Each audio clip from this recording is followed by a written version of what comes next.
Good evening, guys. PTB's live. Kids are now just running Unbreakable and getting off the ground because BHVR is fucking stupid.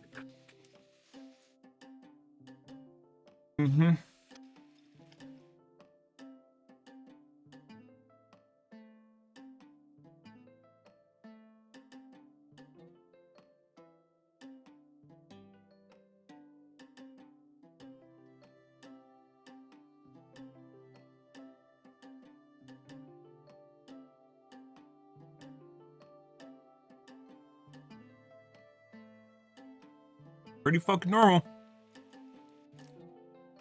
Just the usual, guys.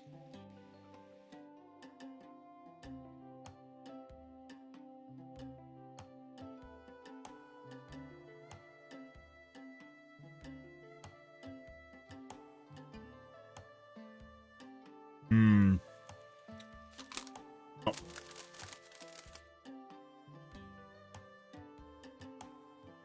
Also, I swear to fucking God, dude. I was watching Winter earlier tonight, and he definitely fucking watched my stream. It's getting obnoxious at this point. Because obviously he doesn't mention people that he's copying, and it might just not be me, too. Copycat shit.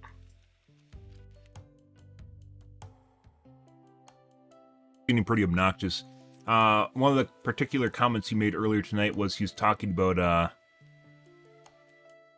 BHVR getting rid of clickies.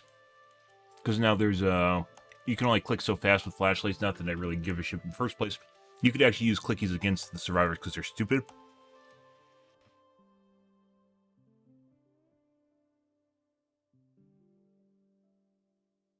Yeah, he was talking about that. And then he made a particular contrast in which he compared the fact that BHVR should not actually be... BHVR should not be complimented on stuff that they're doing because it's been in the game for 5 years. Where have you guys heard that before? A very particular nuance and comment that I made during the bit where I was talking about anti-cheat and what BHVR is doing in the game and how they added anti-stream snipe protection. And I said that BHVR should not be thanked for it because it's something that's been in the game for 5 years and it still continues to be in the game. It's not just one thing, guys. It's literally a bunch of different shit. Like, he literally can't think for himself. It's getting kind of obnoxious. It'd be different if he's like, oh, I heard another streamer talking about this and I agree with it. But he doesn't. He doesn't reference anything. It's like fucking plagiarism from college. Pretty obnoxious. He's like 20-something. So it fucking makes sense, but... yeah. I'm literally considering actually making a video, and it's like a dozen at this point, different points. Like his gameplay has completely changed in like the last 8 months. He's been playing the game for 4 years, by the way, 5 years, something like this, something absurd. Like a lot of the people in the Dead by Daylight community. True's gameplay has also changed quite a bit in the last month or two, hasn't it? Yeah, as well. But I think that's more of coming to terms with the fact that he needs to actually tunnel and camp. Whereas it's pretty clear that Winter went from being a complete moron to actually getting more than a 2K in his matches by copy-pasting basically what I've been doing. And that was in February earlier this year. And like the great thing about this is they have a plethora, because they're streamers and casters, they have a plethora of past events that are available for your perusal online, aka on their YouTube, where you can look at their gameplay from 9 months ago pretty easily because, you know, sorted by a recorded date. You can go look at it and go, hey, you didn't play anything like this 9 months ago. Yeah. Putting that aside, it seems like, I don't know what it is, I don't want to say Europeans are really bad at the game, but it really seems like because Otz, I'm pretty sure, does not play on the Ireland server, it just seems like a lot of people are either bad, they're in streamer MMR, or they have a lot less cheaters over there. I'm not sure which it is, and it's pretty absurd. Because it's not anywhere close to what happens in NA.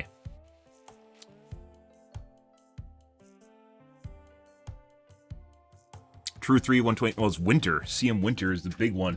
True, on the other hand, I'm pretty sure he's caught wind. I think it started noticing a change in his gameplay after it started uploading, which happened at the end of August. If you guys remember my big stint of uploading, right? That's where things started changing for him, and he started talking about tactics and strategy. Yeah, right when I started uploading to YouTube. Whereas Winter, apparently, like, so True probably doesn't look at the DVD directory. Whereas Winter seems to have perused the directory and found my channel because he started in February. Yeah.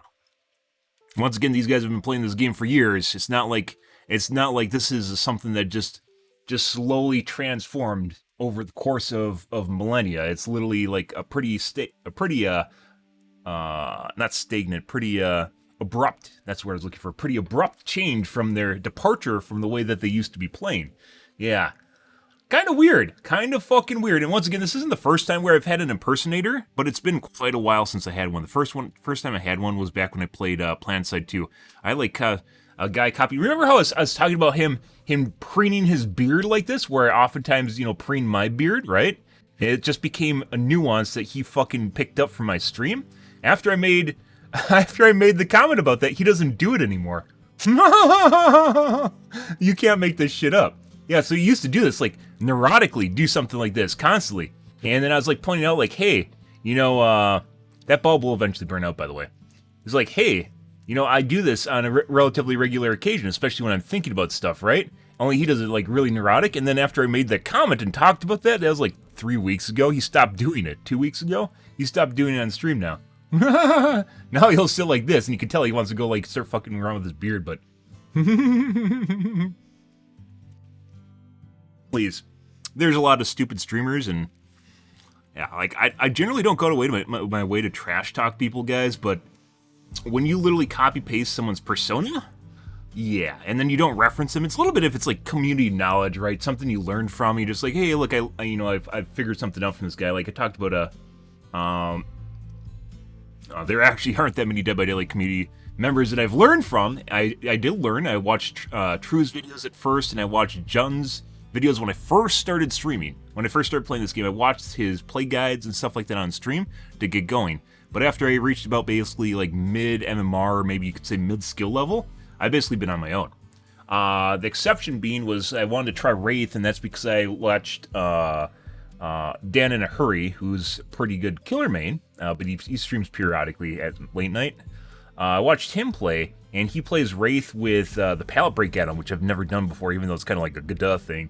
I've never played that before, and it actually looks like if you trick the survivors right, you can stop them from chain-dropping pallets. I've never seen anyone else in the community use it, which is fucking weird considering it's there, right? But he actually made it look like it was actually viable. That's something I wanted to try. Your Winter KSA? I don't think so. You're on at the wrong time. Like, because he's in England. Yeah, and it's like fucking like 6 in the morning right now, 7 in the morning. Neck beard? This is called a chin strap beard. This isn't a neck beard. My neck's down here. This is a chin strap. It goes around your jawline. Yeah. Uncultured swine.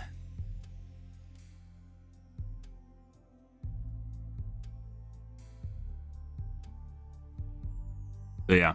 Your Winter. I don't know. I kind of doubt. If he watches my channel, he definitely just sits here either under an alias or in anonymous mode, because you can actually sit in someone's channel and not appear in the list. There's a commit. If you click on the little cog wheel, you can actually set it up. Is it either in Frankerface Z or Better TTV? You can set it up so you basically don't appear in the channel list at all. Yeah.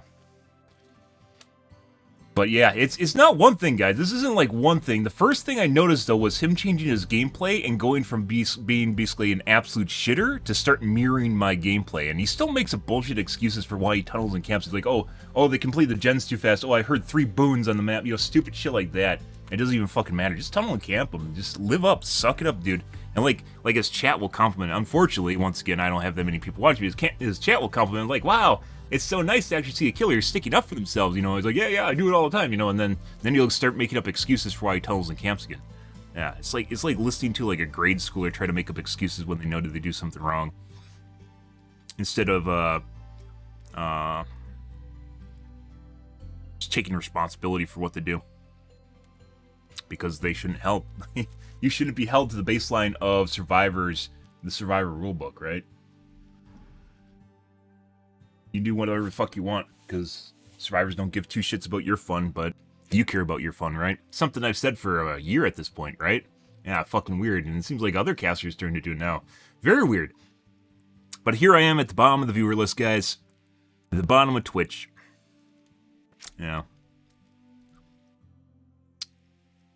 I don't know. And the Ireland server doesn't help things. It's frustrating, by the way, watching people go against bad players and then not going against bad players yourself. But that being said, yesterday was kind of like really fucking. It was really weird. It was really normal. Our stream yesterday with our games, we won against. I didn't report a single person. That's really fucking rare for me, specifically in this game. It is incredibly rare at high MMR for me not to report a single person. And yesterday we had some sweaty games, but it didn't feel like anyone was cheating. And we had some really sweaty games, but once again, it didn't feel like anyone was cheating. I don't know if there's an anti-cheat update or what, but yeah, it didn't feel like there's anyone.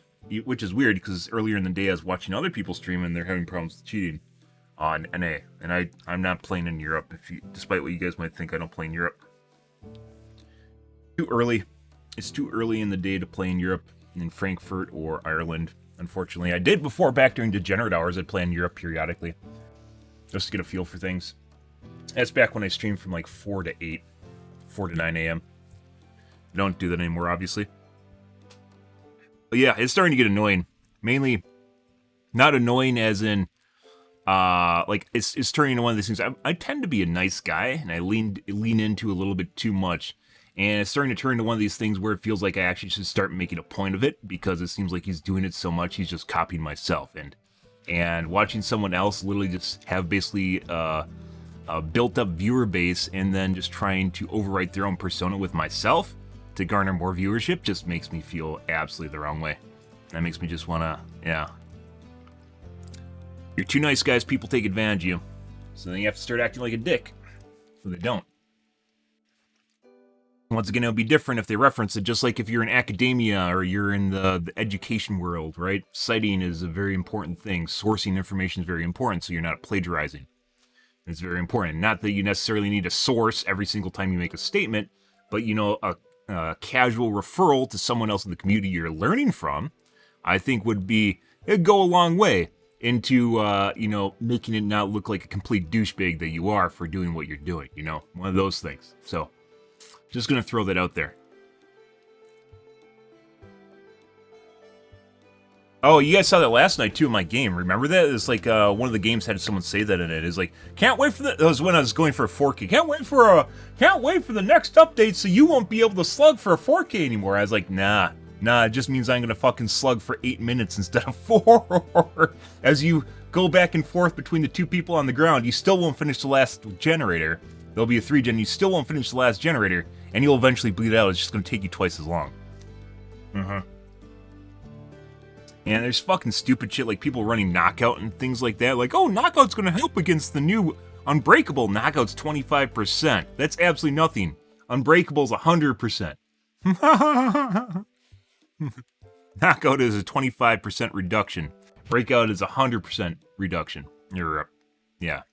25% increase in Unbreakable is 100%. And then, like, fucking weird shit like this. Like, Winter, it's like whenever people ask him about balancing questions, like, he can't come up with a legitimate answer because he's not smart enough to come up with it. He's like, oh, I'm just going to leave it to whatever it comes up to live because, you know, I don't make predictive results. It's just some sort of bullshit excuse because basically he's not smart enough to think it up. And that just makes it even more, like, less likely that he actually comes up with the things that he does for what he's doing when it mirrors my style almost directly. Now, other streamers, big streamers, you could go to their stream and they'll generally have an opinion on what's going on, even if it's a common opinion.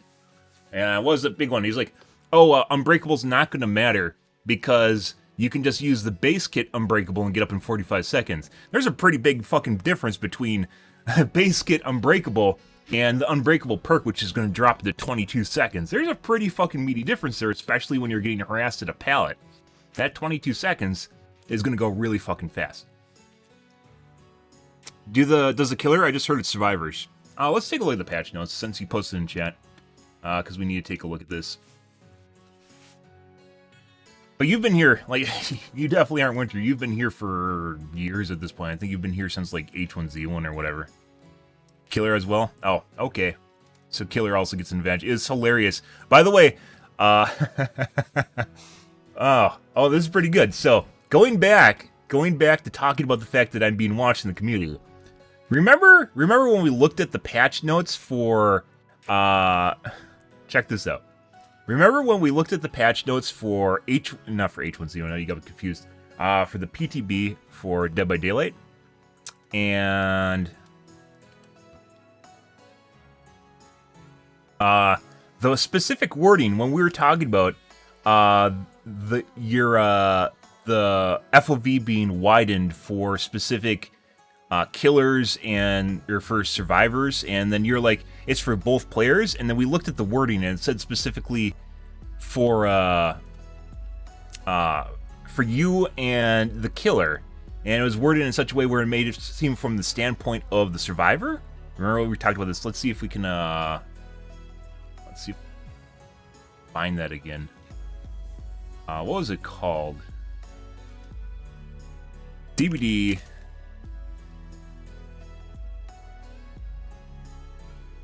Mori update? Yeah, it was Mori update.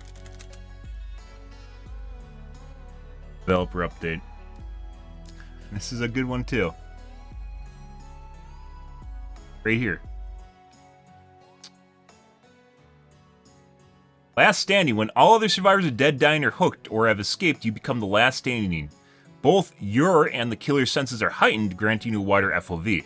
And then KSA mentions for both people, and then I mentioned right here that it's specifically from the standpoint of the survivor, because both your, which is from the standpoint of the survivor, and the killer's senses are heightened, meaning this is not from a developer standpoint, which is completely unbiased.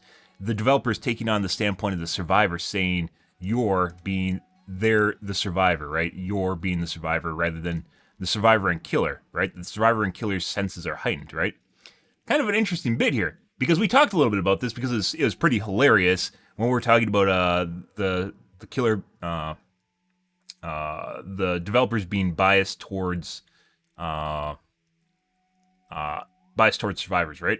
And biased towards killers. Depends on which way you're looking at it. We looked at this right here. Yeah, but I did this. I talked about this during the patch update in my patch notes in the YouTube video that I released for this. We talked specifically about this. I'm pretty sure KSA mentioned it because it's like, no, it's only for survivors. And the KSA is like, no, it's for both. And then we went back and looked at the wording, and this is what I caught right here. And then I was watching True's stream 2 days later, and he pointed out exactly the same thing. It said, I think it's 2 days ago, at the beginning of his stream where he was talking about Last Standing, 2 or 3 days ago. And I really should have showed it to you guys. I can't just like watch like someone's channel on Twitch because that's technically not allowed. And I really like he pointed out the same thing. But the difference between him and Winter was he said he saw, was it a friend or another person's video, or he worded it in such a way where it made it seem like it wasn't his original idea, right? And that made me definitely, I mean, obviously someone else could catch this, but this is something very particular to my stream. And once again, there are multiple of these things that are starting to pop up, like little flags, and I generally have a pretty good memory, not always with like weird shit like nouns, but like as far as it goes to actions and correlations, very correlative data, statistics, I'm generally right on top of that shit. And when I start noticing like little flags, those like really stick out to me. And I was watching this, and I was watching True's stream the other day, and he definitely mentioned exactly the same thing, but instead of like Winter, where he's just straight up copy pasting shit that I do, he actually mentioned in such a way where it seemed like it wasn't originally his idea. He didn't mention me, he didn't mention who it was, but he mentioned that it was someone else outside of him, and he thought it was hilarious, because it is fucking hilarious that the developers are taking on the role of the survivor, both your and the killer's senses, so that they're implying here that whoever's reading this is the survivor and not the killer, because they're biased. Yeah, and I played this out a week ago when we covered the patch notes. This is on YouTube, by the way, so if you guys are curious about that, you can find it in the YouTube video, which I highlighted and uploaded. So one of the reasons I've started doing this, started uploading to YouTube and started posting on Twitter, although I started posting on Twitter a year ago at this point, so a lot of stuff is set in stone, is because when stuff is starting to change here, and people go, no, you're just full of shit, you're just making stuff up. You can literally go back and look at it and go, oh, maybe not. And once again, the great thing about it is you can go back and look at the streamer's footage, other streamers' footage and go, hey, their gameplay has changed drastically in the last 9 months, but they've been 8 months, but they've been playing this game for the last 5 years. Huh, what's changed in that amount of time? I don't know, guys. I don't fucking know, huh? Yeah, I don't know here. But I'm a small streamer, and as such, people don't see this shit, so. Not that they don't see it, it's not as public, right? It's not as public, and as such, there's less of a crowd voice as in, hey, you know, bensamTech said the same thing, right? Someone in the community is going to be like, hey, someone else said the same thing. Instead, they're going to assume that a bigger streamer was the originator, the person that said it in the first place. But once again, a little bit difference of character here, where you have someone that will maybe not completely cite someone, but they won't say it's their original idea, right? Versus someone that literally just takes something they saw and then they do it. But it's not just like one thing, it's turning into a bunch of different things that Winter's copying from my stream. And that's starting to rub me the wrong way. And once again, if this becomes a bigger trend, I'm literally just going to make a video on this, and it's going to be like, is Winter an original person, or is he copying bensamTech123? It's literally just going to be like a copy paste and show two identical things that happen, and then compare timelines between when they happen. I'm literally going to make a video on that. I don't do shit like that, but this is getting absurd at this point. Unless you want to call me Bensam Sensei or Teacher Bensam, you know, I'll be alright with that. You know, want to reference me that way, that'll be alright with that, but it's not. He is literally just pretending this is like who he is, and then he still ends up with these weird fucking conflicts like I talked about with hook camping, where I hook camp in tunnel.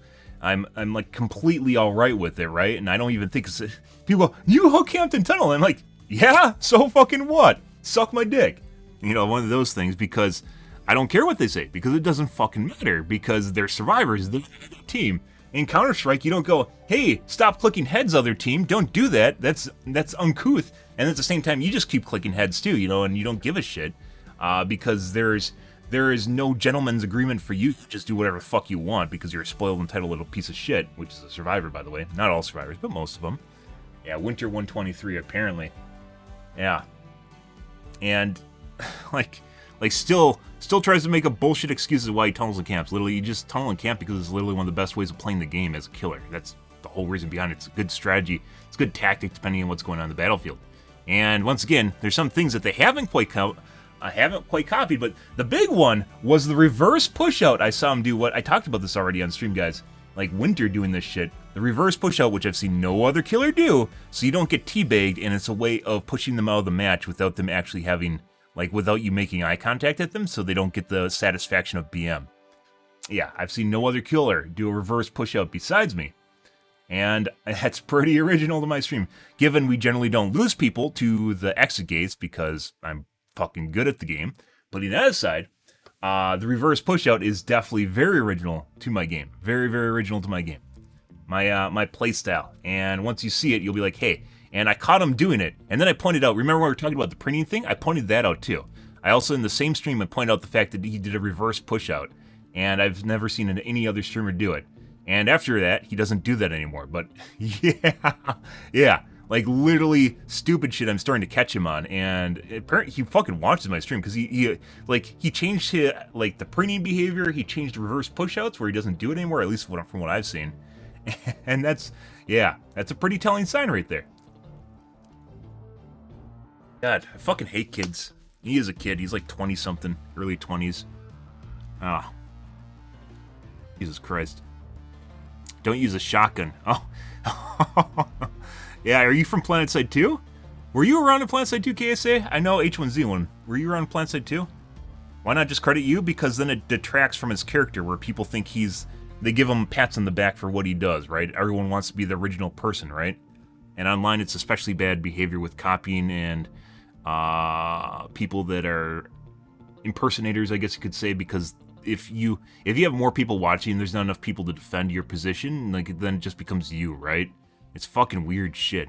And I guess it's the same reason people cheat. Like, if you are delusional enough where you think you are the person by cheating, like that is your skill by cheating, if you're delusional enough where you think your skill is the cheating skill, then it becomes you basically like rob yourself of the ability to think you're autonomous, and you just are autonomous regardless of the fact that you're crutching on other people, right? You're crutching on a cheating program, and then you just go like, oh no, you're. It's like the same sort of bullshit people think about like cheating. You know how we talk about like cheating and how people will rage cheat if they see me tunneling and camping, right?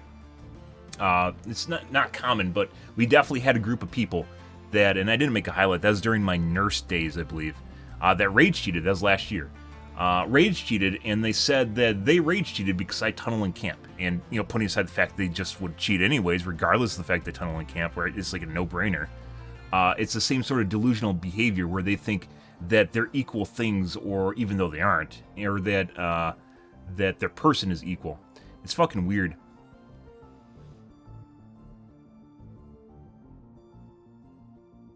But yeah, shotgun, I used to, you must not have been around for PlanetSide 2. During PlanetSide 2, I got made fun of a lot for using shotguns. It was absurd, because I wouldn't use the heavy LMG and play, or use the LMG and play heavy.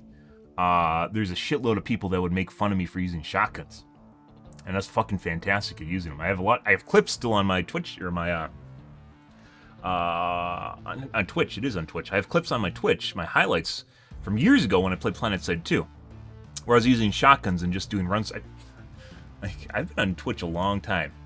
I'm glad at some points in my life I've actually been making highlights. I haven't always made highlights, but I'm glad at some points in my life I've actually been making highlights. I haven't always made highlights. I hate this fucking live player that plays when you're looking at. Yeah. This goes back eons, guys. Let's see. Got a lot of Dead by Daylight clips, don't I? This just takes forever. PlanetSide 2. Down here at the bottom. That actually didn't take that long. 9 years ago, guys, Natural Selection 2.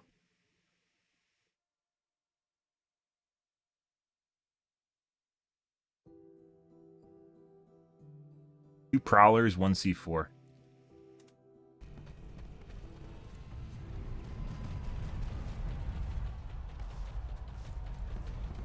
Yeah, no shit.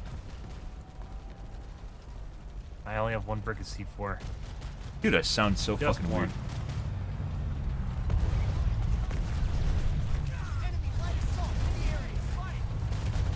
Oh, flying, yes! Oh my god. That's awesome.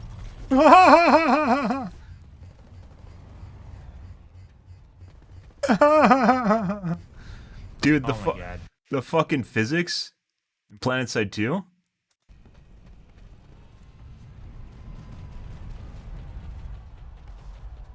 I had a completely different microphone. This is back when I was using, I didn't have a... I only have one brick of C4. Just one. Cardioid microphone? No. Not an X. Well, I mean, it was an XLR microphone. Oh, flying, yes! Oh my god. That's awesome.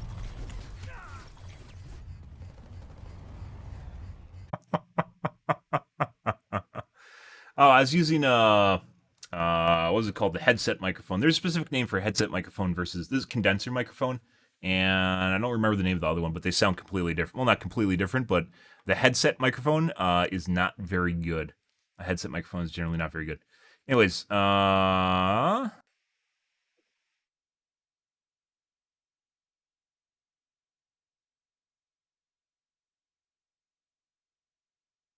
Special Jitsu. Referencing Naruto.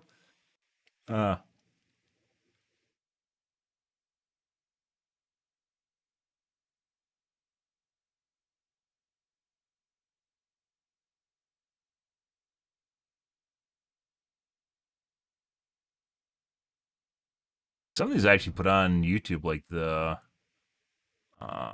base support Bensam. There's not another single game like PlanetSide 2. Or that.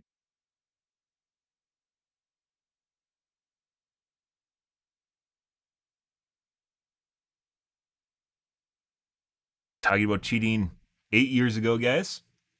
Yep.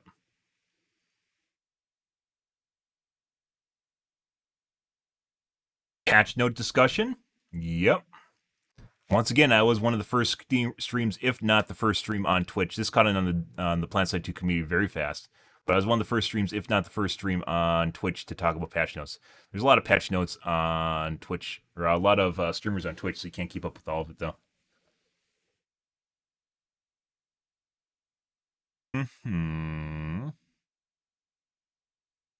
Hit registration, which kids now call...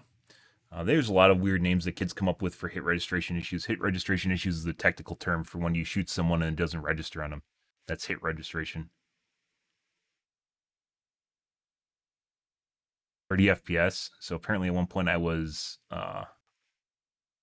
doing worse than 30 FPS.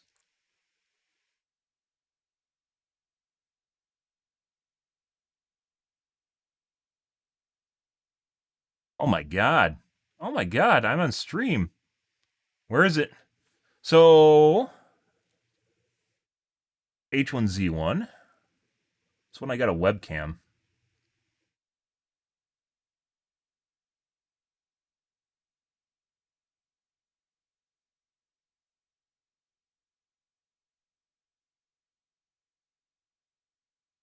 Air shopping.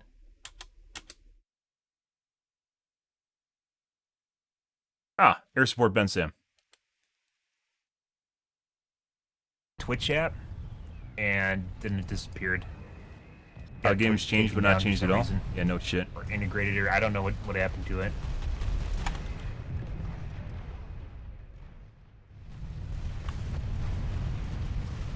Dude, I have so much vehicle resource or air resource. All I want is infantry resource. Why is the most in-demand resource so scarce? It's kind of self-explanatory.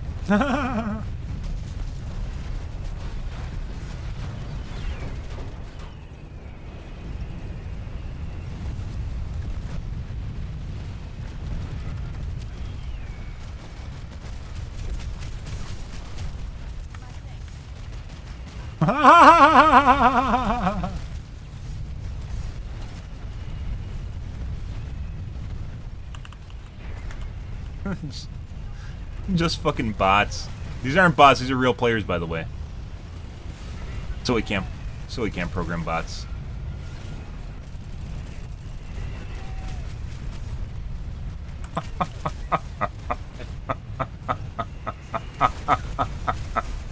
This is why people got pissed off at me for running shotguns, guys. This right here.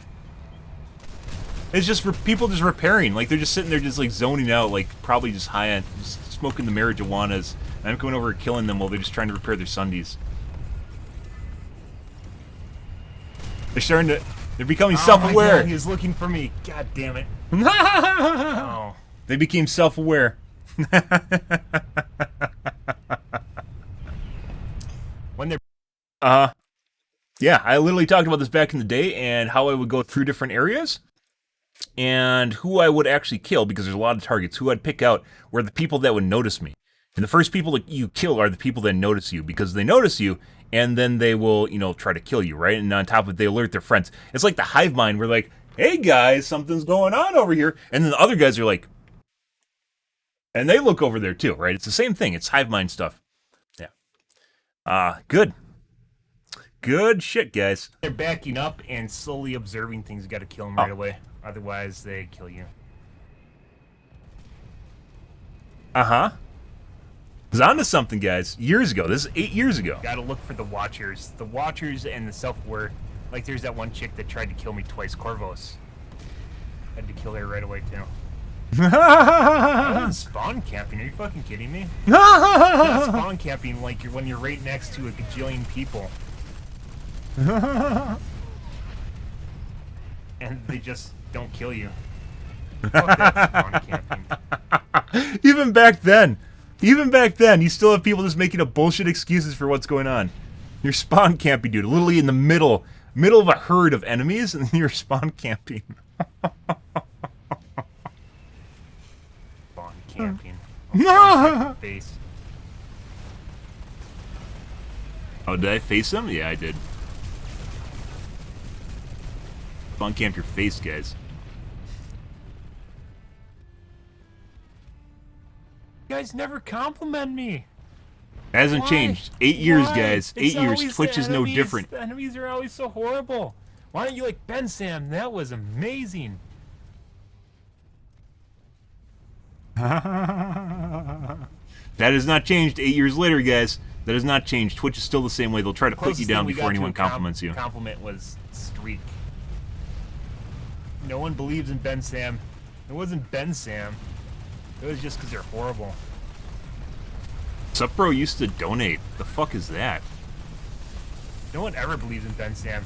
Max, do you believe in Ben Sam? No, you don't believe in me either. Turn your back on Ben Sam. Dude, I sounded so different, but that's totally the microphone.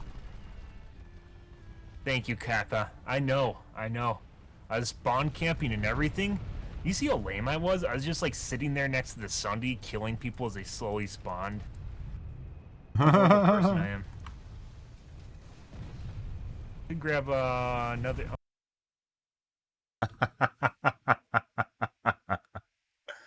Wow, some things have never changed, guys. That's great.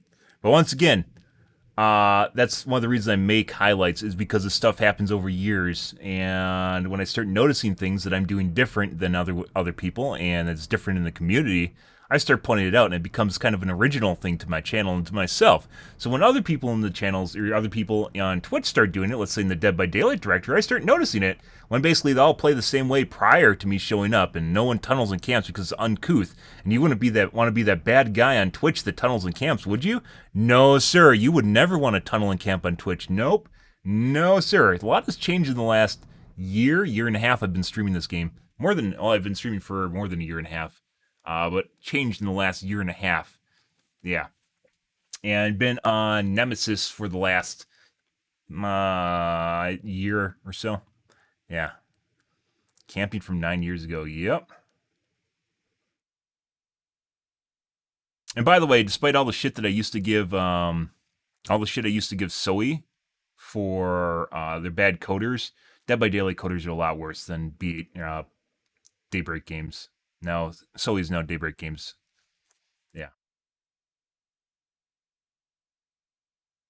So they do produce a decent amount of heat. Well, they don't produce that much more heat than like a 780. It's just talking about video cards. Hotter, still hotter.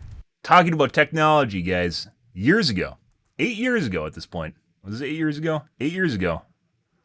Talking about technology, video cards, memory, CPUs on stream years ago. Instead of running at a colder temperature, I guess.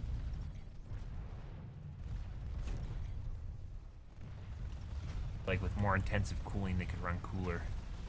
But they'd still try to run at maximum temperature.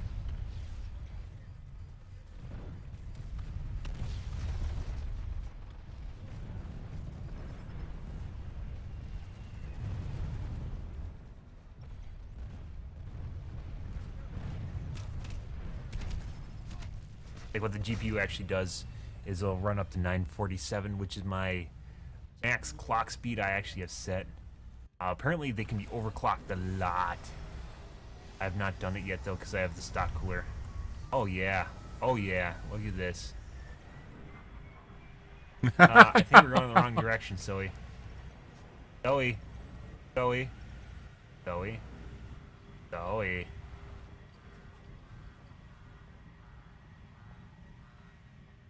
Why is my drop pod beeping at me? Oh, this is good. Can I crash the server? Crash the server? No, it just...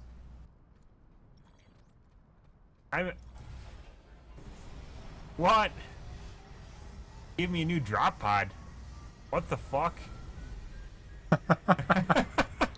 Apparently we're 50,000 meters away from Howling Pass checkpoint. Oh my god, what the fuck is this?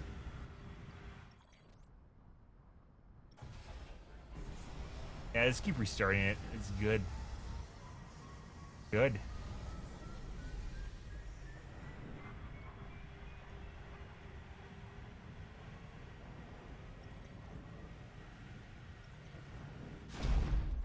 Oh, did we? I'm on the ground again! Yay!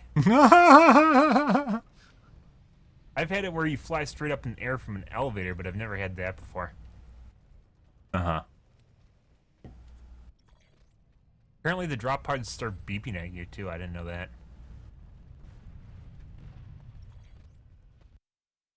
Yep. Good shit.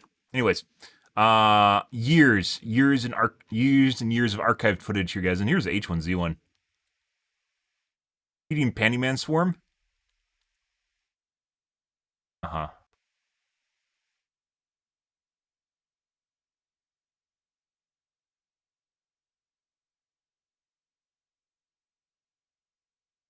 Is this one where they bail out of a clown car? Dude, there's a bunch of China #1 cheaters back in the H1Z1 days. Like, I distinctly remember a bunch of cheaters just hopping out of a clown car in the middle of nowhere and then coming to the house that I was in because they knew I was in there. Like, I was making no sound or anything. Fall through the ground, I'm pretty sure.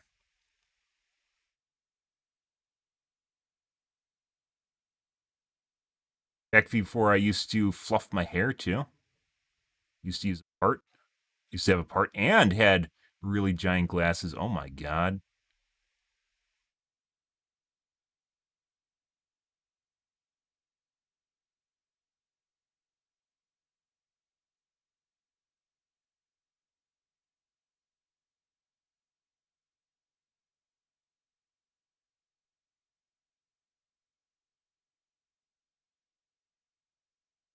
Why is the game empty?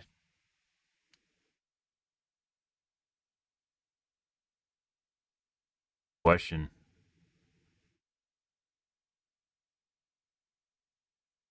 Titanfall, Overwatch, PUBG.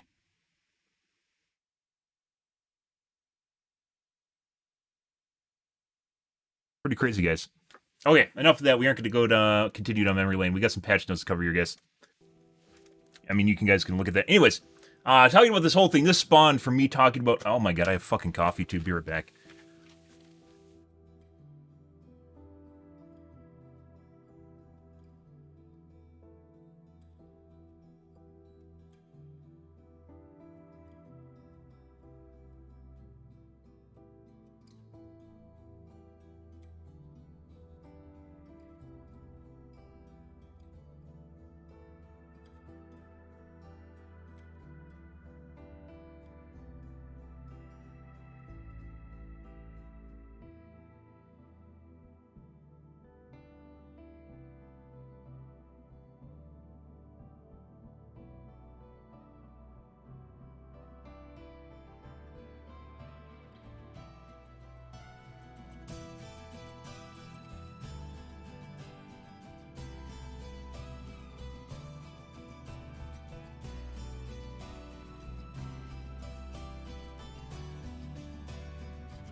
That brings up some nostalgia, guys. My channel just getting bigger, then getting smaller, then getting bigger, and then just getting smaller and smaller and smaller, and it makes you question your life. What I've been doing wrong over the years. Oh. Pretty crazy shit.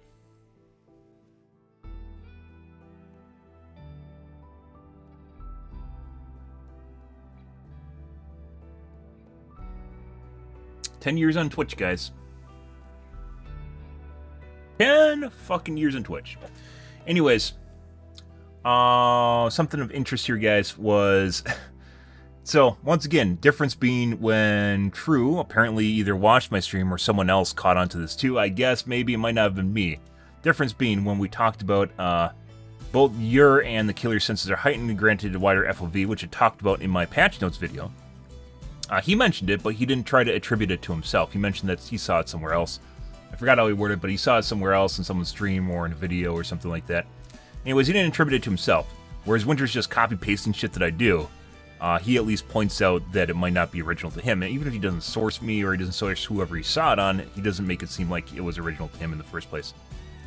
Yeah. Need to wait until complaining about cheating becomes cool. Mentioning cheating, not complaining about, mentioning cheating. I don't think... oftentimes when I talk about cheating, I don't think I whine. Like, there's a certain kind of tone you take when you whine about stuff. I just mention it in a matter-of-fact manner. I've tried my very best to mention it in an absolute kind of unbiased, or not unbiased, not a tone-specific way to make it seem like I'm complaining. There are some times where I get pissed off. I definitely get pissed off when I start. Sometimes when I'm talking about cheating, I definitely get pissed off, for sure. But that's generally not the same thing as whining. I thought about that. I thought about switching to a VTuber. I don't think I look horrible, though. That's like the weird thing about that. Like, the only thing that's kind of been brought up over the years, besides people trying to take, when I had a mustache, people just trying to take hits at that about being a pedo. It's pretty much anyone, by the way. If you have a mustache, someone will call you a pedo. It doesn't matter who. You can't do... Mustaches nowadays have been pretty much obsoleted. Unless you get, like, you can do the donut hole mustache. There's a name for it. They're going to call you a pedo.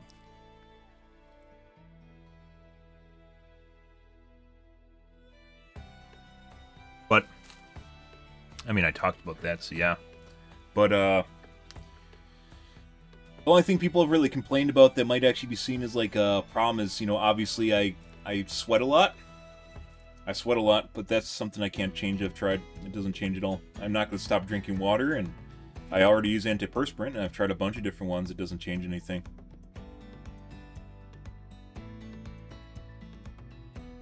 But no matter what. Another one is my glasses. And they go, oh, you're obviously weird. Like, you must have a lazy eye, because I look at your glasses, and sometimes I see how it pushes in the side of your face. Yeah, that's how a fucking prism works, you stupid piece of shit. A prism literally changes how light goes through your glasses so I can see properly. It's a prism. Yeah, and then when I take my glasses off, I'm perfectly fine. It has nothing to do with me having a lazy eye. It's just you're a dumbass and you don't know how a prism works. First time I really caught wind of that, though, was with when I made a comment towards, not Kid Rock, what was his name?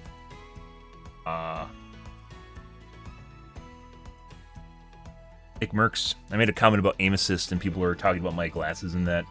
But putting that aside, occasionally over the years, people have talked about that, and I mean, I've changed different types of glasses. I've used different types. I think these look pretty good on me. But other than that, I think it's like a lens thing, and that's why I ordered new lenses. Higher index lenses cause the light in the glasses to appear more normal, so it'll look more normal to you guys when I'm looking at you, even though it actually would be worse because it has a higher ab factor. You want to watch me get stream sniped in PlanetSide 2, Loxy? Wow! It's actually pretty amazing. That was back in my earlier days. It's pretty amazing that I put up with that shit. I got stream sniped out the wazoo. Holy fucking shit. Some of the clips you go back and look at, some of the old videos, I have like a lot of my YouTube footage archived, like the actual gameplay archived on YouTube. And I went back and looked at some of this stuff, and I was getting stream sniped out the fucking wazoo. It was a little bit different because like I was running around a lot, so my stream snipers would usually get like they get ground by the grinder. Like I'd go through areas and they go through areas and they get killed by people by proxy, just by association of the area that they're in because it's under so much fire. They just die to other people. So unless it was like getting really depopulated, where they could make, or they have a guild there. We had a couple cases where I was getting stream sniped by guilds. Yeah, they sent their entire fucking guild against me. Yeah, that's pretty fucking obnoxious. This kind of shows you what lengths people go to. And back then, like when you mentioned stream sniping back then, people were like, no one would stream snipe you. Why would they do that? Why would they do that, Ben Sam? I don't know why they would do that. Who would take time to do that to make you look miserable on stream? Why would they do that when you got people watching you? I have no idea. Especially other streamers that have no one watching them. Why would they ever stream snipe you, Ben Sam? I don't fucking know. Do you guys know? I don't fucking know either. Wow. Oh, God. I'm a complete fucking moron. Yeah, you are. Yeah, that was a pretty big deal back at the PlanetSide 2 days. Was cheating was looked down even more. Talking about cheating was looked down even more back then. And then stream sniping, no one thought people stream sniped was just... It's just fucking kids. Like, they're too stupid and too young to actually put into context what's happening around them. That's why kids are dumb. Yeah, no one would ever go online to do bad things. No, sir. No way. No, they wouldn't try to make this guy look miserable because they don't like him. No way. No one would ever do that. Misery loves company. No fucking way. Yeah, Jesus Christ. Fucking brainwashed. Horde. Mob. A cult. Yeah. Yeah, well, it wasn't just that. It was just people just being assholes, too. It wasn't a strategic decision as much as people just being dicks. And yeah, we could. Because I prioritized objective gameplay over kill-death ratio. I still remember people harping on me for KD ratios. Yeah. Oh no, you die too much. Yeah, I have like a bajillion kills and the most on the server, but I die too much. Who fucking gives a shit? I literally just go through and it's like a fucking tsunami going through a objective standpoint. Just keep pounding that thing till they fall apart. And then move on to the next one. No.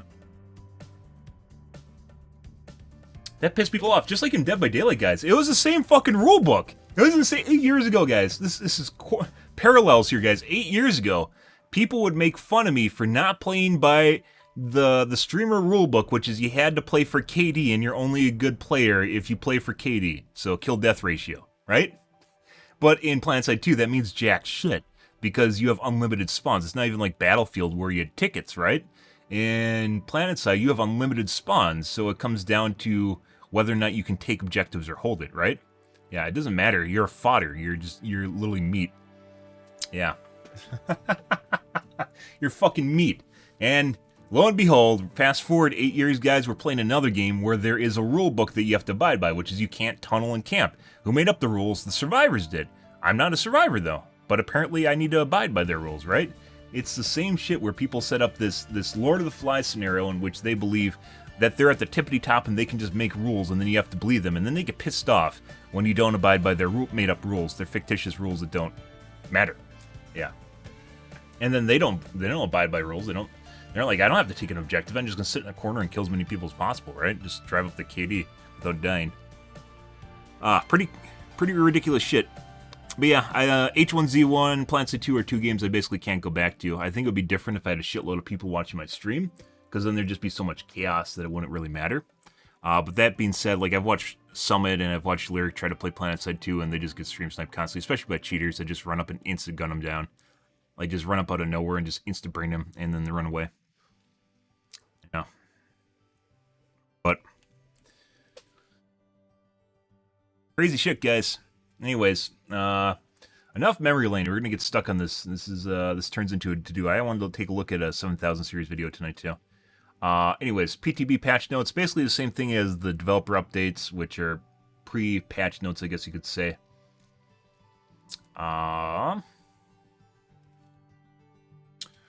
They had the Mori finishing system. We are not playing on the PTB.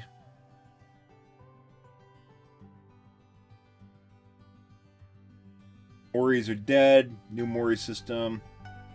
Last person that's not on a hook or a slug will worried. Yeah.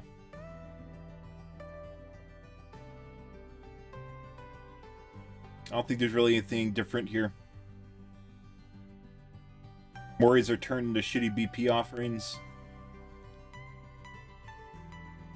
45-second unbreakable, base unbreakable. I guess you could call it booby. Base unbreakable, boobs.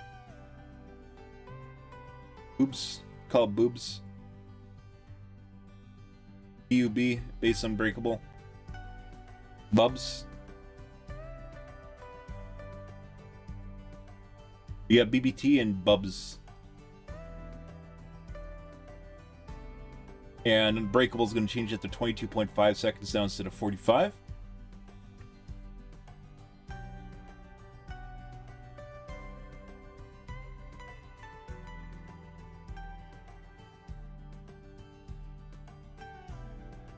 They buffed Soul Guard. I don't know if this is different than the... I don't know if this is different than... Oh, buddy.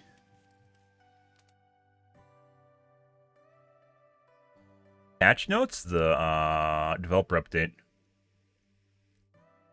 It is. Because Unbreakable and Soul Guard aren't going to be annoying enough. You now get a haste effect when you get off the ground for 5 seconds. Yeah. Holy fucking shit. So not only is Unbreakable going to be obnoxious, but they also buffed Soul Guard. You get 10% haste now.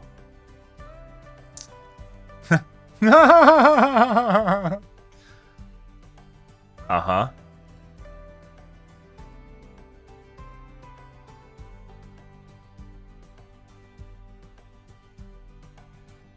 I didn't hear anyone else talk about this. This is gonna be even more obnoxious. Yeah, bravo. I don't think 5.6 is enough. BHVR, based on the anniversary update and what you did with BBT, I think they need to go for 10 seconds of 10% haste. Just putting that out there. Maybe you should give them like 30% action speed bonus too while you're at it. I think just to make sure that they can get some gens done in that time, when they get off the ground, just to really fuck the killer.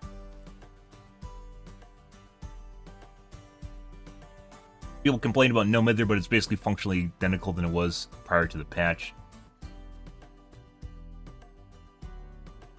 Rancor is a shit version of Noed.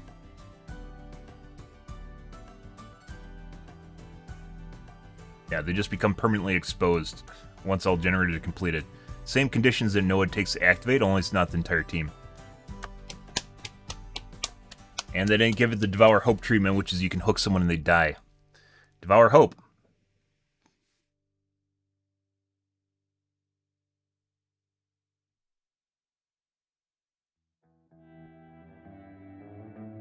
They're immediately sacrificed if they're put on the hook at 5 tokens. This is a nerf. This is a nerf because you have to take them to a hook. And the difference between that and killing them on the ground is the fact that a Mori is uninterruptible, meaning they can't pallet slap you, they can't flashlight save, they can't get in your way and body block, they're dead. So Devour Hope got nerfed, and Rancor got absolutely destroyed. This isn't a perk anymore.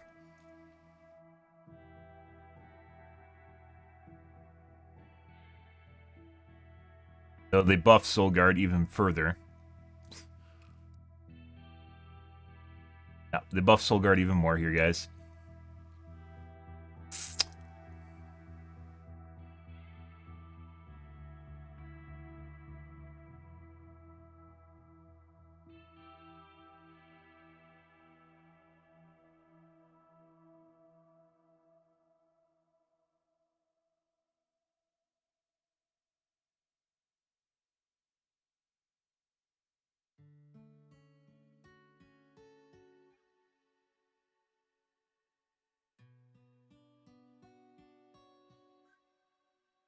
Reduced strobing effects, so they removed clicky clicks. Removed strobing effects from Flashlight. 5 years later.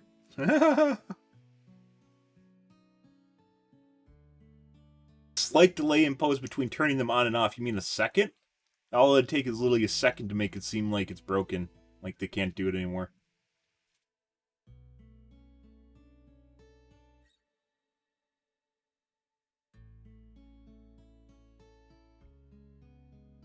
Yeah. Yes, they will. I love how they're like throwing some shit to the killers, like, hey guys, guess what? Here's a Mori that actually means that your character's nerfs.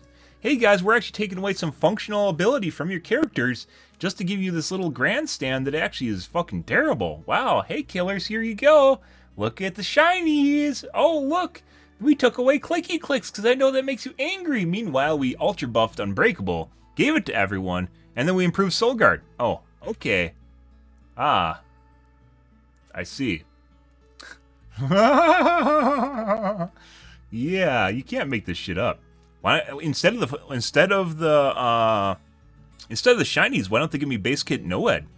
Why don't I get base kit Noed? I'll trade my shinies. I'll trade the clicky clicks, and I will trade the new Mori for. Oh, they aren't new Moris. The teleport Mori. I'll trade the teleport Mori for base kit Unbreakable. Or, excuse me, base kit Noed. Let's do some base kit Noed, guys. What do you think? I want to do some base kit Noed. I think that would be really important to us as killers. I think that would be a good trade-off for base kit Unbreakable is base kit Noed. Something that completely changes the game. Yeah, that survivors have in their arsenal that you're just giving to everyone. I think killers should have the same thing. I think killers should just have base kit Noed. No? Why not? Oh, because we're killers. Oh, okay. Okay, we're bad. We're bad people. I got that. Yeah, Noed base kit. Yeah, literally people just literally with their signs and pickets on the lawn here, still trying to get rid of Noed. I'll say this again, guys. I think from a balancing standpoint, I think this game was in the best position prior to the anniversary update. I think the game was the best version of itself prior to anniversary update. I don't think the anniversary update changed some things, but in general, it just made everything worse. For killers, that is. I mean, survivors, it improves a lot of different things. Going on more base kit buffs to survivors, and they still don't give them fucking Kindred. The thing that would very much help out solos, they don't even give to survivors. Because why the fuck would they do that? Yeah. One perk that is intel based and isn't a Swift perk, they don't give to survivors. Kindred really only helps you if you're not on voice comms. And most people that are solo are not on voice comms with anyone. So, yeah. And if they are on voice comms, they aren't on voice comms with people in their group, right? Yeah. The one perk that would actually help out the majority of players that are not in Swifts, Kindred, is not a base kit perk. And instead, they're giving them Unbreakables, which apparently Swifts really need, and BT, because apparently survivors are too fucking lazy to take one of the 5 anti-tunneling, anti-camping perks. We need to give them more base kit. They still don't fucking run it. It's like no one runs Reassurance, OTR, DS, Unbreakable, not Unbreakable, BT, Kinship, Reassurance. Did I say Reassurance? Reassurance. Yeah, no one runs that shit because why would they when they get free shit, right? And then on top of it, when they do get tunnel of the game, they're like, oh, don't do that. And you're like, why don't you run anti-tunnel and anti-camper perks? Oh, you're bad at the game. And you're like, wait, what? Why don't you run the perks that help you out? Like, I run perks to counter what survivors are doing. Why don't you run your own perks? Because they aren't fun. And you're like, oh, all right. It seems almost like entitlement there, guys. It seems a little bit like being entitled to have fun, and when your fun doesn't align with your performance in the game, then it's not fun, and the other person's at fault for you just being a dumbass.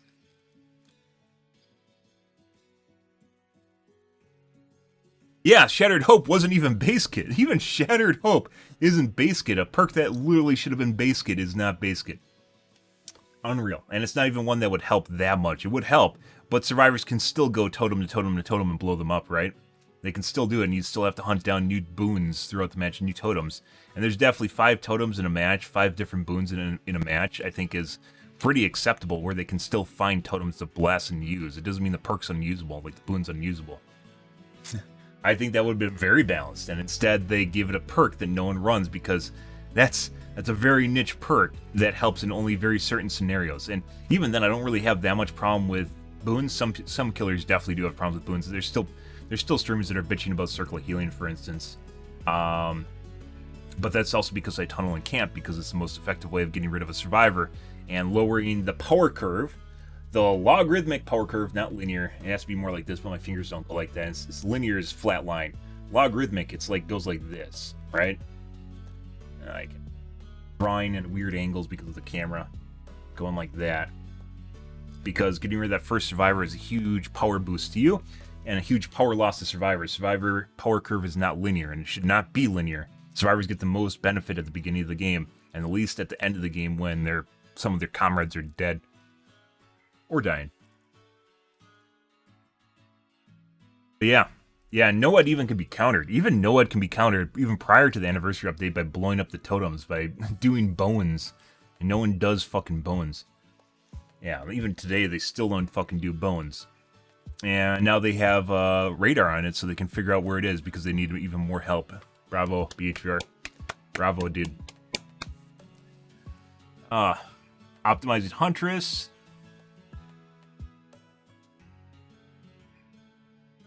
And zombies are still broken too, you know, just random shit.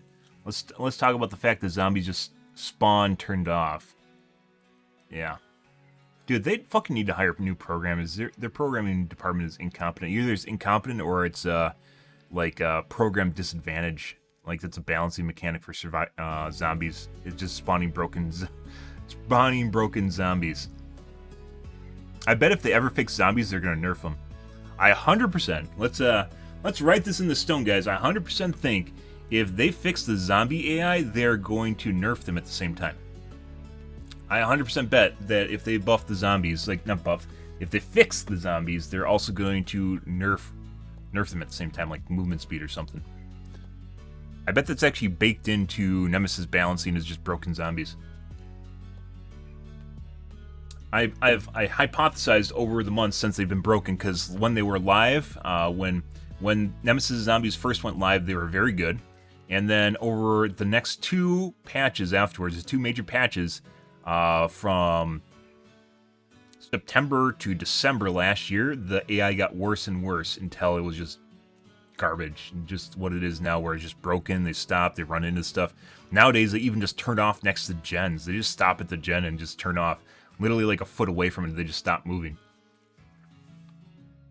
Yeah. Can't make this shit up, guys.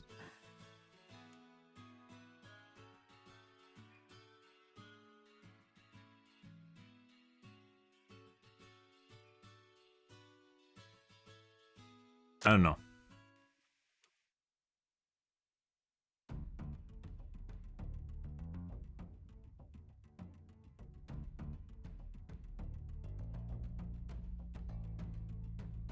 They made the hitbox smaller for Huntress? Maybe. Huntress, as I mentioned before, has like 2 hitboxes. She has terrain collision hitbox, and then she has one for survivors, so she can hit survivors behind terrain. That's how it works. So there's a lot of streamers that have explained it in different ways, and I think none of them have actually figured it out. I'm pretty sure the Hatchet has 2 hitboxes, one for terrain and one for survivors. So it allows you to hit people behind cover to deal with a network lag compensation. It's a method of lag compensation for people that don't appear exactly where they should be. And as such, good huntresses have figured out how to capitalize on it.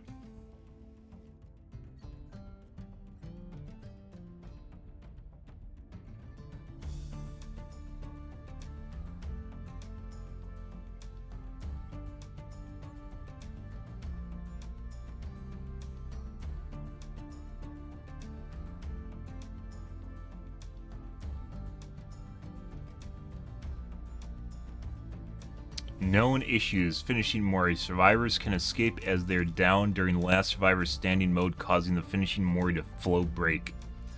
Finishing Mori's flow to break.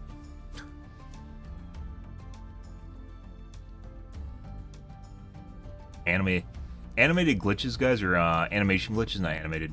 Animation glitches are like one of the biggest things in most games. He has a bunch of them.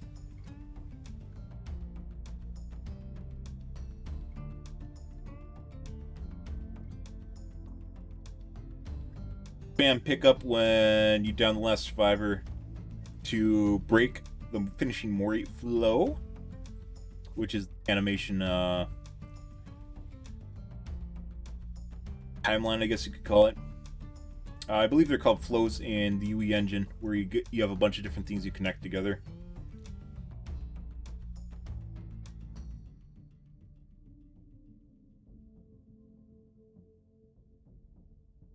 Actually, flow is just what they do. There's a name for them in the UE engine. I don't remember what it is. Look like a flow chart. It's very easy to understand. I'm out of good creamer, guys. I'm on my sweet Irish cream. It's not very good. It's not the normal sweet Irish cream like a liquid version. It's a powder, and it's not good. It just tastes fatty. A little bit of sugar and kind of fatty.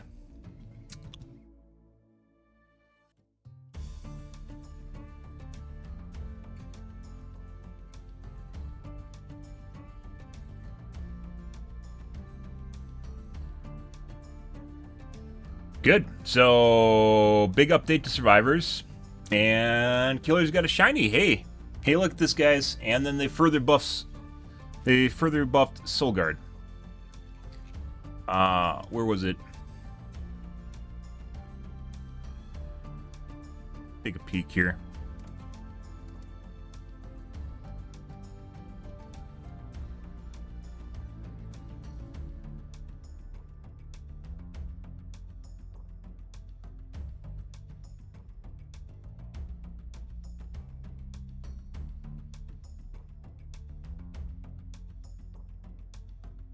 Yeah.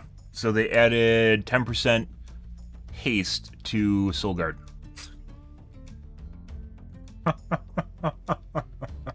Yeah, so this is the developer update notes. So in last week, they decided to add an additional 10% haste to Soulguard and for 5 seconds.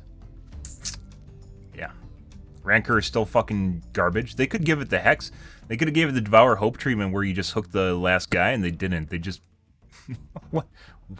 They just decided that Rancor doesn't deserve to kill the guy that you're supposed to kill at the end of the game. Yeah, you can just drop him to the ground and hook him normally. What the fuck? How is this unbiased? Like Rancor's not a good perk, but they just broke it. They just functionally broke Rancor. Why? Why would you do that? It's just a garbage version of Noed.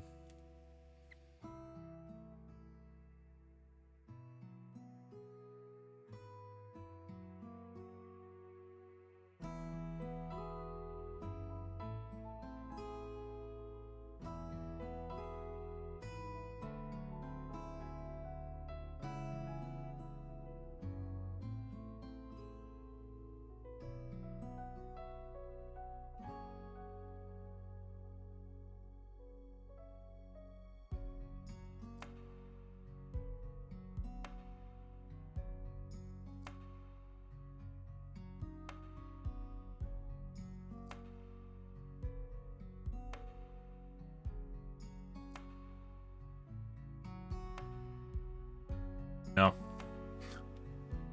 Why? Why would you do this to Rancor? I have no fucking idea. There's people bitching about no Mither not being good enough anymore. Yeah. Oh, buddy.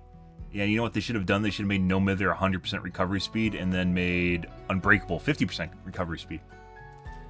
Huh? That would have made sense, right? Nope, they didn't do that. 100% recovery speed on Unbreakable, and then they buff Soulguard. Once again, guys, if you're running into people slugging, it's only at low MMR, unless something really fucked up goes wrong. At high MMR, where a team tries to make too many plays and you tear it apart.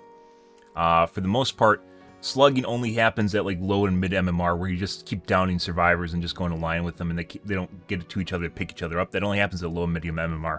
High MMR, people pick each other up, and you won't be able to down the next guy in time to go capitalize on your other slugs. They'll just get picked up, and as such, you'll just waste a bunch of time basically just going from one person to one person, not taking health states. That's why I don't slug, because slugging does not work at high MMR. The only time it does work is when they completely fuck the pooch, and putting aside slugging for 4K, which that's basically icing on the cake. That doesn't even matter because it's still a win. Putting that aside, like when they completely fuck the pooch, you drop a bunch of them at the hook, that's on them, and they definitely should not get a get out of jail free card. They have one anyways. Almost always there'll be someone in the group with Unbreakable, but at the very least it requires them to have Unbreakable.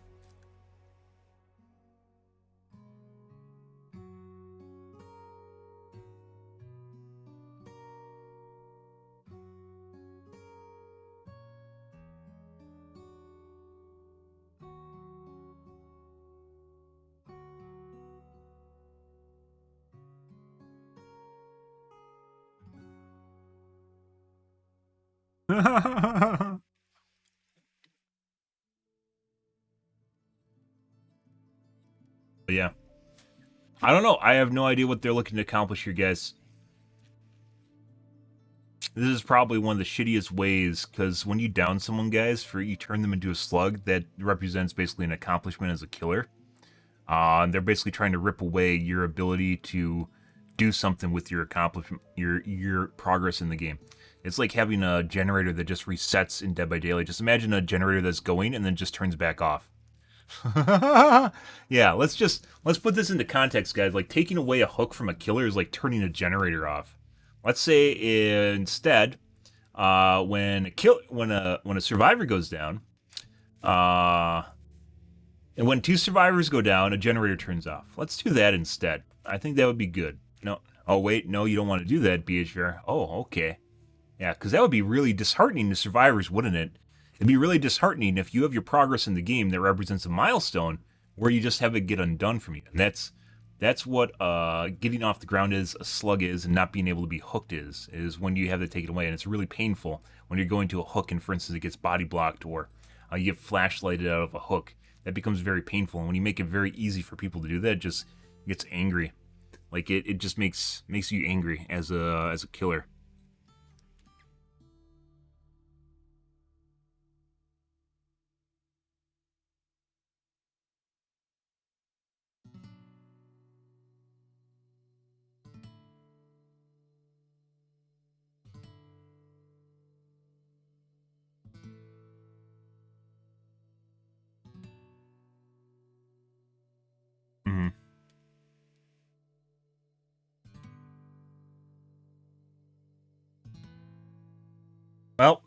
Good. Let's highlight this, guys, and upload it to the tubes right away.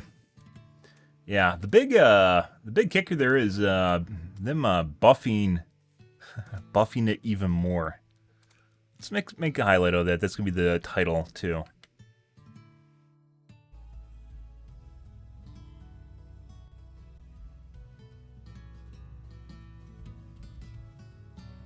I'll trade my shinies. I'll trade, and then they run away. No, good. Years fall.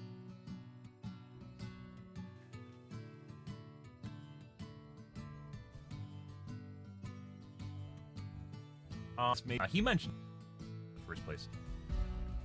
I think the weird thing about the ones it doesn't. I got stream on stream. Well, harping on me for KD ratios. Yeah, it's forward 8 years. Shit, guys. Anyway, please. They had the more enough memory lane. We're gonna get stuck on this. But crazy shit, guys. Anyways, enough memory lane. We're gonna get stuck on this. This turns into a to-do. I wanted to take a look at a 7000 series video tonight too. Anyways, PTB patch notes. Basically the same thing as the developer updates, which are pre-patch notes, I guess you could say.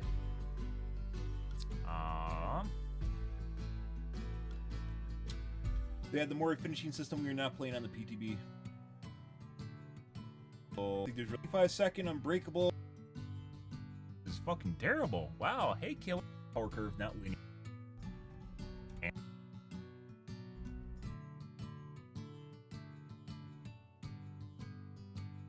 In Dead by Daylight, just imagine a generator that's going at that. It's angry.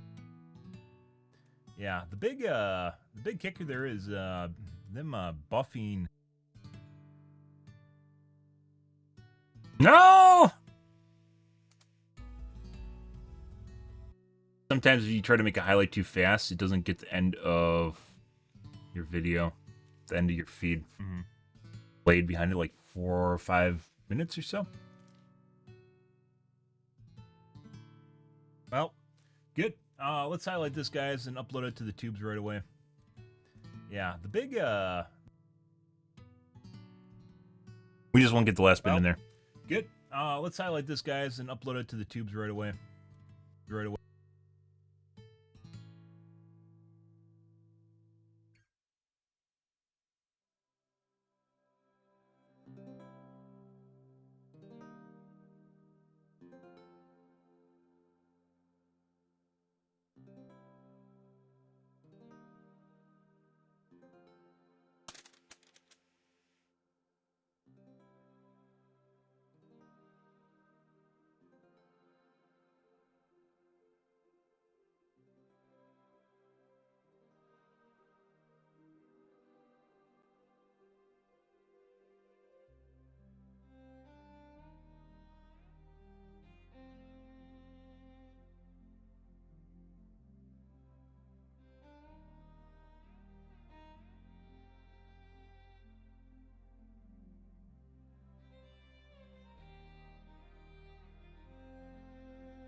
Good stuff.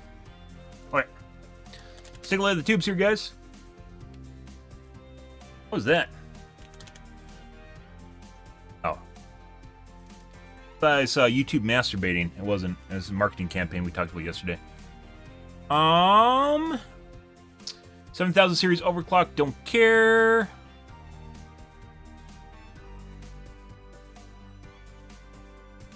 Headrunners AMV. And give me DMC. I kind of want to watch that. Edge Runners is a pretty good series, guys.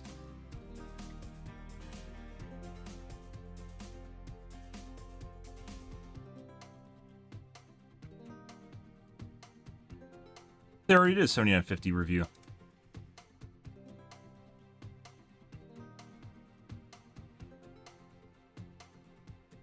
It's 7600 first for whatever reason. Interesting.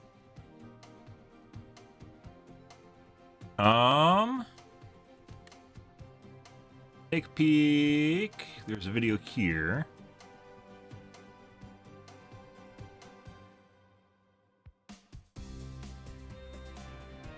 $7900, 7950X, and more. They already did a review on that. Why are they doing it? Oh, the 7900X.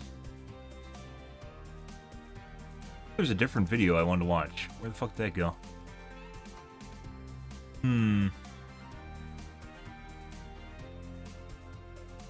Rusty.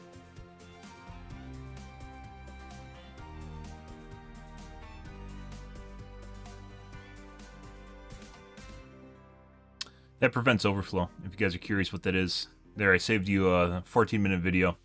There is, senses the pressure in gas tanks so it doesn't cause an overflow. So your handle goes ka-chunk and turns off.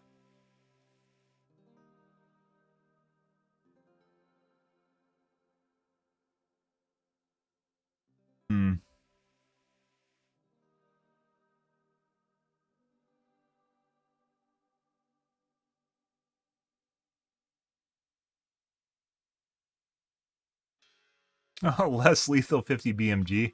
No. No.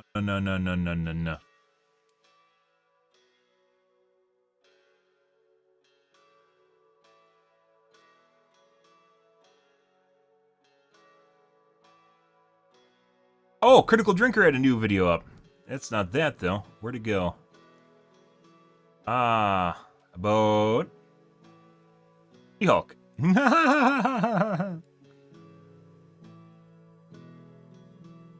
On my feed.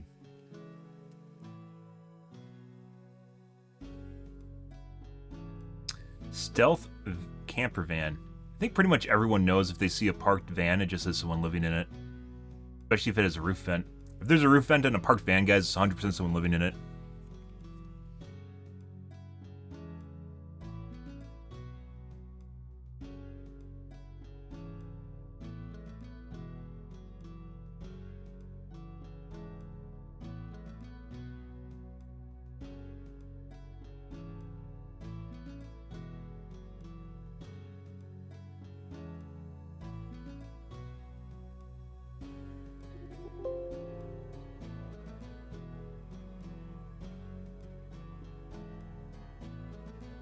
One of the great... There we go. It's not She-Hulk. It was Thor Love and Thunder.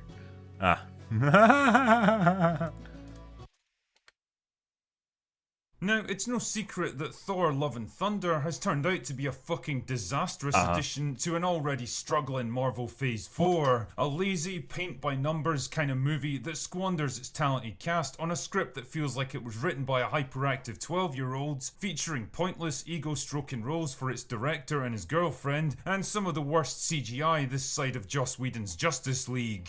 But the more I think about this turd of a movie, the more I realise that it actually offers a pretty interesting opportunity to compare two scenes from the same director, which perfectly illustrate why one movie worked pretty well and the other failed miserably. And just to make sure that we're all on the same page, let's first consider what the fuck a scene actually is, how it's defined, and what purpose it serves. Well, at its most basic level, a scene is an event or interaction usually taking place within a constrained time period or physical location and involving one or more characters saying or doing things. Scenes are the building blocks of your story, and in the case of good writing, they should build on each other to eventually develop a cohesive narrative. Scenes can be used for lots of different things, and there's no absolute rules on what can and can't be done, but generally speaking, they fall into three main categories. 1. Advancing the plot. This is the simplest and most obvious purpose for any scene. Basically, something happens which moves the story forward in some way. 2. Character development. The scene provides an insight like a into writing the class, guys. personality, backstory, or perspective While also of being one or critical. more of its characters. 3. World Critical building. of The movies. scene tells you a bit more about the world the characters are part of, its history, its rules, or the general state of affairs. At a bare minimum, a scene should accomplish at least one of these things to be considered a worthwhile addition to the story. If it manages to do 2 of them effectively, then I consider it a well-written scene that obviously had a bit of thought put into it. And if it manages to do all 3 without feeling forced or contrived, then that right there is the hallmark of some pretty talented writing. Anyway, keep this in mind as we begin our little analysis because it's going to be important. So first up, we're going to take a look at the theatre scene from Thor Ragnarok.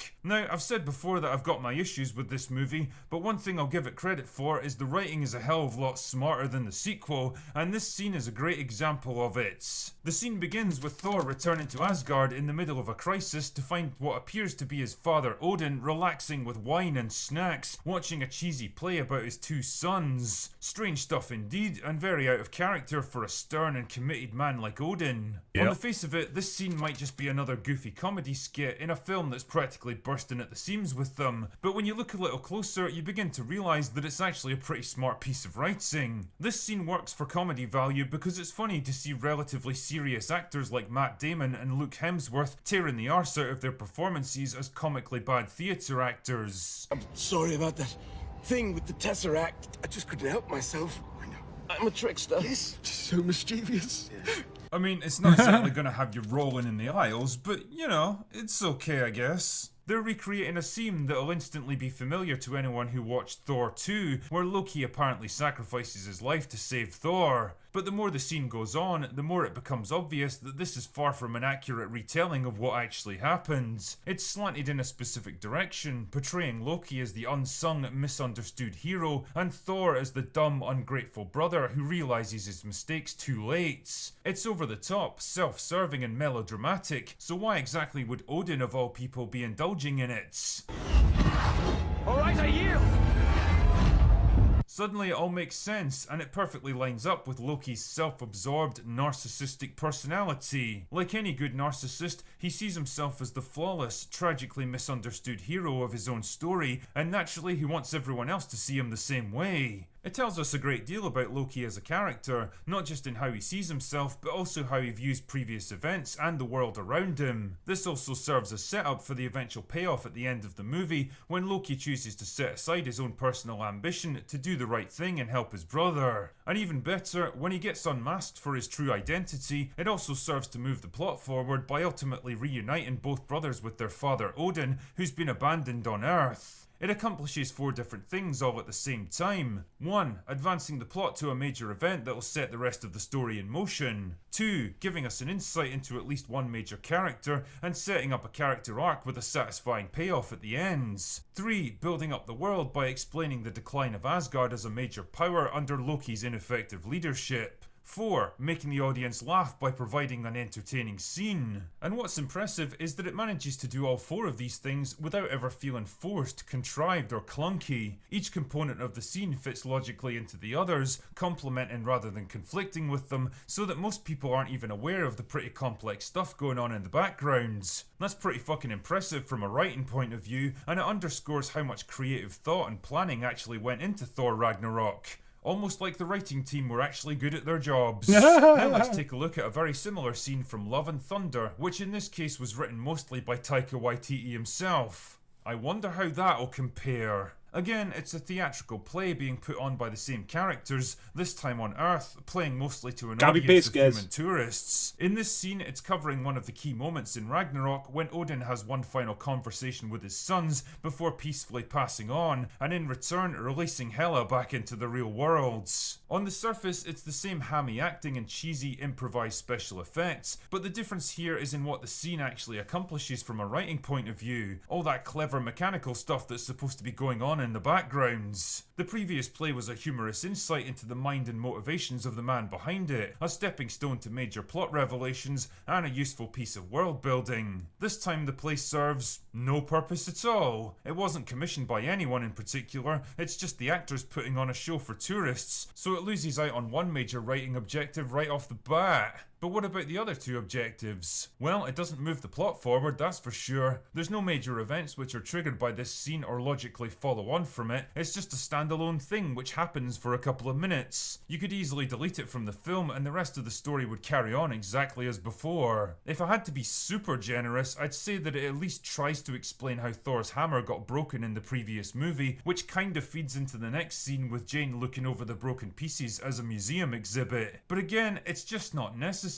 because a single line of dialogue from this tour guide would have been more than enough to do the same job. Or integrate it into the opening monologue from Korg, since Taika seems to love the sound of his own fucking voice so much. Also, you have to question how valuable a summary of past events is at this stage in the franchise. I mean, really, how many people do you think are watching Love and Thunder that haven't seen Ragnarok already? It definitely doesn't help with the world building either. The film's trying to show us that the once powerful, galaxy-spanning Asgardian Empire has become a tacky tourist destination, selling a cheap, bastardized version of their cultural heritage for a few measly dollars. I mean, if you were a cynical man like me, you could probably draw some interesting comparisons with how Disney treats Norse mythology in the MCU, but I suspect that's a level of awareness that Taika doesn't possess. The problem is that the movie's already established this stuff perfectly well with a montage of other scenes right before it. It's already planted the seeds in the mind of the audience, so this scene is doing nothing but reiterating stuff that they already know, and it doesn't exactly do it quickly either. The scene goes on for almost 2 full minutes, and believe me, you feel every fucking second of it. Why? Because it's not funny. It's not a subtle retelling of previous events with an obvious agenda at work, it's just a copy-paste from the last film. Writing, After guys. barely 30 seconds, I was totally bored and just wishing the scene would end so we could move on. And things didn't exactly improve when Melissa McCarthy showed up as Hela.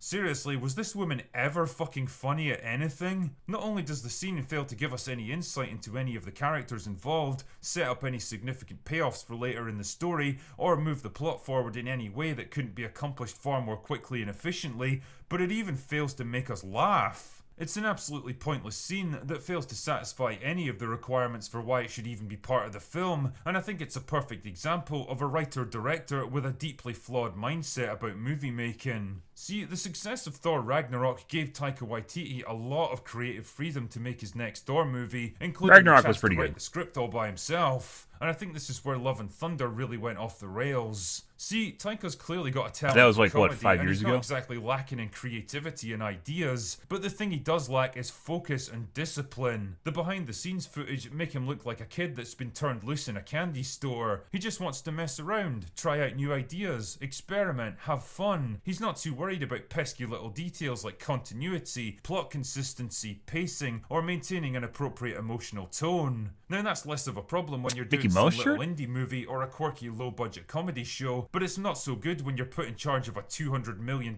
franchise film. His approach with Love and Thunder was to shoot basically any and every idea that popped into his head, no matter how good or bad, and then just see what he could hammer together in the editing bay. That's why the original cut was apparently 4 hours long, and even Chris Hemsworth described it as basically unwatchable, sacrificing plot, character, logic, and everything else for the sake of a few jokes. Now, I don't doubt that Taika Waititi is a creative guy, but he's definitely a director that needs oversight and level-headed people around to curb his wilder instincts, and that's the thing that was sorely lacking here. He wrote the theatre scene because it was a funny callback to a well-received scene from the last movie without really considering why it worked so Nostalgia. well last time around. He wanted the payoff, Nostalgia, the guys. cheap and Copycat easy nostalgia. laughter, the quick Never seen that dopamine before. hit, without doing any Especially of the work nowadays. needed to make it successful. It demonstrates only the most basic, surface-level understanding of what made the scene function, and really, it's pretty emblematic of his entire approach to Love and Thunder. It was a low-effort, low-intelligence, undisciplined production put together by a man that had started to buy into his own hype, confident in his own abilities, and too complacent to push himself to do anything better. That's why he hasn't been asked back for Thor 5. And if nothing else, it should probably serve as a lesson to most aspiring filmmakers about how not to put a movie together.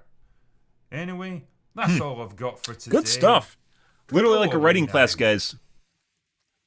Good shit. I definitely enjoy Critical Drinker's take on stuff. Agree with most of that. Thor Love and Thunder is a perfect example of what happens when a director is surrounded by yes people who never say no. Sycophants is what they're called. And that's pretty common in Twitch, if you guys know that. Summit has surrounded himself with that because it makes everything easy, right? Sycophant. Sycophant. Sycophant. Person who acts obsequiously towards someone important in order to gain advantage. Yeah. Brown nosers, there's a lot of names for them over the years. Flatterer, flunky, crawler, lick spittle, doormat. Not so much doormat. A minion, a leech, bootlicker, yes. Yes man. There's a very popular one. Brown nose, suck up. Arse licker, a suckhole, ass licker, an ass kisser. Oh, very vulgar. Very, very vulgar. Google. Thank you. Sycophant is the name that you're looking for, though. Good stuff. All right, guys.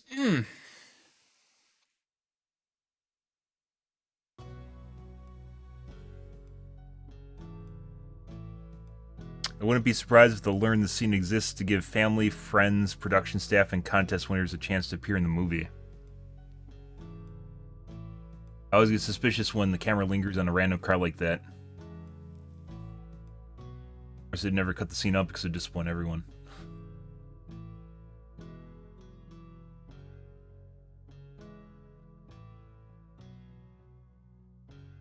Trigger's strength is the ability to explain why things don't work or don't work, in a way that anyone can understand. Critical analysis, guys. Tearing it down and putting bullet points to things. Good stuff. Okay. Let's do the tubes. If you don't have enough time for other stuff, we'll do that tomorrow. I got some uploads. Yep.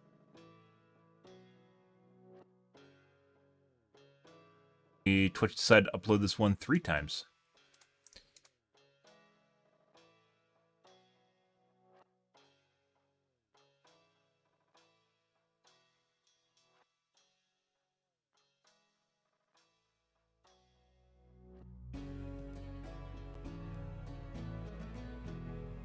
Did I get them all? Play.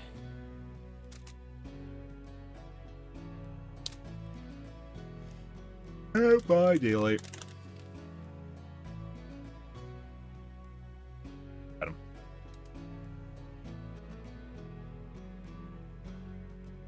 I don't think this has changed anything instead of putting that in brackets. Back to brackets because it looks better.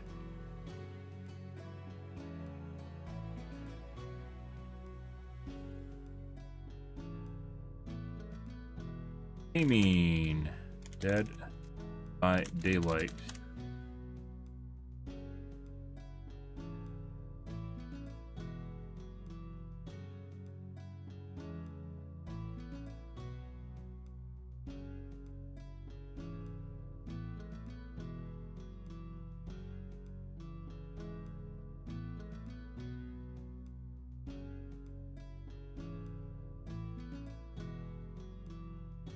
Spam people. Stuff matter. Good. Done and done.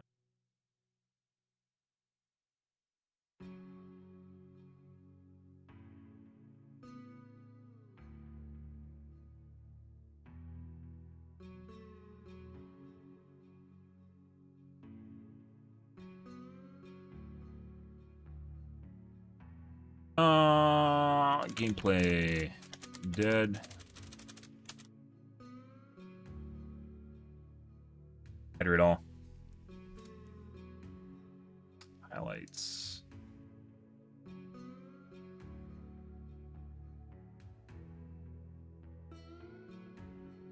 Not touching your personal skills, only your hive mind.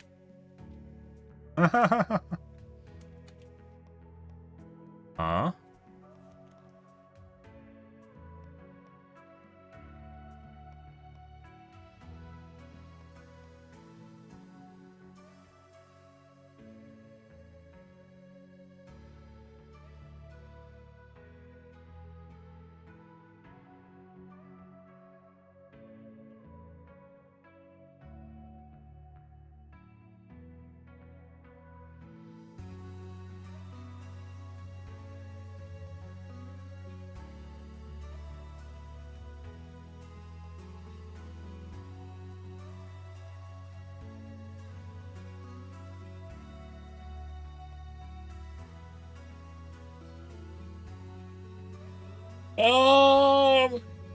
Hmm.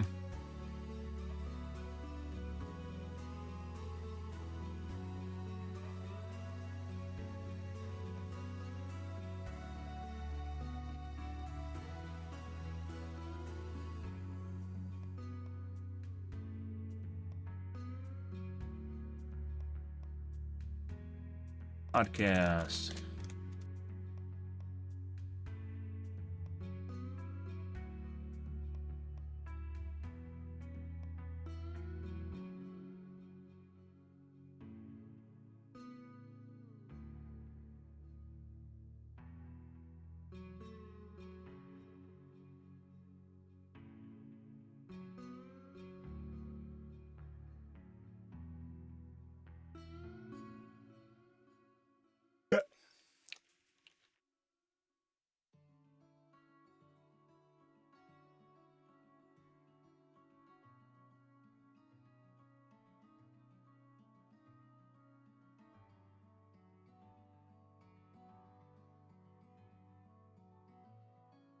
Hmm.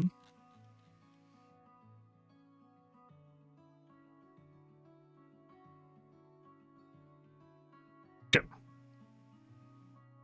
Done and done. Pound Town, guys. Blam. Blam. Blam. That shit out. Okay.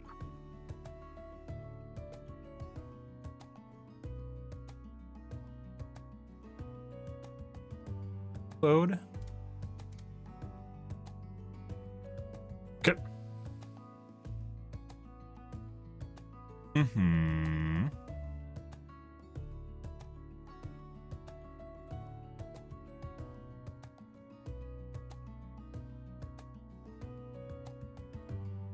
Didn't change anything, guys. Okay. Let's take a look at Reddit and go from there. I'm gonna watch my coffee cup out, guys. Be right back.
Ah.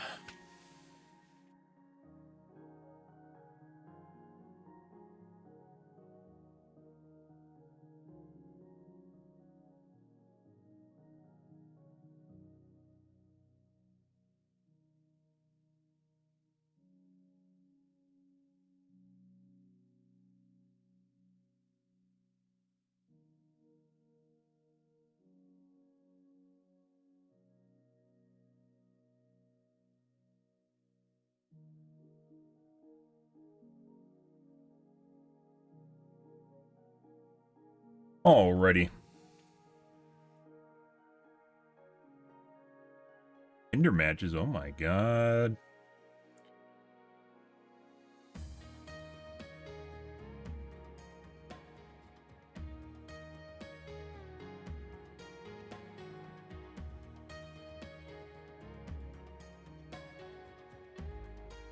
Pretty sure scammer.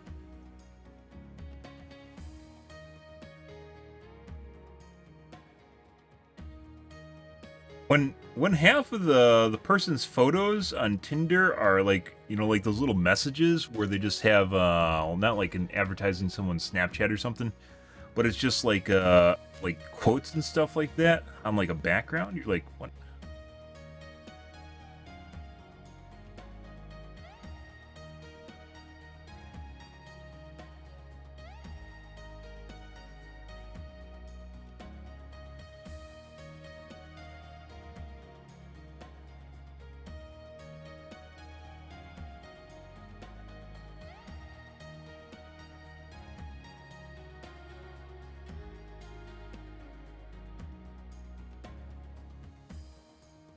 Lots of bots.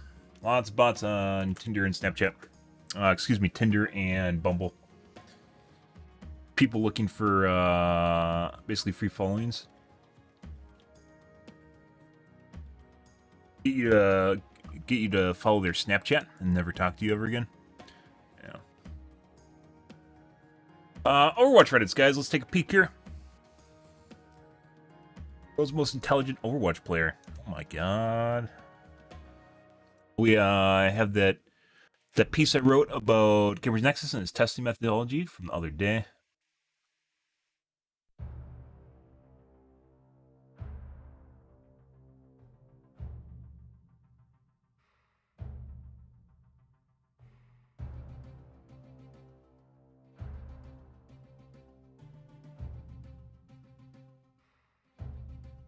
A free-to-play experience.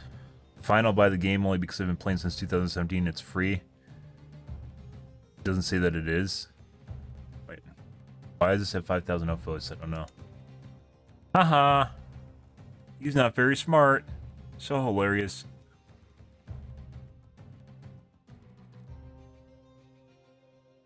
They'll be limiting the original heroes and game modes for new players. DLC content? Who knew?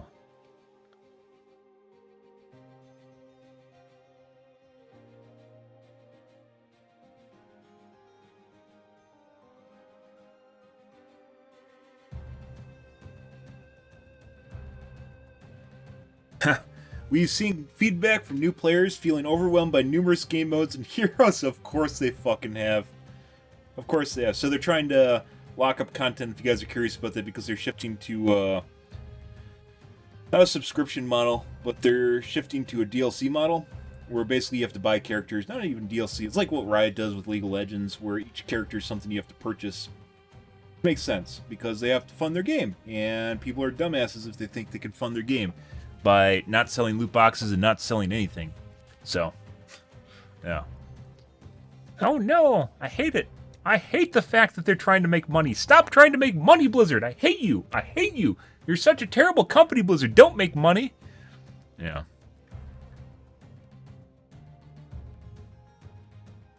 Been using a Walmart prepaid plan for 5 years and now I won't be able to play Overwatch 2. Why the fuck are you using prepaid plan for 5 years?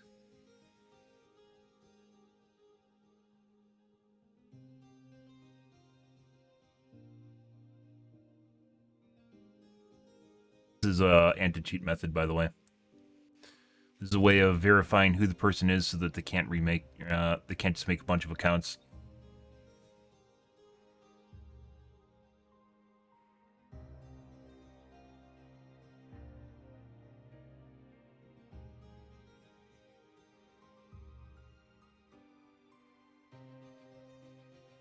Prepaid phones are incredibly easy to get numbers on. That's why they don't want it.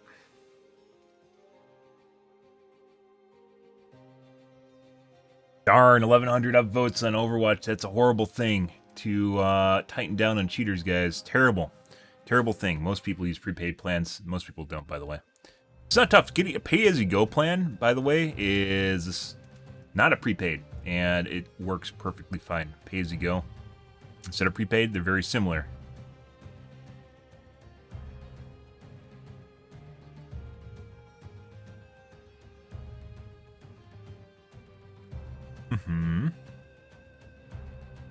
Overwatch 2 launch trailer. Oh my god. Faith alone isn't enough, Kiriko. Kimiko. I'm stronger than you think. The Overwatch I joined was about raising the world up. They can give the people hope again.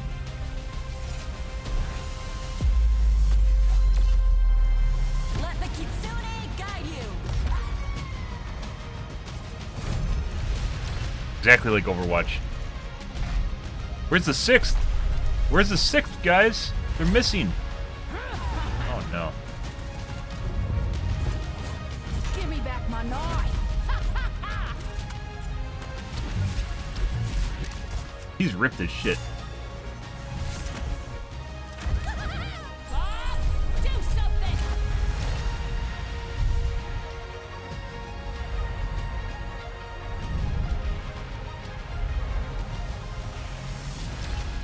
With these upgrades, they don't stand a chance. I could be pushing something right now. Reminder, you should play the objective.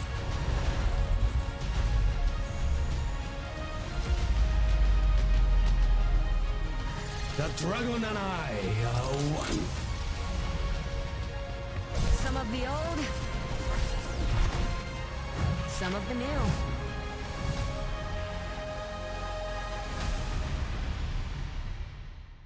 They have a launch cinematic? Okay, so I just watched an advertisement.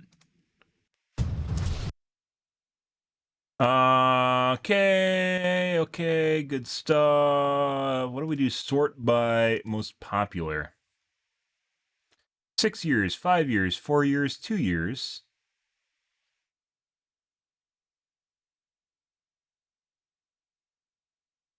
Seven years. 5 years. 6, 7, 5, 5. 5. Is there anything in the last 2 years? 4, 5, 6, 3. I thought they're gonna have a launch cinematic. 2.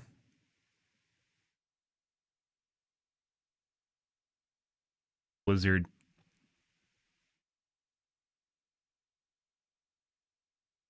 Yeah, where's their launch cinematic, guys? That wasn't a launch cinematic. That was a advertisement.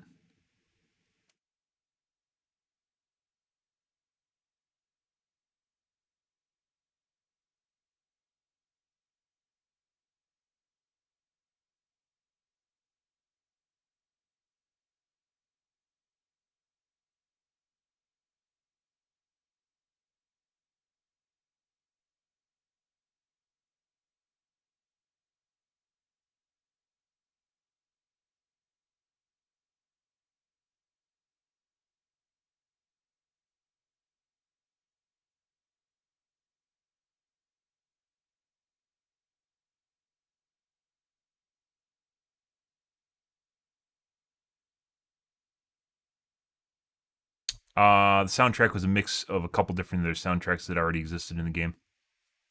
Or not in the game, in their videos. Reminds me of Overwatch.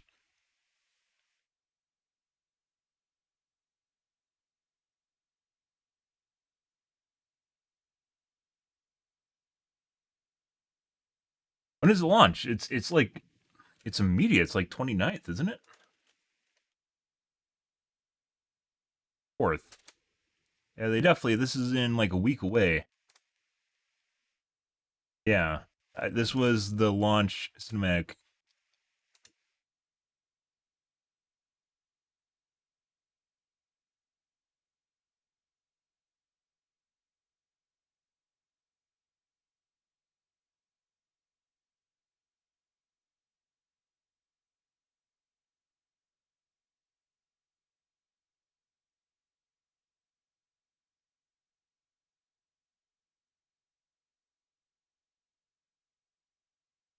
Pretty crazy.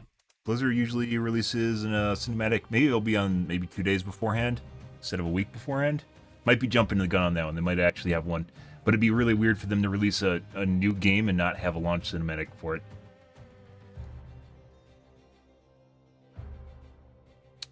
Into Reddits. 1300K and versus AMD gaming benchmarks in an Intel slide. Note the position of the 1500X3D.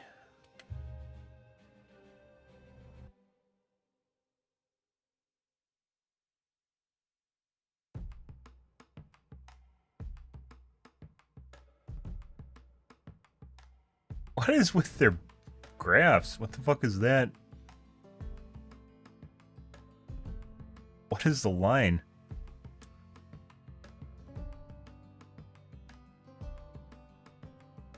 The 3D cache improves buoyancy and lets it float above the competition in bar graphs.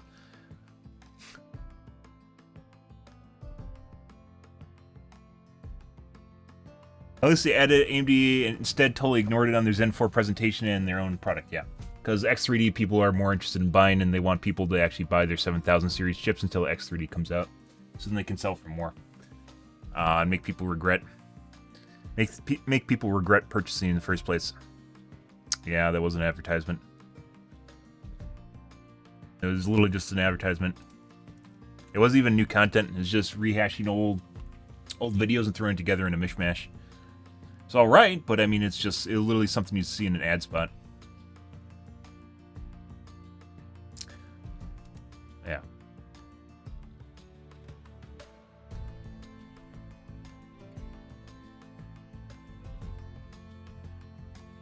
Makes you wonder why they don't add a bunch of cache in there to begin with. Mop the floor with the get-go X3D variants only. I'll add another $100 to every CPU. I'd pay $100 for it. I'd pay, well, maybe not an extra $100. I'd probably, if the 7900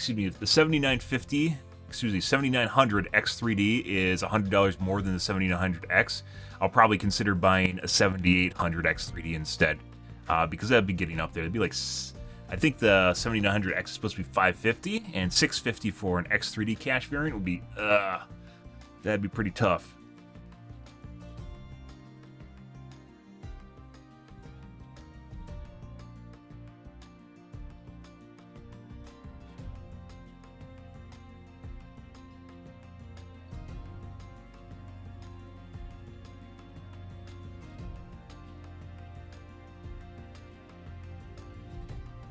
Okay, no, we're still on AMD Reddits. Hate mail. I responded to this earlier today. Did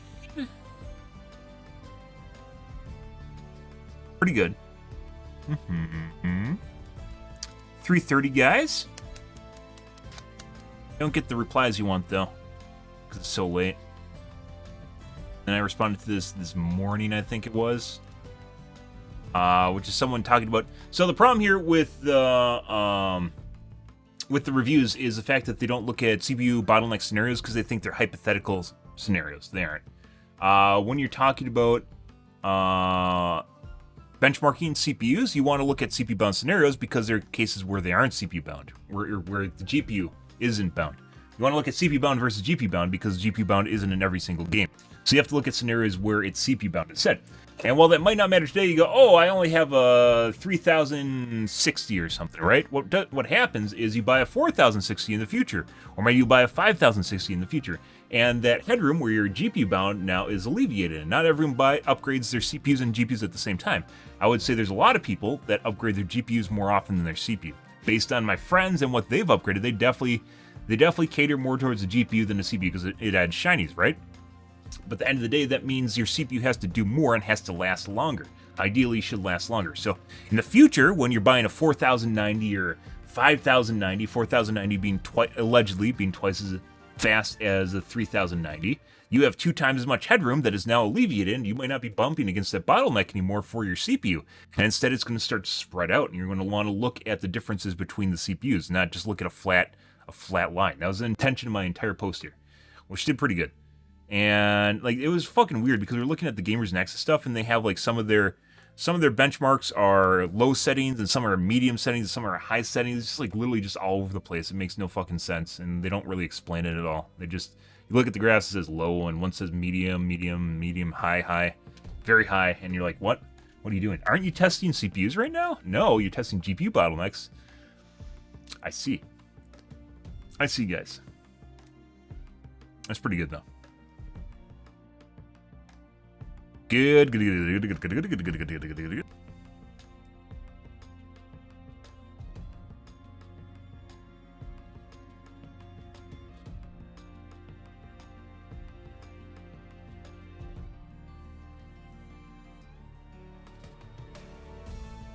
Looks like stock is doing much better than the 5000 series launch, yeah. Because there's a lot of people that are probably waiting for the X3D variant, the Vcache variant.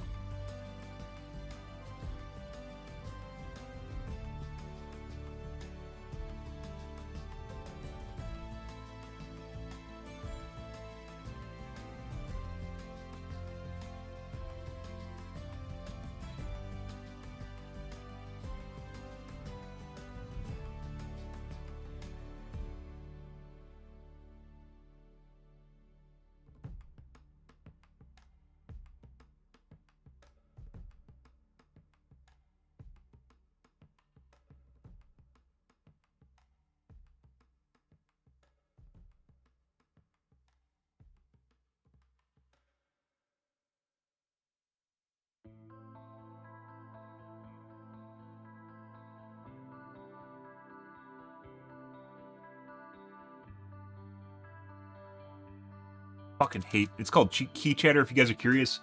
It's apparently a symptom of cherry switches. So Corsair has problems with it, and I think it's worse on my new Corsair compared to my old Corsair keyboard from like 8 years ago. I've had that one, the silver one. I still have it. It's across the room. Long time ago. And you'll double type letters, and it makes you look really fucking stupid when you do it. Like you're stuttering or something, but you're not, because you don't stutter when you type. That's not the way typing works. You enunciate with your fingers.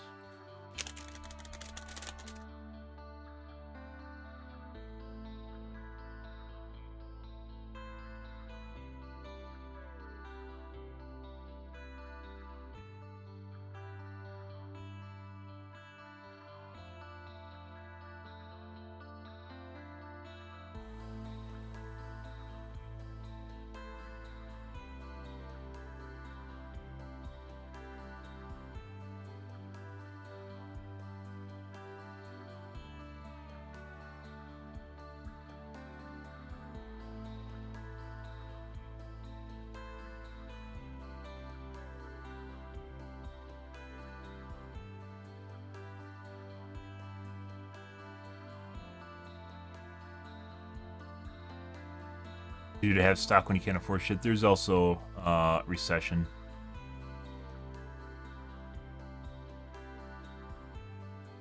Also COVID. What? I guess if you're sick from COVID, right? I don't know what COVID would have to do with anything, because they're available in store instead of online. What the fuck does that mean?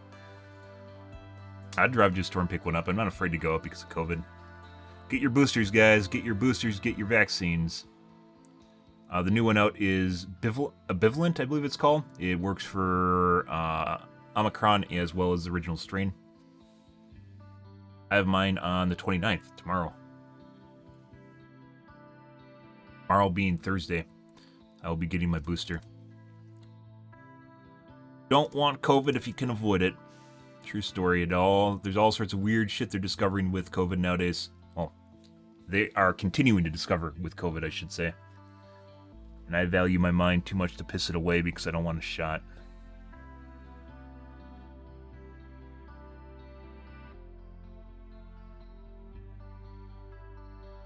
But otherwise, I still go on vacation. I do everything, the normal stuff. I just make sure I have my updated vaccine.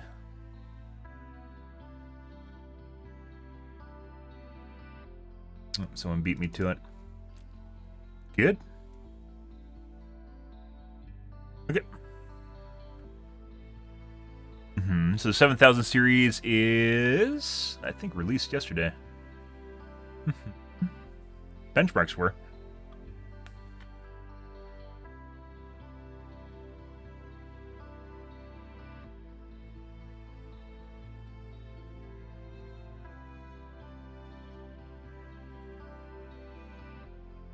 Not sure what this is about.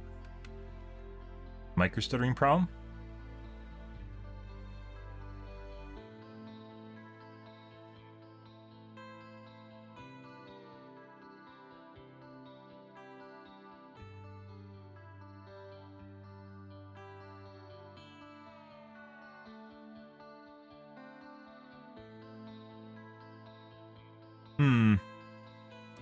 I haven't heard about stuttering problems with the 7000 series. Interesting. There's also not a lot of comments on that. It's curious. Give me to Reddits, guys. PTB, we covered this already. We talked about it. Uploaded a video. Not going to look through the comments there. Maybe someone else mentioned it. Let's see how many hits we have on Soul Guard here. Soul Guard. Soul Guard. Did no one notice? Did no one notice Soul Guard got a buff between the dev update notes and the PTB? Ah, always ahead of the curve, guys.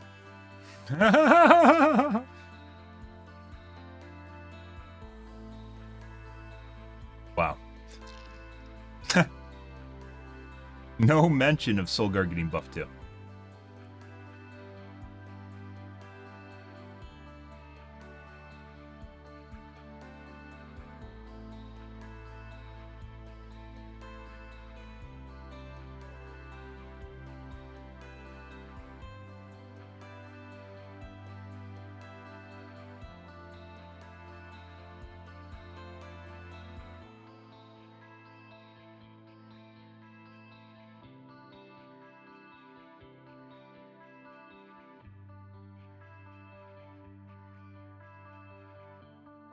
No one else knows Soul Guard got buffed between the dev update and PTB. Yeah.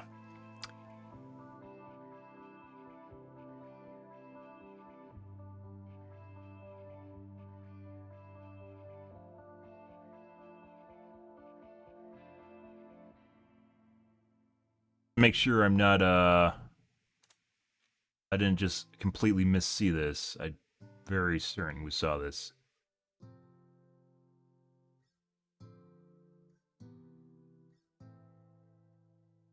There. Yep. Is it on the wiki? No.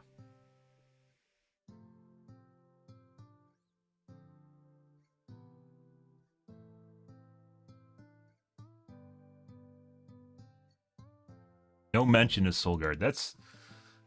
This community, guys, is something else. It's something else. I said like 3 out of 5 players in Dead by Daylight have never touched a killer. I'd still say that's relatively accurate. I'd say that's relatively accurate as 3 out of 5 people have never touched the killer. Or they played Trapper for a couple games, their MMR never went anywhere, and they're like, wow, this is so easy.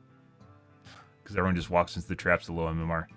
Meanwhile, at high MMR, they always know where all the traps are, and they walk around them. That's one of the reasons. And then they have someone that proactively tracks you, and will sabotage your traps behind your back, and you'll never see them. Uh-huh.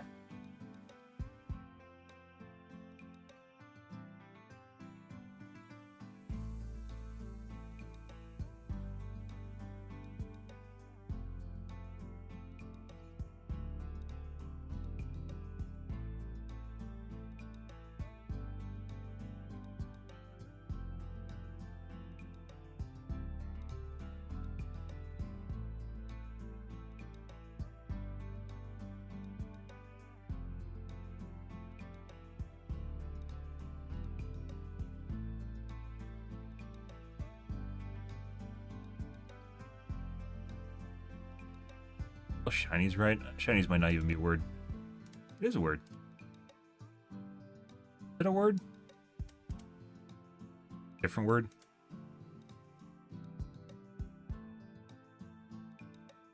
Another term for shimmy. That's not the word. That's a different word.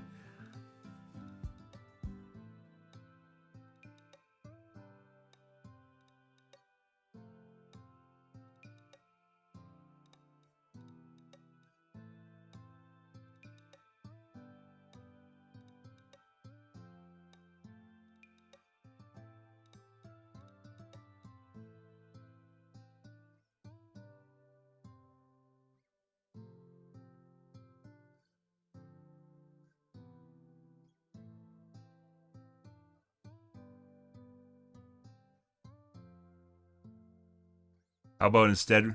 How about we give clickies and the new more back instead, and get base kit Noed. Deal. Deal? Deal.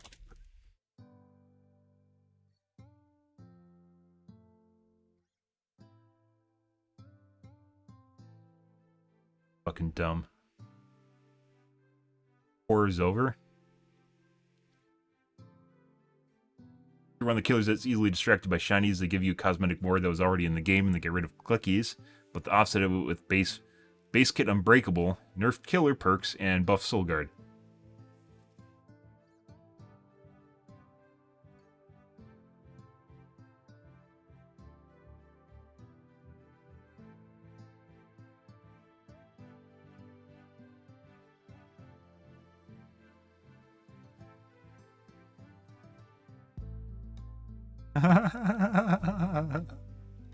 Context is fucking fantastic, guys. I love context. Just immediately cuts through the bullshit. Just adding context and objectivity, just it's like a knife through butter. And then they freak the fuck out about it. I love it. I love it. Or they're just not going to respond. Downvote, no respond, downvote.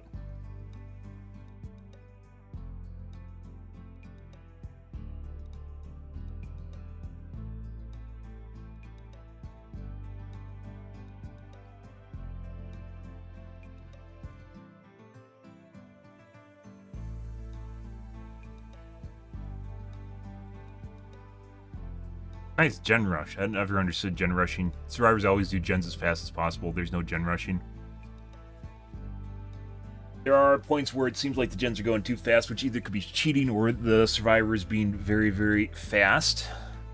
Efficient, as the kids say.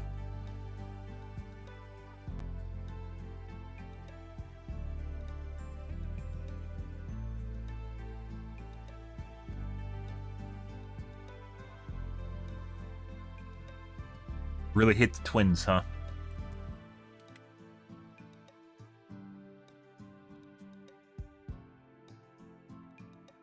Twins finishing more is not triggered when downing the last survivor standing as victor. I didn't see that. That's hilarious. You still have to go find them and pick them up. What the fuck? Either that's a bug. I hope that's a bug. Insane. Okay. Enough of this shit, guys. Let's get into the We had a very long podcast tonight. That happens. Had stuff to cover, things to talk about. We did some nostalgia tripping, which I don't normally do. Yes. Mm-hmm.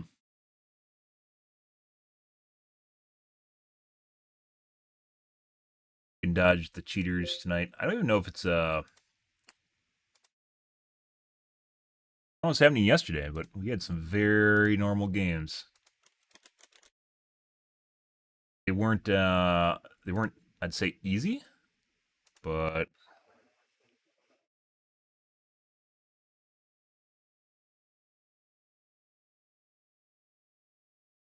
definitely didn't feel like there's anyone cheating, which is good. That's what I want.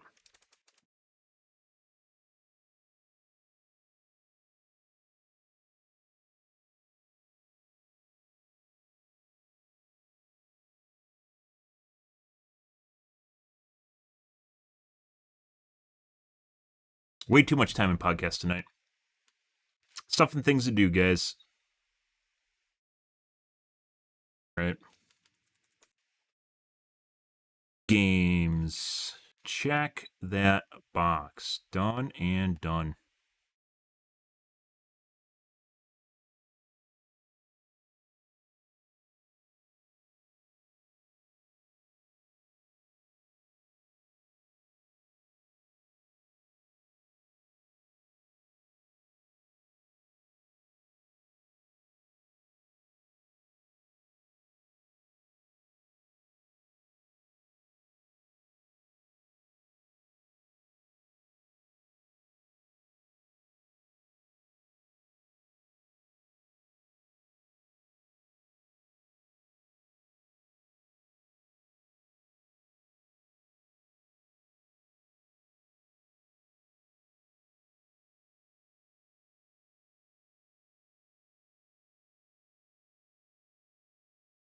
Alrighty, guys.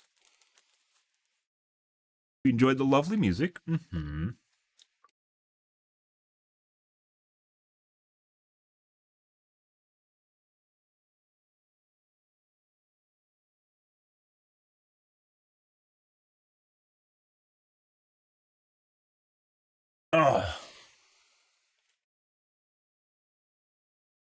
One moment, please. Please stand by. Ba ba ba ba ba ba ba ba ba ba ba ba ba ba ba ba. Uh-huh. You're listening to Elevator Sounds on BenSam123. Put on like the 2-point soundtrack.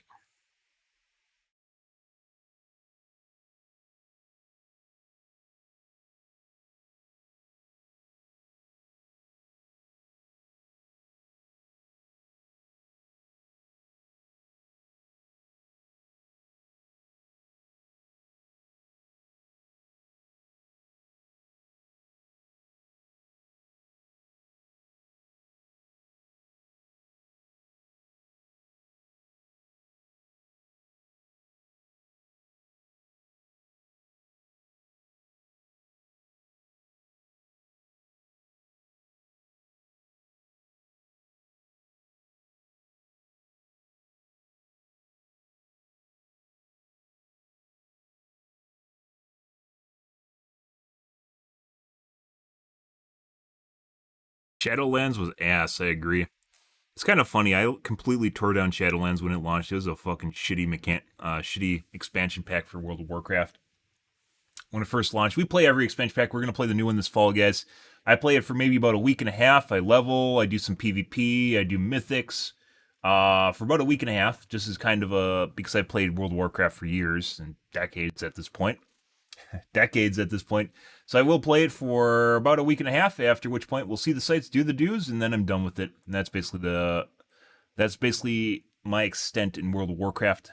Do it for every expansion pack launch. Then since I've been streaming on Twitch, we'll do it again. But Shadowlands was fucking terrible. It was absolutely abhorrent. It was the zones were completely disjointed from each other. They didn't share art styles or levels of quality. They were all over the fucking place. Some zones, like, you could totally tell they were done by completely different development teams. Some zones were very well done and a little bit to the point where it's over the top, like the Vampire Zone. I don't remember the name of that. The Vampire Zone, and then you have zones like Maldraxxus, which was the Burning Crusade zone, and it was horrible. It was absolutely horrible. It was like literally out of Burning Crusade. I'm not talking about the theming, but rather the level of quality was terrible. We've played against these guys before. Why are these guys here? This is a cheating lobby. Next game. That's weird. Should actually start blocking people I think are cheating. When I see them, I immediately know. That lobby we've played against before. Pretty interesting. Guess I want a rematch.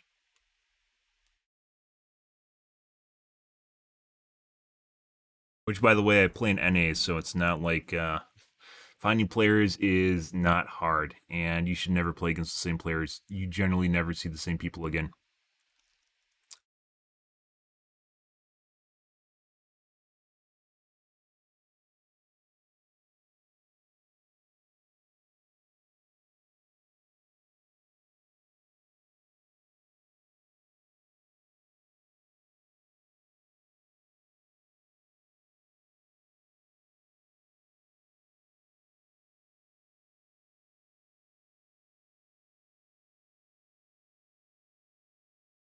One moment, please. Please stand by, guys. Mm-hmm.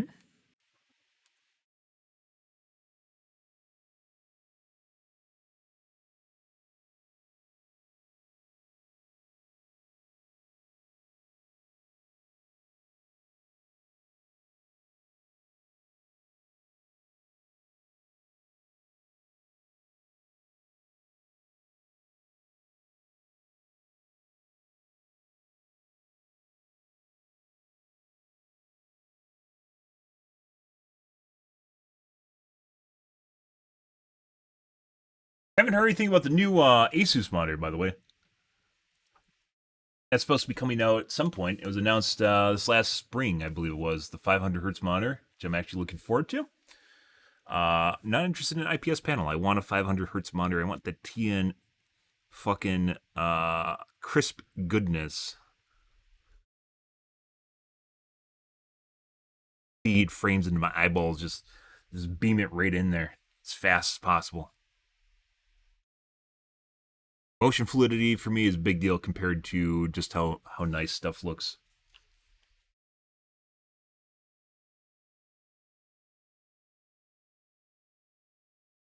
Got Square names.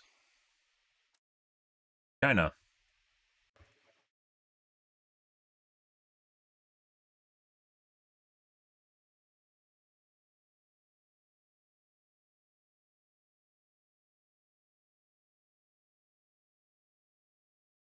Chip on his shoulder about streamers.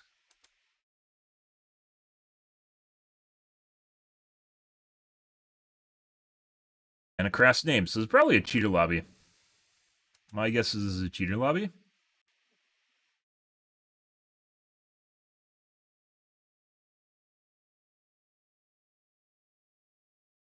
I guess.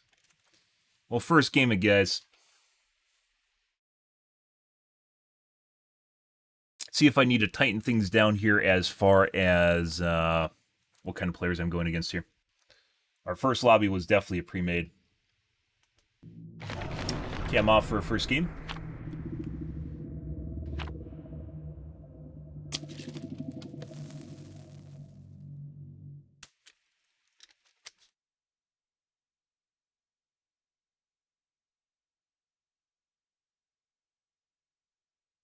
Hey, Grass and Breathe.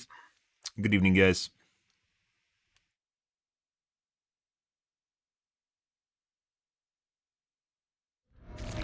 Yeah, it's definitely a cheat lobby. And Ormond, right out of the gates. This is usually the go-to that cheaters love. It's been a while since we played Ormond, though. First game, sus-looking lobby and Ormond. So, very likely cheat lobby. See, though. Maybe that is not true.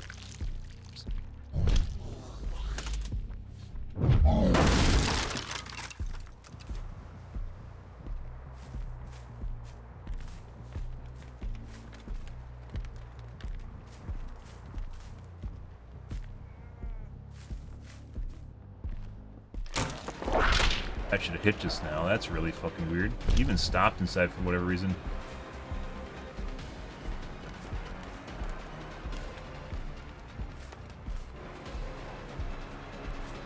He is very fast. He just caught up to the guy in front of him. David's definitely cheating. Going after Jeff.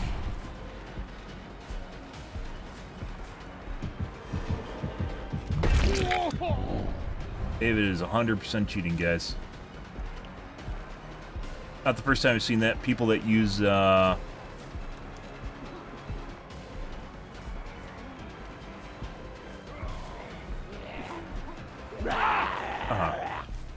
strategic zombs.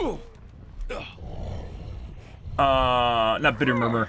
People that use that perk as a way of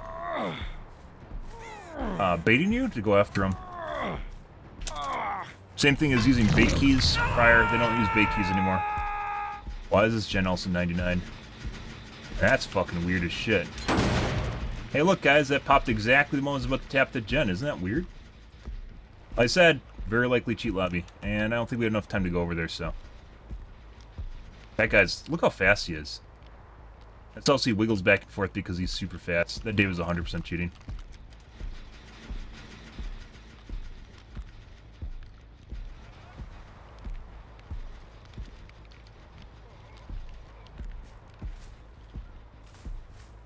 Sprint burst. Bye.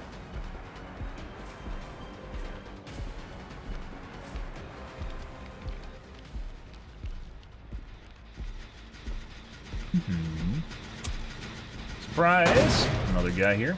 On hook now. There it is.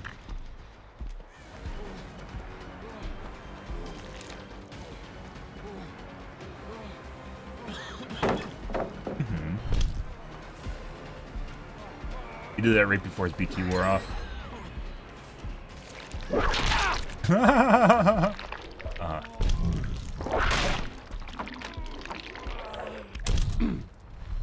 Yes, if he has it.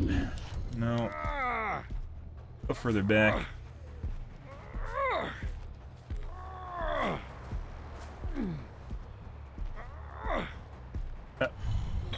Unfortunate timing on that unhook right there. I wanted to get a tap on that gen though. Hey look guys, another gen that's 99. Isn't that fucking weird? I'm noticing a pattern here. It's like someone just taps the gen and it goes to 99%.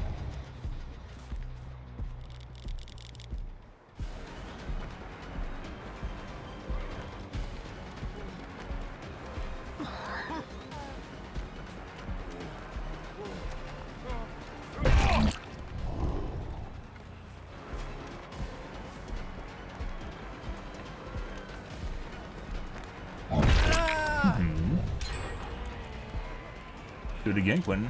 No. Yeah. Time to pick him up. David is incredibly fucking fast. We're just gonna go for a pickup here and get slapped, guys. We have to right now.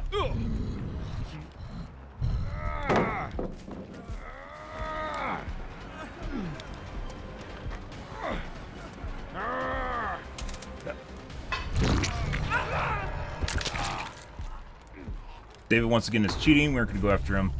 Quentin might be better. We want to find whoever's on the gens, which is the Meg, hiding somewhere.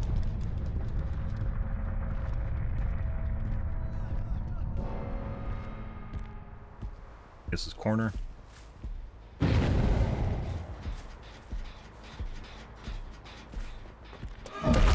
Buddy. Sorry, your friends are cheating and we have to go after you. That's just the way this goes.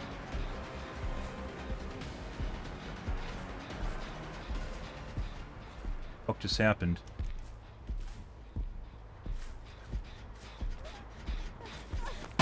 Oh.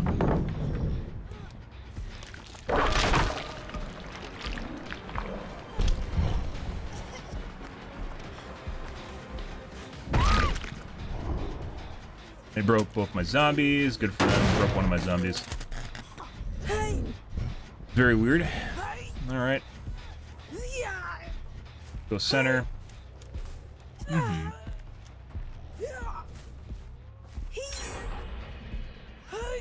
Oh no, not that.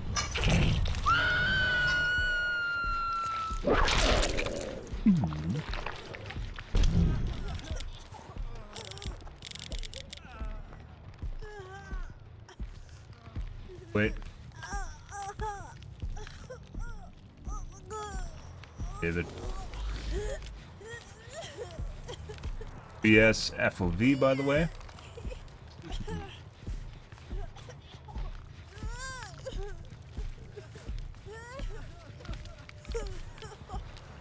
You might see a drop dead hard for unhook here in a second.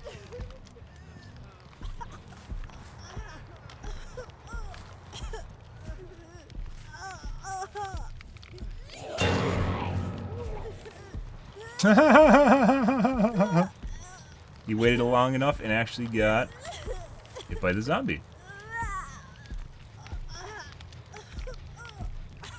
Sounds like someone's doing the gen right there, guys.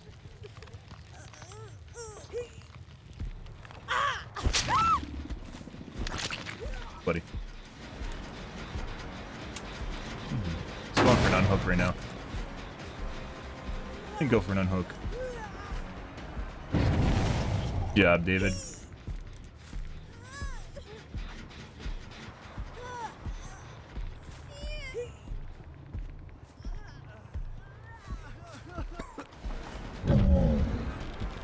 Bye.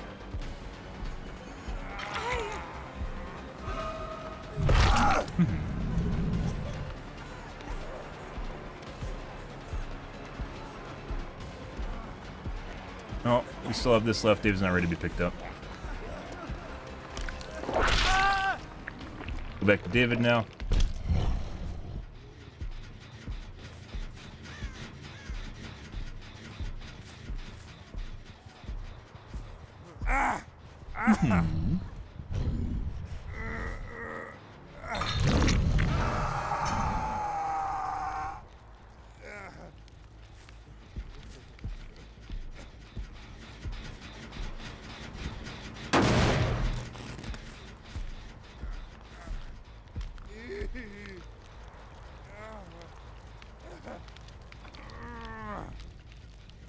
David might have Deliverance, which we might see in a second here, guys. Oh, look, guys. Alright. Gonna drop for pickup on the Quentin. There she is.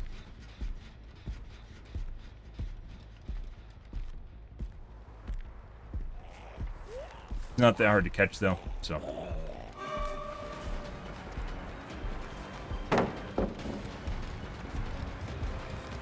Make any sound.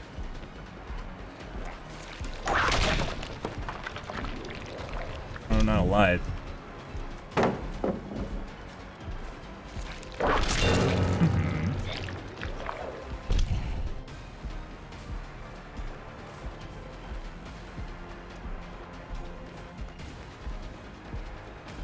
Pretty fast. And he fucked up. More alive. Dead. Let's get her out of here right away. We have to. It's gonna pop the gen here in a second. There it goes.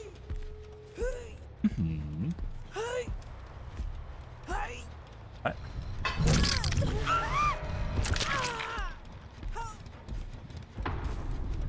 The unhandle? Nope.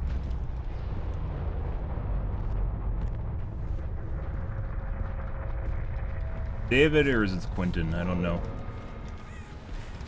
Hey, buddy. David, unfortunately.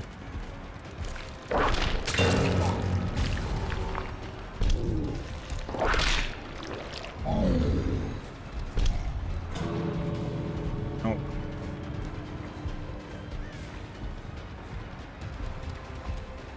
See if we can get a bait in. No. Alright. Good stuff. Noah totem is up there, unfortunately. It's just the way it works. Quentin left. Gee, love you guys. That's the way it goes. We'll try and figure out who's cheating based on point totals here, but probably not going to be able to. Good cheaters, you can't see it in the point total. So, no point. Good stuff, guys. As I mentioned before, David was incredibly fast. But not very good, so it doesn't fucking matter. Good shit.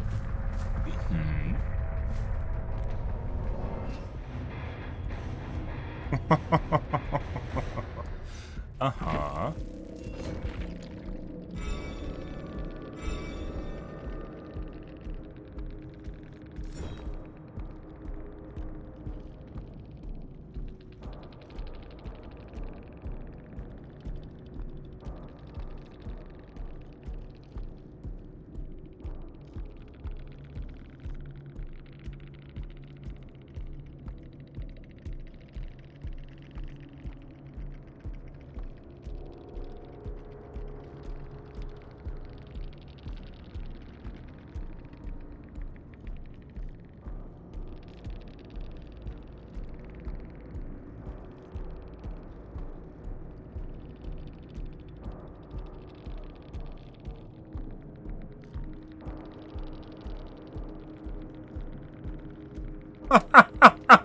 No one cares who you are. No shit. That's why I have streamer mode on.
What a fucking idiot. So this is a cheat lobby, and it's definitely a 3 or 4 man.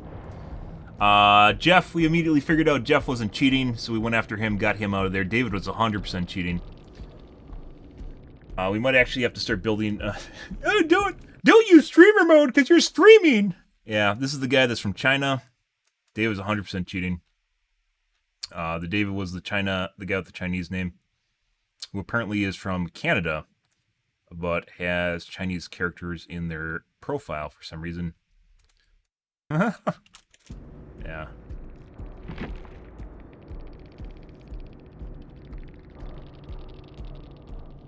I'll get right on that. Nice reverse logic. Reverse psychology, guys. Good old reverse psychology and gaslighting. Yeah, I'll make sure to turn off streamer mode and to not tunnel and camp. Got me good.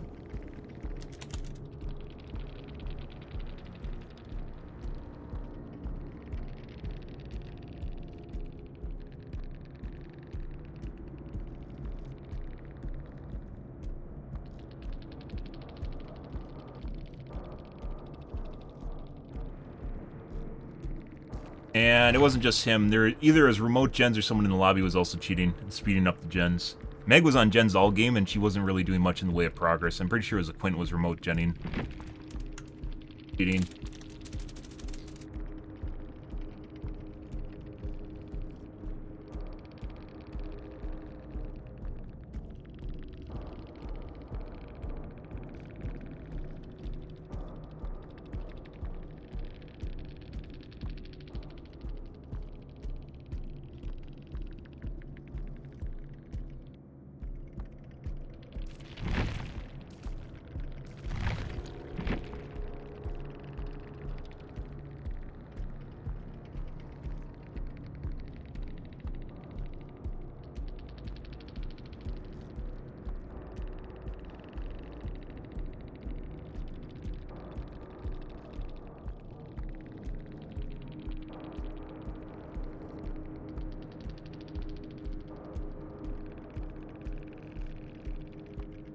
Yeah, so the Meg and the Jeff were normal, and these two guys were cheating. Good start for the evening. Yesterday we had no one we reported for cheating. Tonight we immediately have 2 people out of the gates. Good stuff, guys. Don't use streamer mode. No one cares about you. No shit, that's why I'm using streamer mode, so you won't care about me. Nah, you don't need to know who I am. Because I don't care who you are. Ah, good shit. Next game. No fucking shit.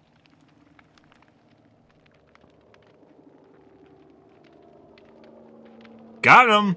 Got him good, guys. Got me. Ah.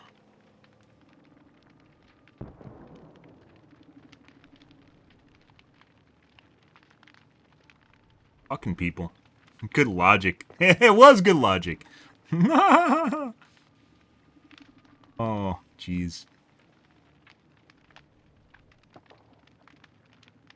Fortunately not a 4K, and it actually powered the gates. Some of those gens were going insanely fast, considering where the people are on the map and the people that were fucking around the hooks. Yeah.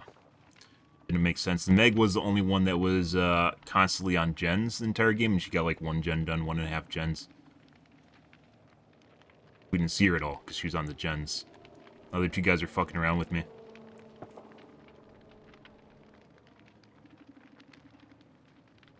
And she had jack shit for a score.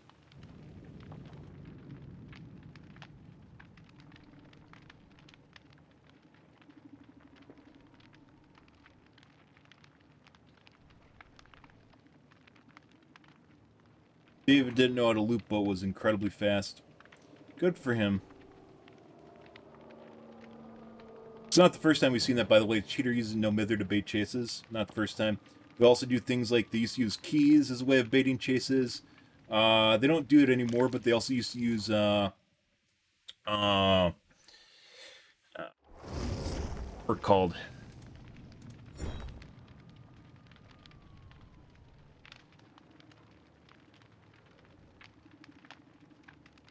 The one that basically lets you see where the killer is.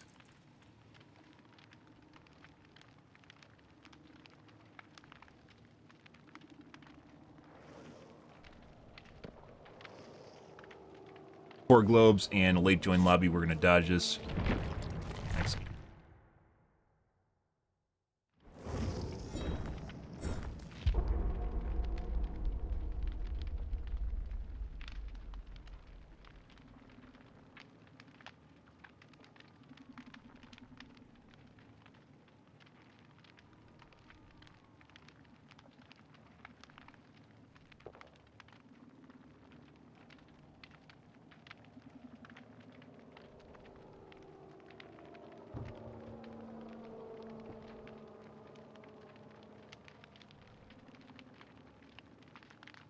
Object of Obsession, that was what it was called. It got nerfed or buffed or something like that. Almost no one runs it anymore, though. Occasionally you see it, but usually you don't. Object of Obsession. Used to be a perk people would run to get your aggro. To get aggro from the killers. Also, sometimes they do clicky clicks, so the clicky clicks are relatively common regardless, because it's become a meme, regardless of who's doing it. Clickities. They do some clickities, some tap dancing. Which we like, because that's a BS tech, by the way. The reason we like that is because they aren't doing gens when they're clicking at you. It's a good way to buy time.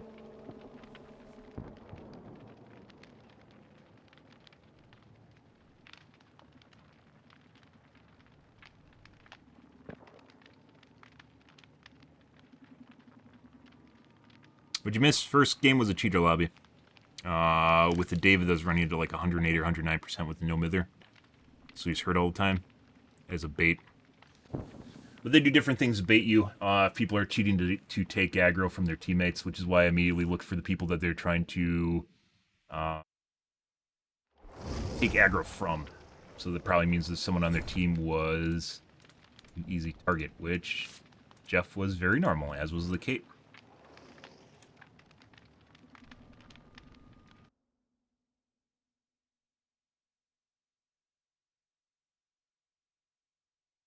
Fresh account, level 1.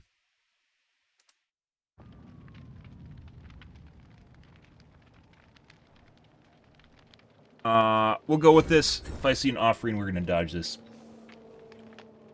Map offering.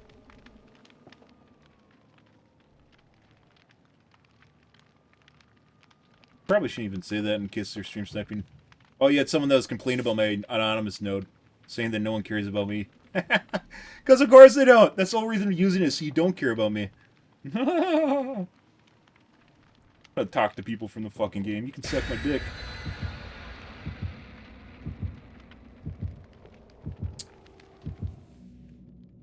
Show me your map offering, guys.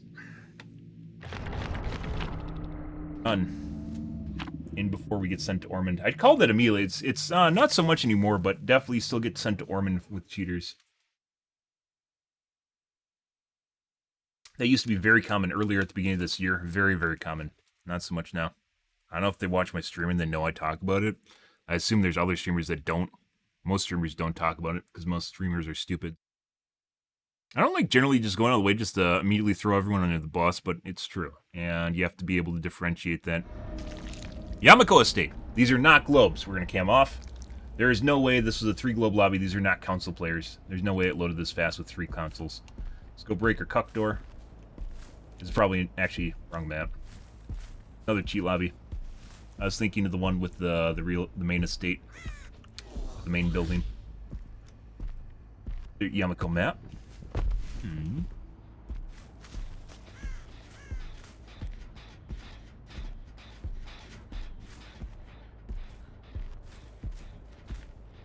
Murder.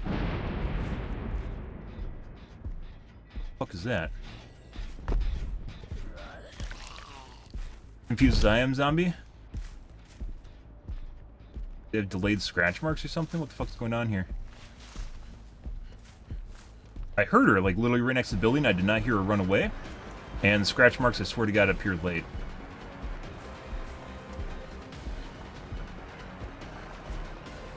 Drop. Nope.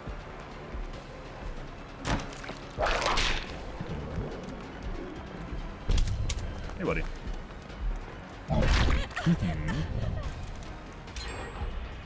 Fuck is that? Her sounds, I swear to God, are not coming from the right directions. Get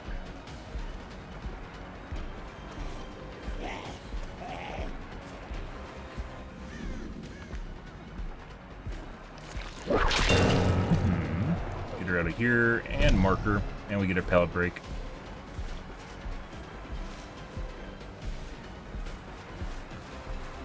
Friend.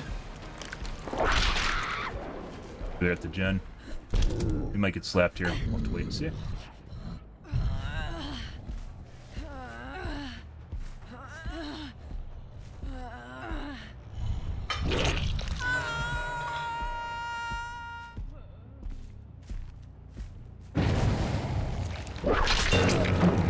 Missed you? You gonna unhook for me? You should. That'd be great. Thanks, Kate Denson.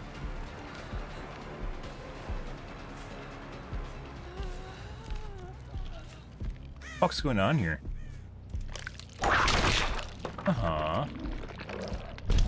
Don't mind if you do.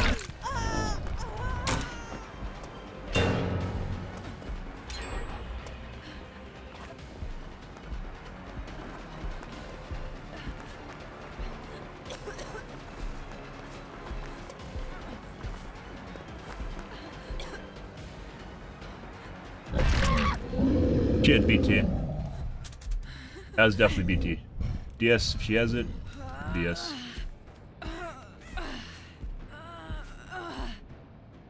Away from the roof over there.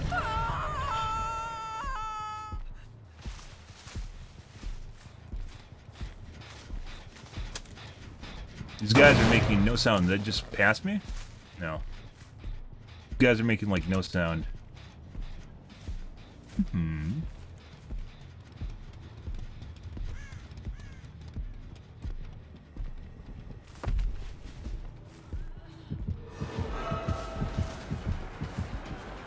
Yeah.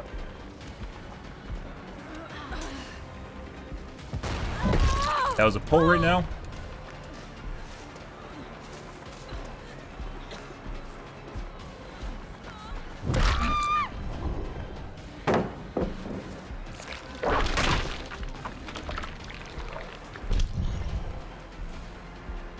Yeah, I definitely pulled her. BT's up. Redrop. Should have dropped that. Vault. Let's get her out. They should be coming for pickup. I think they're doing on Genso, so we might have some time here. It's gonna be close. Go.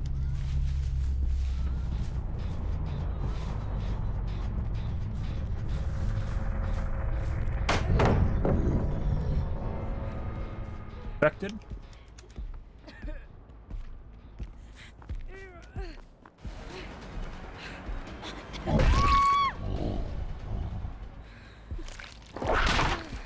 You guys over here still.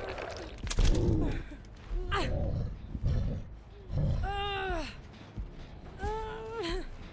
you should go right here. Would have been nice if there's a more central hook. There's not. Kill.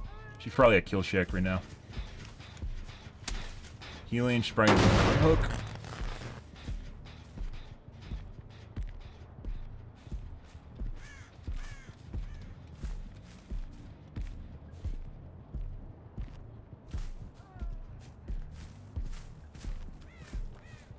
The other guys over here. We're gonna force him to come across the map from their gen. There they are on the right.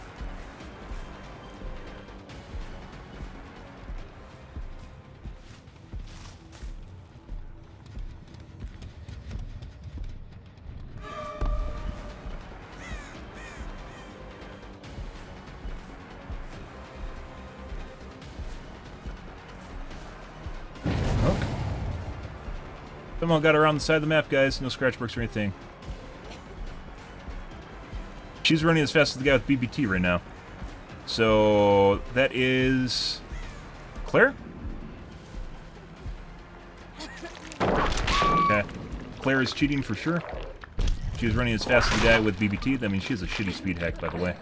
Good speed hacks will cap them. DS if she has it. Is it Meg or Claire?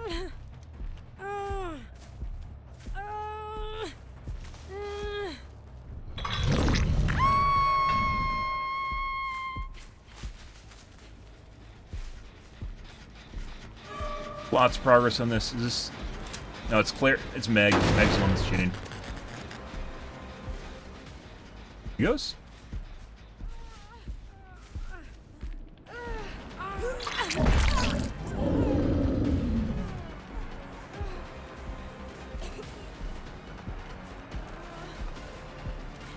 He's running as fast as me.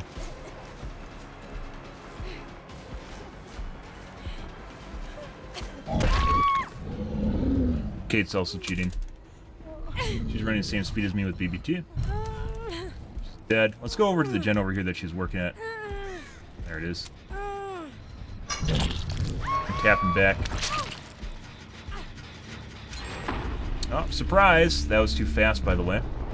The gen was at about 30%. When we left, we know they're cheating, so that's nothing new.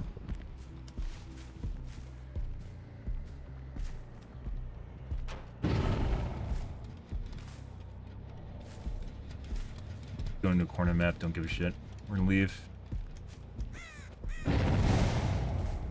Meg. Going for her gen.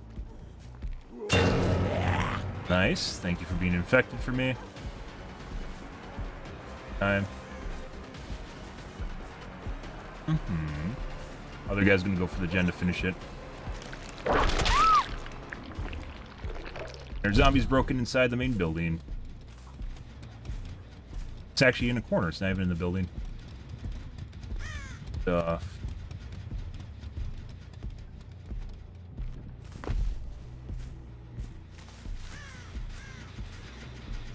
Hey, buddy. Got that for you. He is very fast.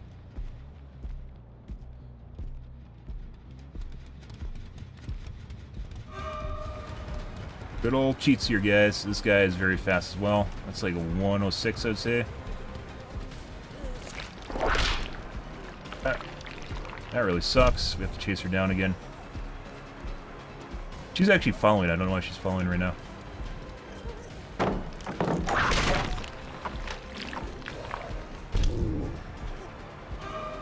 Are you escorting her? You still have to do the gen.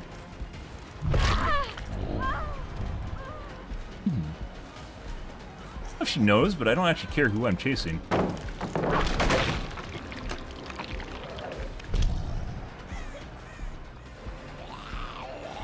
And she fucked the pooch. Nope. I know they're immediately going to veer off and go to gens, so.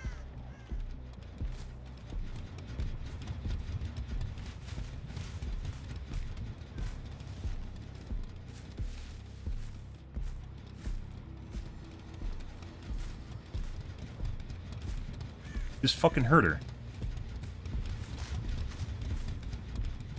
How the fuck can she be right here? I can hear her. And she's not making scratch marks or doing anything. No sound. Progressing.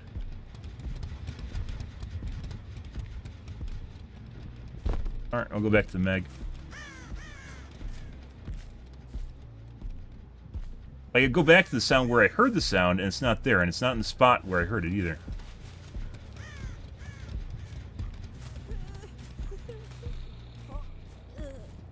Field.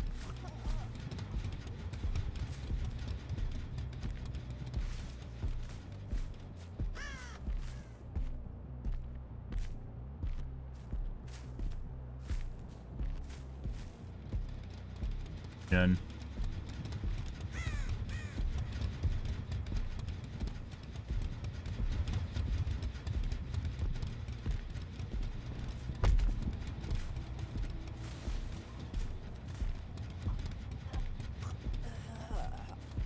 You in a locker?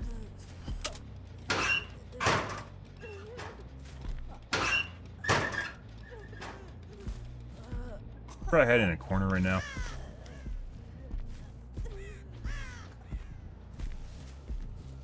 Catch.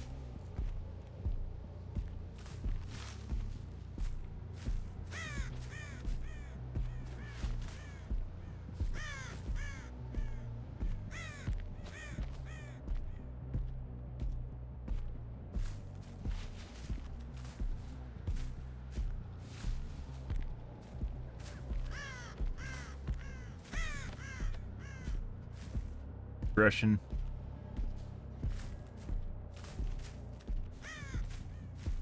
Had to check and see. My guess is she's in the basement. I don't know where basement is. I guess it's at Kill Shack? Yeah. No. Oh, maybe she's downstairs here. Maybe that's what I was hearing.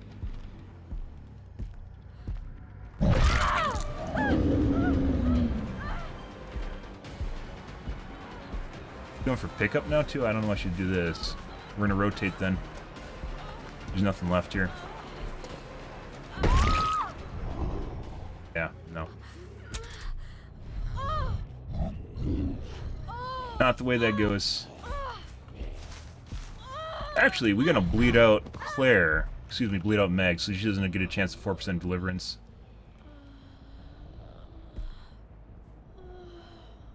Yeah, we'll show you. I bet it'll be the same shit. You won't be able to do that in the future. Yeah, got me good for that 4K.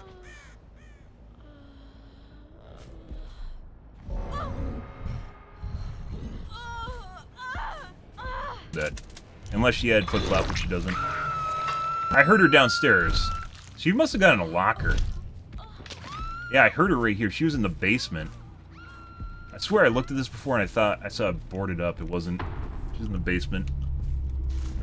Putting that aside, definitely had some cheating in this map. That's pretty ridiculous.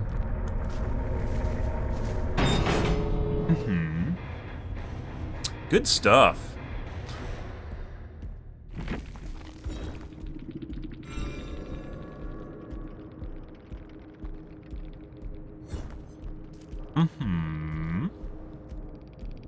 These guys had a lot of points. Apparently, just doing gens got them a lot of points for some reason.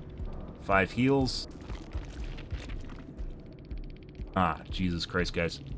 So Meg, alright, let's start it off here. Meg was running as fat as Kate with BBT, so she was running at the very least 115% speed hack.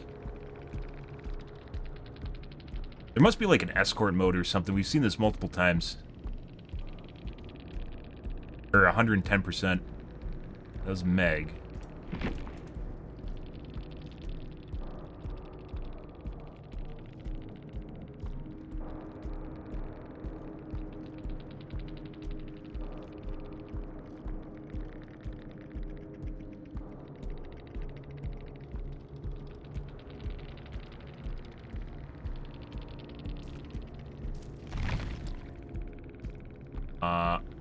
Shiva, I think, was normal. Kate was running as fast as me with BBT.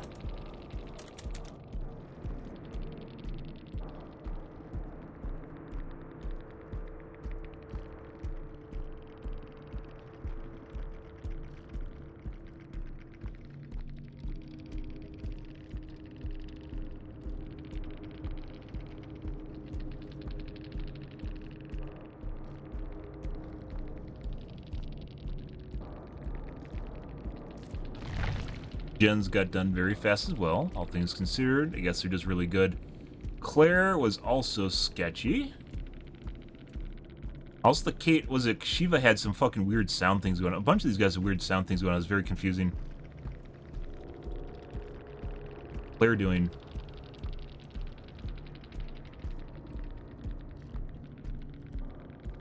Claire just looked fast. Obviously, there's a boatload of points here. Must be from the hyperfocus, guys. Ah! Very good. Just gets a shitload of great skill checks, and that's obviously just click heads, and she just clicks heads with hyperfocus. Makes perfect sense.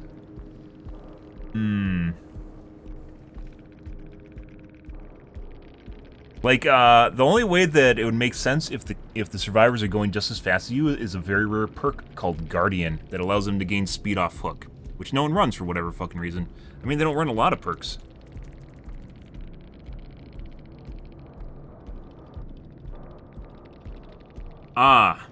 When you unhook a survivor, the rescued survivor benefits from 8 seconds of scratch marks and pools of blood are suppressed, and they gain an additional 7% movement speed. Yeah, so they'd be running at 170% movement speed. It is a very, very rare perk. Almost no one runs it. Yeah. Rare perk as in no one runs it. So. Yeah, that's the only time they should ever be running faster than you. I also don't know why they don't run it, but, you know. I don't know a lot of things, like why they don't run anti-camping and anti-tunnel perks, but, you know, I guess they don't need them because they're that cool, so. Let's take a look here real quick at the video. Normally I don't do this. I want to take a peek at there.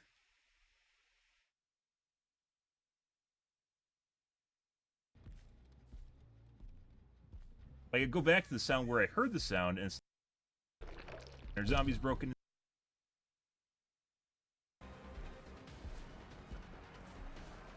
Okay. Somehow got around the side of the map, guys. That was the Meg. Who else is sus? This is where she's running as fast as the guy with BBT. BBT right now. Yeah.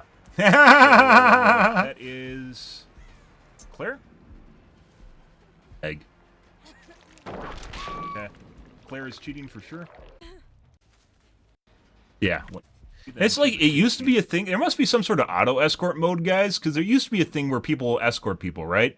And I think the cheats will actually keep up. Like, there must be, in order to appear legitimate, I think the cheater developers at some point implemented a dynamic speed mode where when you escort a player, it'll keep up with whatever their speed hack is.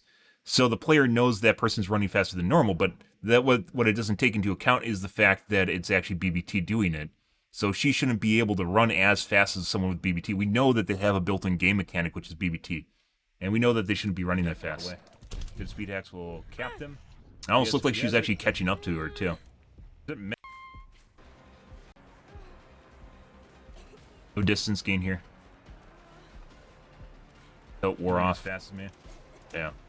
And that's where it wore off right there. Over to the gen over. That was too fast, by the way. The gen was at about 30%.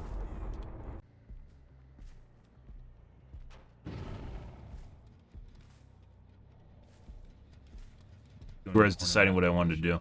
Nice. Thank you for being infected.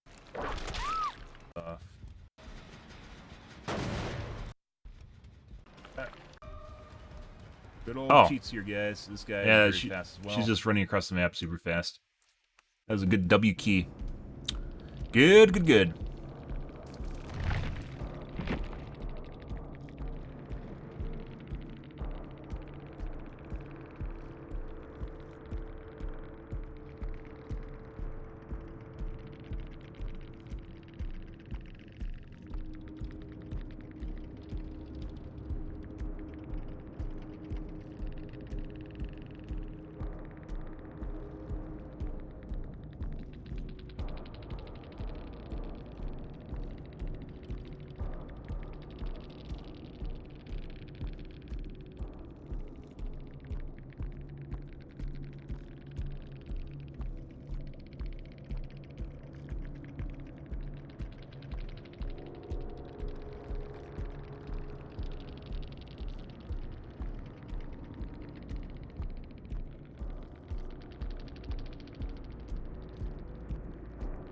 Score, skill checks, I don't know, however they want to read that.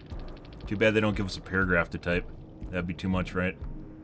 It's kind of funny, like, when I see other people report, when I see other streamers report people, they just type in cheater. How the fuck does that help developers figure out what the fuck they're doing? Cheater. Okay. I gotta take a piss, guys. I'll be right back.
So we're back to our cheat lobbies tonight, guys. Yeah, it's hilarious looking at other streamers and all they type in is like cheater. Or this guy sucks. I think he might be cheating. And how the fuck does that help developers figure out what the fuck you're reporting them for? Like, literally just type in what you're reporting them for. Why? Why do you think they're cheating? Short answer questions, guys. Like, literally in every college test in existence. Short essay, short answer questions. Cheater. What? Could you extrapolate a little bit? I think they're cheating. Okay.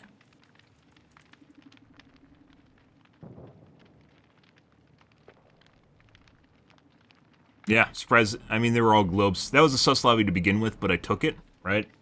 I mentioned that at the beginning of the queue. None of those guys were exceptionally good at looping either.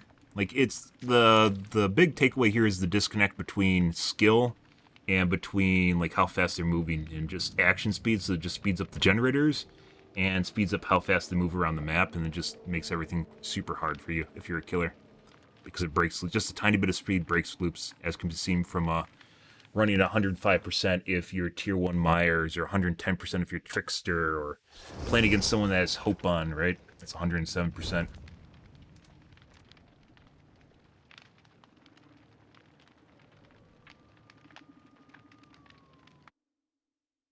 Private.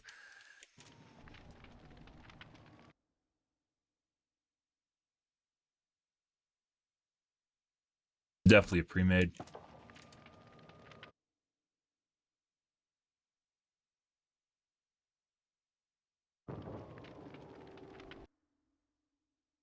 Privates and just ran. Definitely pre-made though. I don't see anything wrong with it, but cheaters are now figuring out how to look legit instead of going Ass Blaster 590 or I fucked your mom or Prolapse Master or stupid shit like that. And the crass names seem to have disappeared. Instead, they look relatively normal, right? Remember how I talked about crass names? We see almost no crass names now, but we definitely still run into cheaters.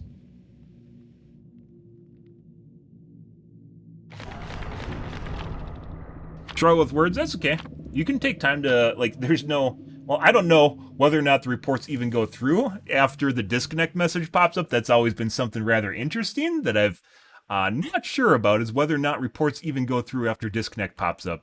That would be kind of shitty, but that might be true. I still think they go through, which is why I type them afterwards, but putting that aside, I mean, you have time to type stuff out and think it out, so. Ormond! Very likely a cheat match again, guys. Cam off. Formerly known as Ass Blaster 420. Ah, I see. That's who we were playing against, is Ass Blaster 420. Yeah. They're evolving, guys, mainly because they probably watch my stream and they're like, hey, this guy mentioned something I do all the time because I'm a moron. And you're like, yeah, I know. Maybe I shouldn't do it. I should have also changed my add-ons. On good add-ons. Usually like Kill Shack right away. Yep, 2.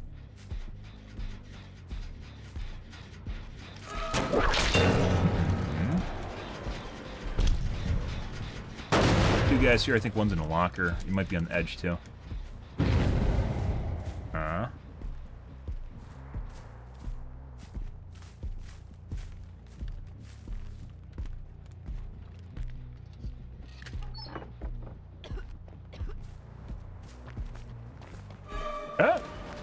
Oh, I did that. Works for me.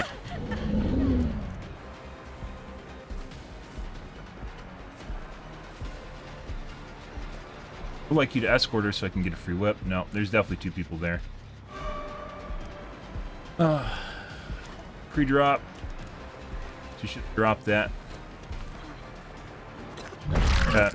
Good dead hard. We don't have time to go downstairs, so. Bo. Hey guys. I don't know if we'll make that. It's fine. Could make it. Good for us. Blast mine? Nope. Should be 2 people here.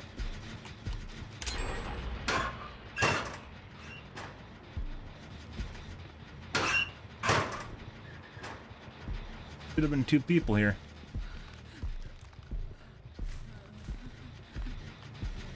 I know it's locked. I know, I want a regression too. I know. Oh, did I just see him? Yes, I did.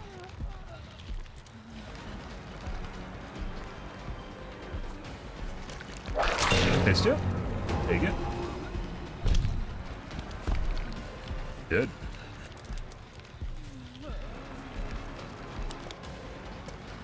Ah, you got me with the click, guys. No.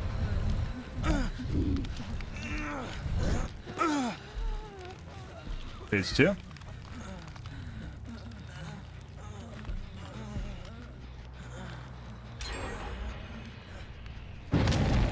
Phase 2. Push for an unhook now.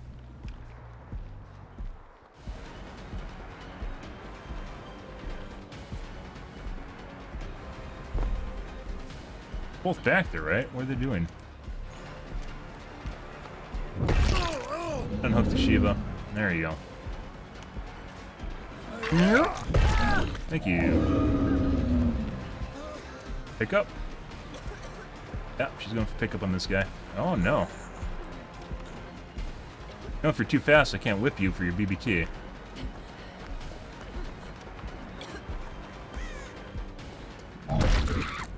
Shiva's dead.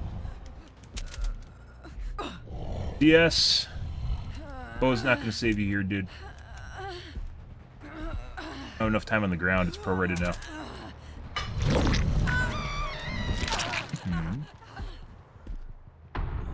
I want to go back. No, you're not in position for flashlight. Yeah. I don't know if we'll make this in time. Shit. I wanted to go further in, but we used up that good hook, unfortunately. I think they're going to let him sit on the hook because they have to do gens right now. So we're going to leave. My guess is Ash is over here. Yeah, see it? Buddy.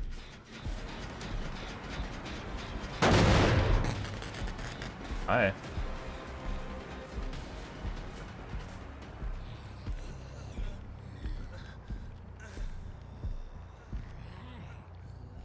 Not go back. Oh, hey, buddy.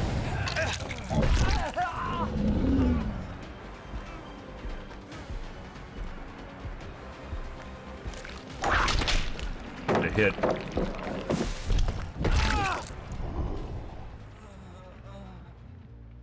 Okay. Maybe has DS. Yes. Let's go over to Ash's gen, which he's been working valiantly on. We can take a protection hit and still be fine. Hey, Ash. Oh, yeah, speed that up with that toolbox real quick here. Huh? Is he in a corner?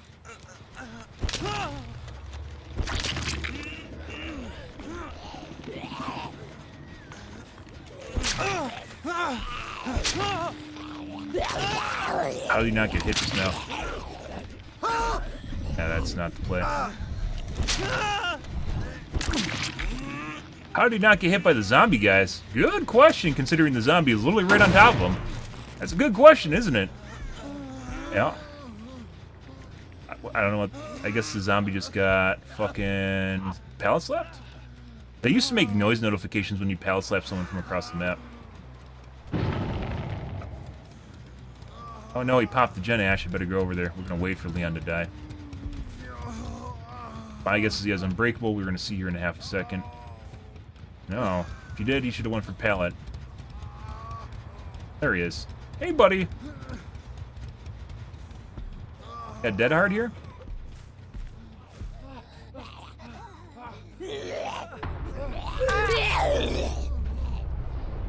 Good zombie. Good zombie. Ash definitely doesn't have Unbreakable. So. Maybe he does. Let's see. No way for a 4% deliverance. Can't wait to make this take 8 minutes, guys. It's coming, don't worry.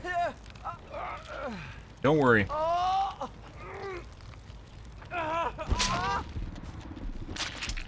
Fairly normal lobby. Although he just gave up. Now we gotta wait for Felix to die. So Ash Camp 4% deliverance.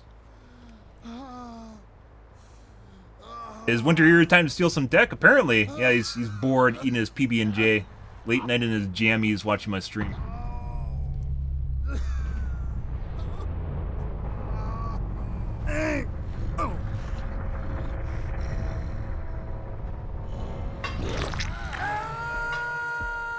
Yep. I'm gonna go come up with new content for my stream because I'm too stupid to come up with myself. Yay! I know. Good stuff, right?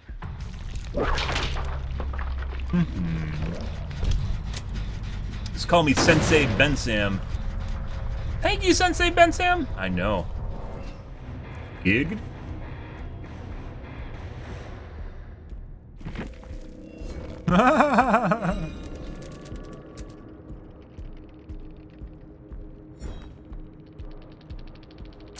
Felix is doing a challenge or something, or just a new character. Shiva has Flip-Flop, Power Struggle, and Bow, but it doesn't matter, because we picked her up immediately. Flip-Flop is, Bow is prorated based on the amount of time you're on the ground, so if you don't get time on the ground, then Bow basically does nothing. Almost nothing.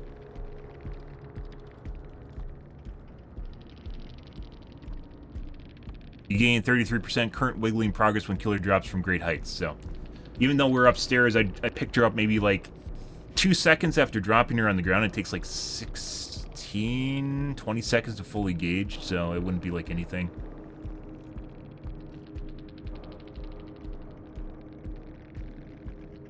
The last nerf they did to Bow where they made it prorated really gutted the perk.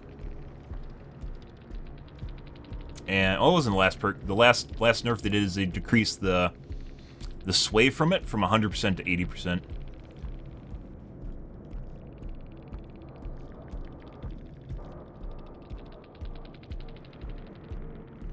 Normal lobby, guys, contrasting our two cheat lobbies prior. Good. Good. Relatively normal. We did go to Ormond, too. I said it was going to be cheat lobby, and it wasn't.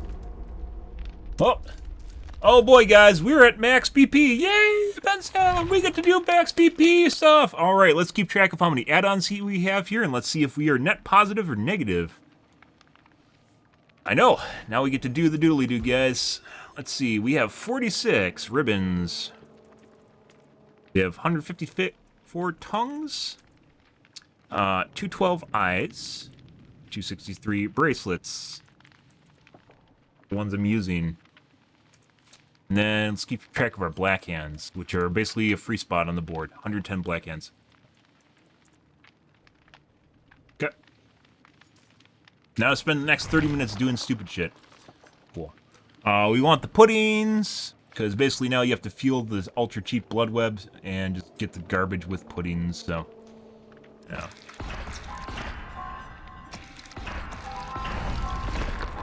Get one there. Alright. We want to go down here, otherwise, actually we want there too.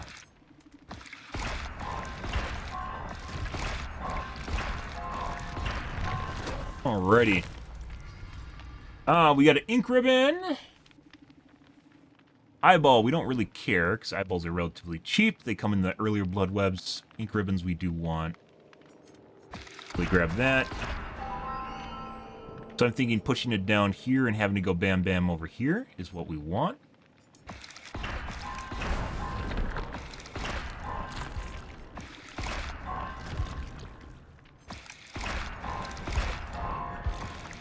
BS strats, Ben. BS strats, guys. Bam bam. Look at that shit. Look at that shit. Saving that BP. It used to be a bigger deal. And then BHVR just fucked the blood webs. I think the big clothes we want is over here. This is fairly big too, simply because they're expensive. This is the big clothes here, though, on the side. What we want to gobble up the sides, though, which we're going to push outside first. This could be an eyeball, but we don't care. I guess we're just going to get to close the side. Yeah. And now it's too late. It's fine. Still pretty big clothes. Save lots of BP. Party streamers, ink ribbons. We want that for sure. We want to close this guy right there. So we're going to go over here, push down on the side. Like that.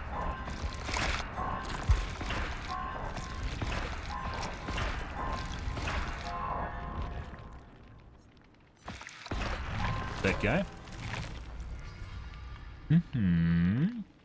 Eyeball. Once again, are not very important because we get them later on. We want them to close this side, so we wanted to go do a roundabout on the bottom edge here. Do a roundhouse kick on us, guys. So we're going to push top. Get the spawn bottom. So let's do it. Good shit. Oh, that is beautiful. We got a pudding. A liquor tongue. Once again, they're very common, low MMR. Or low blood webs. Not a big deal. We want the pudding, though. I think we're going to try and get it spawn top and have it rotate and go around the top, closing. This.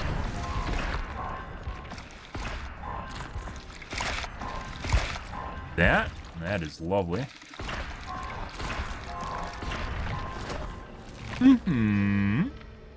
Can't do strats, can't do BS strats, guys, at the low blood webs, and that's why BHFair doesn't want to give you the good blood webs, because they know that you can actually game them. Wouldn't want that. Wouldn't want people getting ahead of their minigame, right?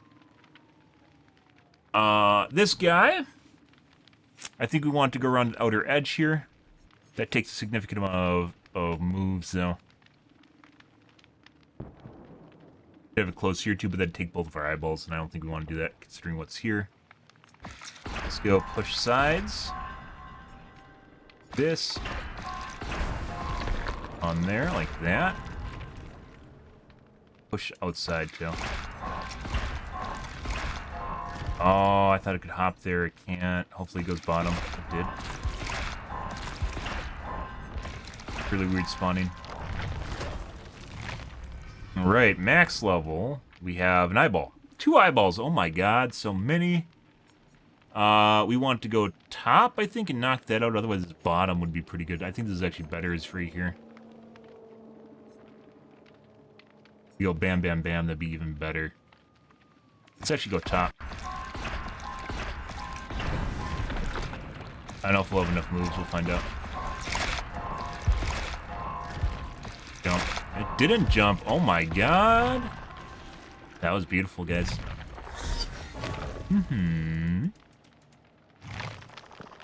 And now back to basically turning my brain off for the next 5 minutes or so here while I literally go through stuff that doesn't matter at all. Cool.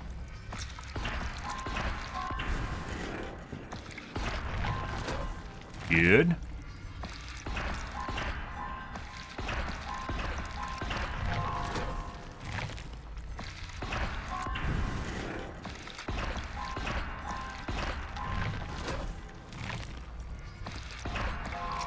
Oh, yep.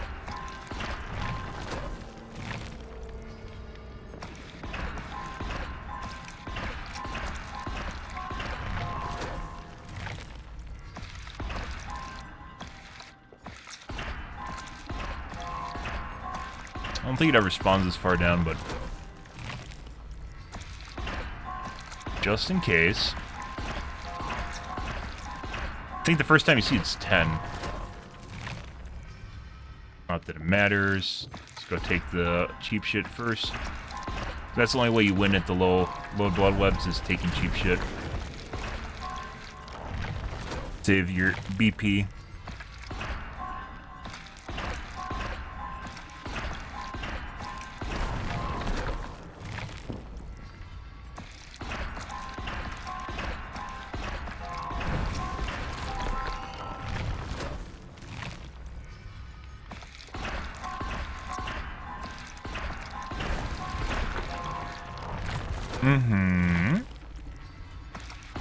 Oh my god. A low blood web ink ribbon. Wow.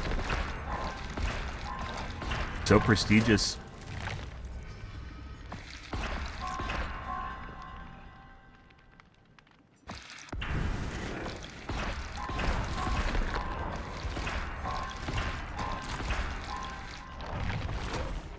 Put in an Ormond offering? Dude, Wow. Like asking to get fucked in the ass. It's like what I was doing with the Jebaited builds. The Jebaited got you good. I don't think we're gonna be able to do that in time. No. Oh, you cunt.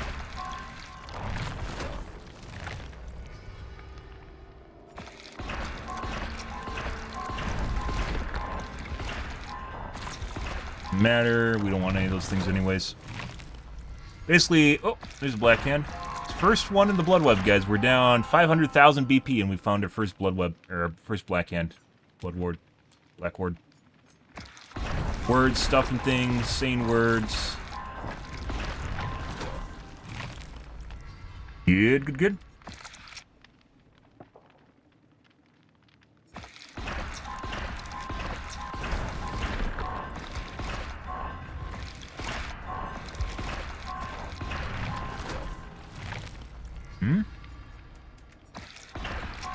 Like no way to cut it off. I don't know.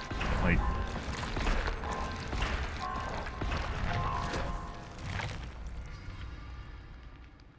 intentional. Maybe we can get it to pop here. I don't think so. We'll try. I think it's gonna close one side though.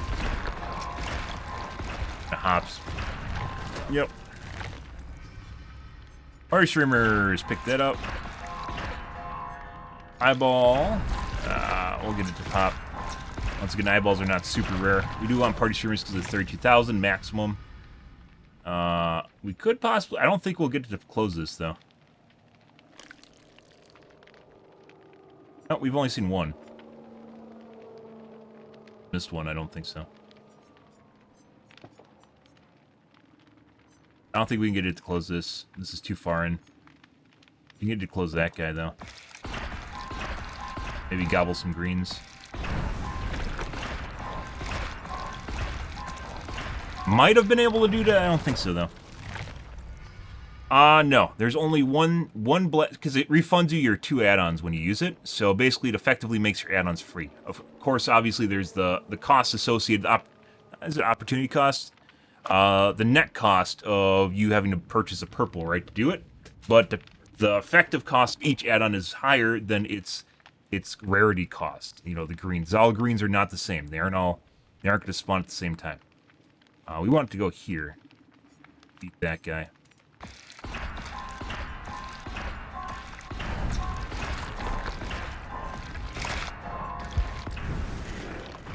There's an effective cost. The most popular example I use is the more... Oop, we got an eyeball.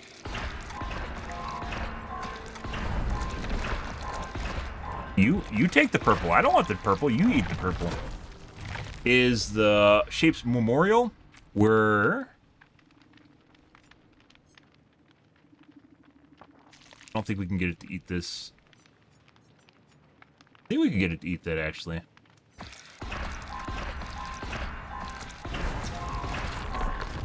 Close. Did it. We did it, boys. Ripped off the entity again.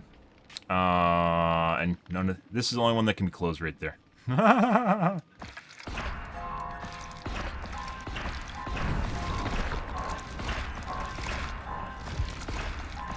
But yeah, it refunds both add-ons. There isn't one that gives you one add-on. Close this guy. We could close. I think I'd like close like one of these. This is worth the most though. There's a liquor tongue. Do top.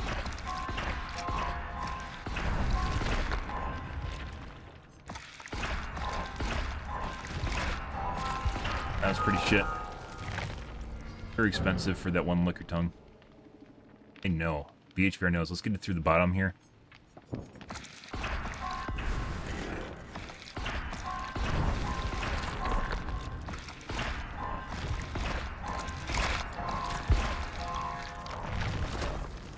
But no, only the Black Ward. Black Ward is the only one that refunds your add-ons.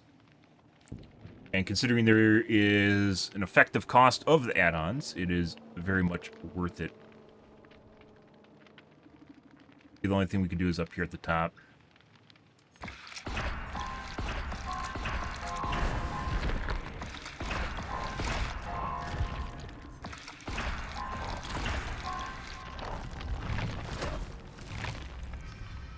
Eyeball. Oop, we want that guy.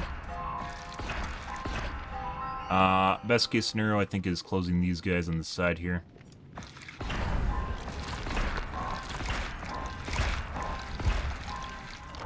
And they took an eyeball again. Generally, net positive on eyeballs. We want it to close top.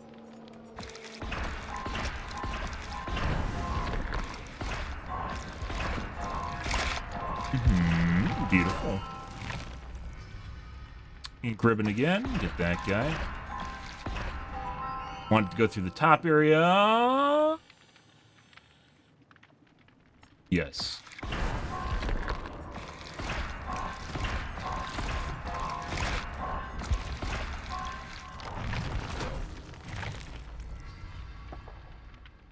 Could be an ink ribbon or a liquor tongue. We want it to go through these two right here, so we're going to cut off the bottom area here. So.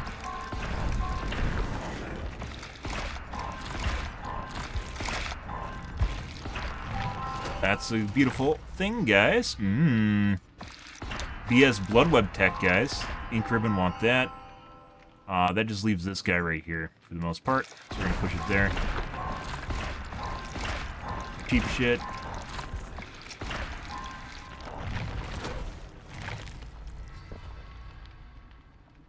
Nothing. This is pretty expensive. Effective price, I think the top area is more expensive, though. Maybe.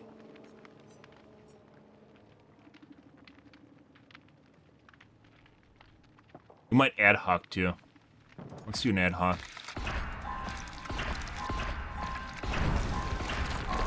Fuck off, Eddie. Oh my god. Oh my god. What are you doing?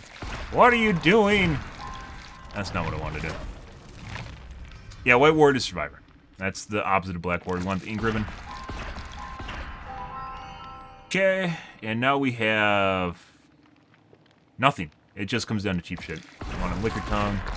Consolation prize. Take the browns.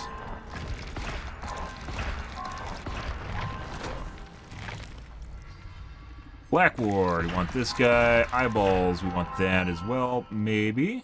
So we want it to go down here for sure. If it goes around the top, it's just going to close these two.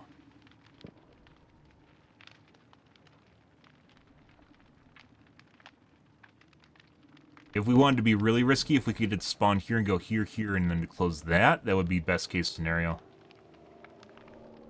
I don't think so. I think it's going to spawn here, though, right here. This would be best case scenario here, though. Maybe we can push it. Let's try pushing it. No, it's spawn bottom.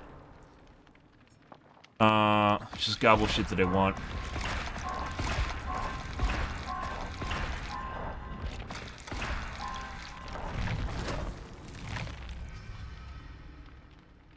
Got eyeball, liquor tongue. This is a good close. That's worth a lot up here. Go bottom and push top.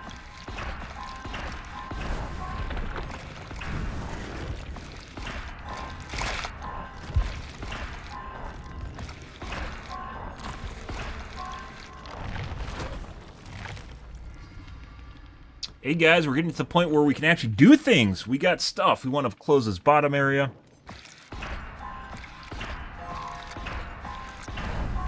Oz should totally do an interview with me for how to manage the blood webs. How to properly game the entity in the blood web. Since he hasn't made a special on that, you know, he's been in the DVD category for 5 years, I guess. Both of these are good. This is better, I think. Eyeballing this. Obviously, you could sit here with the calculator and figure it out. We aren't going to do that. Very similar. They definitely, BHVR definitely balances things based on costs. And I think these are very similar cost-wise. Which is what you're looking for, right? So I think it's just going to come down to what we want to pick up. That, and then push it outside, get another close. That's fine. Okay, ink ribbon. We want this guy immediately. We want it to go bam, bam, close over there. Let's push down. That so it doesn't go over there. There we go. Beautiful. Notice how much better we get at high level blood webs, guys, because it is so much easier to game the entity. This is worth more. This actually might be about the same. That's worth a lot. Cost of blood webs, guys. We can get it to close this guy. I think that'd be pretty good. So we're gonna push top.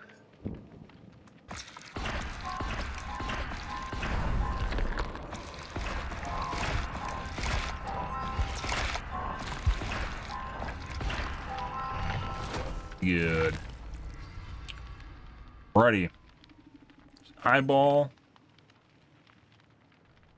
Let's see. This would be a pretty good close.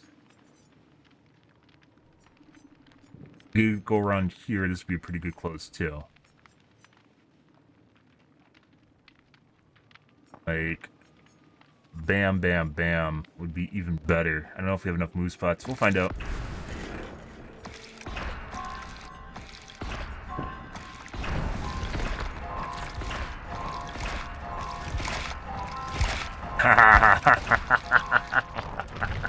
Get fucked, entity.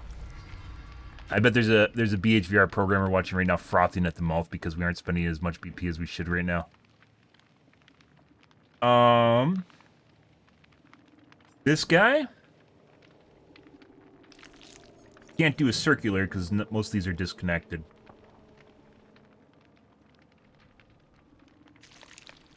I think best case scenario is down here and then maybe getting it to hop here for like outside edge closes. Obviously there's nothing here we want. What we're gonna do is do this.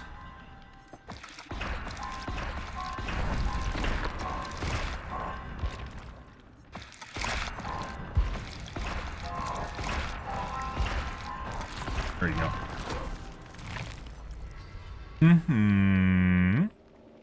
So lick your tongue, but we are on high level blood webs right now, so we don't really care.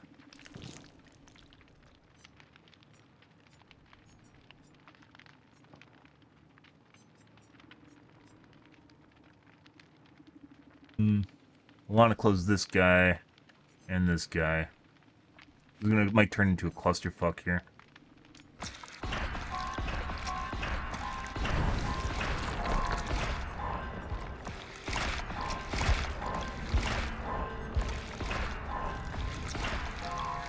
For me. We got a black hand. Immediate grab. Free spot. You want that. That leaves. Close this guy. Looks good.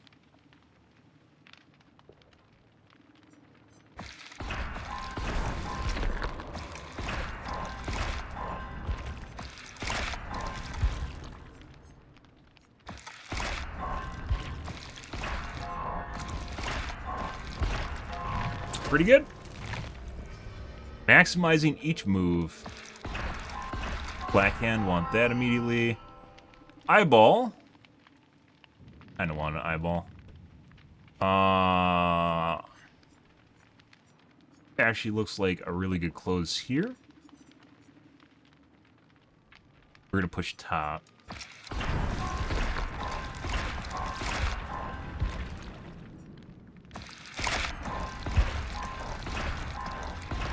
Get that cheap shit. Consolation door prize. You got a liquor tongue. That we want to close for sure. That is a giant.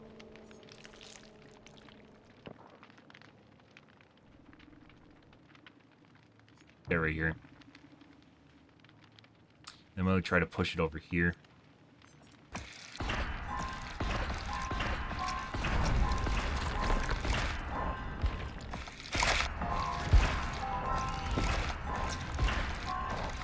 And some cheap shit, and we got a bracelet. Back to 19. Good. Whoa. Back to doing nothing with my brain. Just like BHVR wants. Don't do anything, give us money. You're a killer, you don't count. Subhuman killer, guys.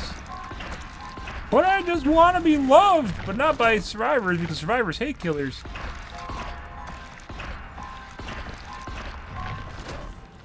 Like, the Dead by Daylight community is just like an example of what happens when, like, RP goes too far. That's what it feels like sometimes, RP that goes too far.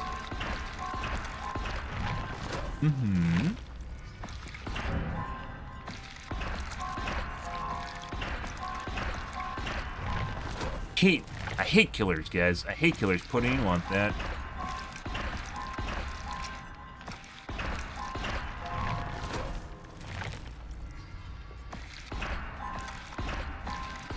Gobble green. Wrong level. RNG for eyeball. Nope.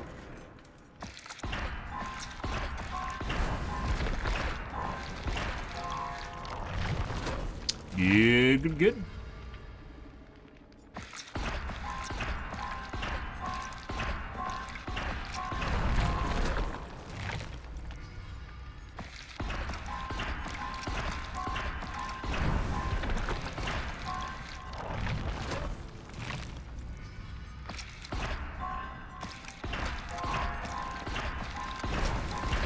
Take that expensive purple. Get it the fuck out of here. Get it out of here. We don't want any of that shit.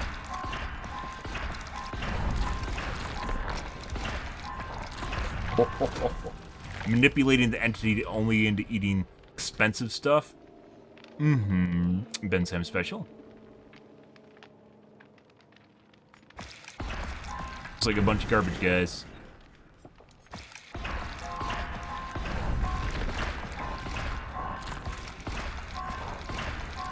That's not what I wanted to do. Pudding, black hand, want both those.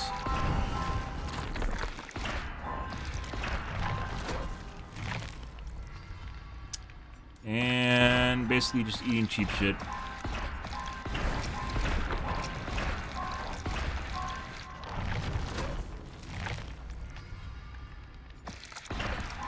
Eyeball. Nothing.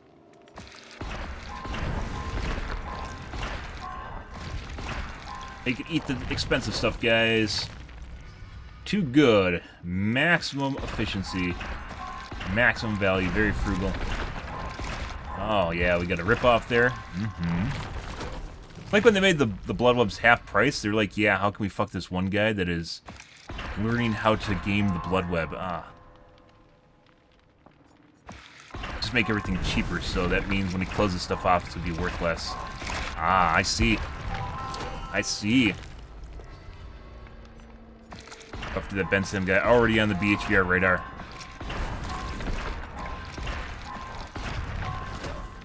I don't even know if I should go for hollow shells because I've been going for puddings now and party streamers. I'll probably end up using those anyways if we want to pop it over there.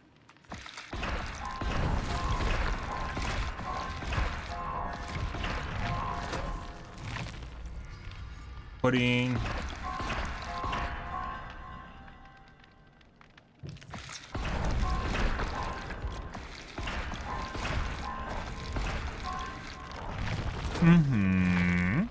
Another pudding, eyeball.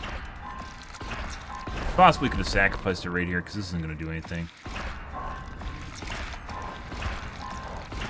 Yeah. Should have sacked the eyeball, guys. We didn't. We want to close that guy. Do it? Yes, we did. Black Ward, we want that for sure. Close that. What the fuck is this? I don't know.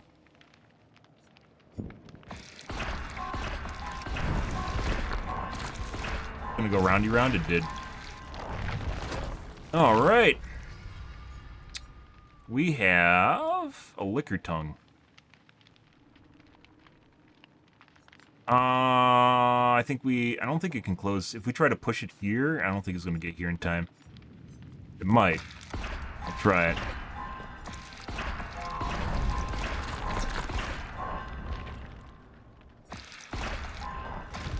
Jump, yeah. Too greedy. Pudding. Ooh, we want to close that guy.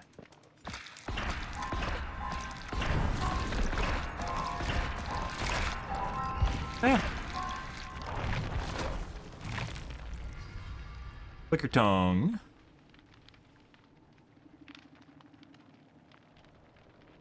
I think we want to go here. I think we're being too greedy again. I don't think it's gonna make it. No, it didn't. Not even close. Let's get it to pop. Get one close out of it. We didn't. Way too greedy. Ink ribbon. We want that for sure. We want the pudding. Right, we want to go top edge here then. Jump, yeah.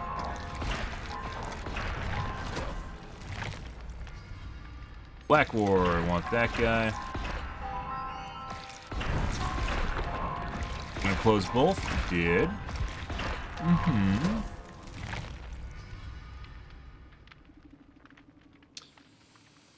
Ink ribbon. Let's see.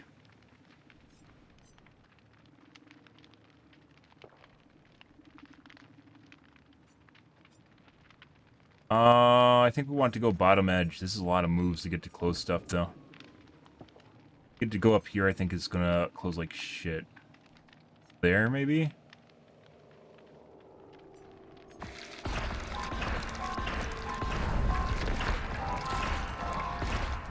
No.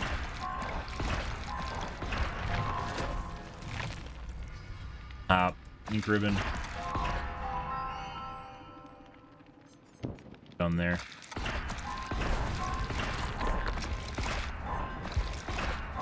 Cunt, you're in hot. Oh my god!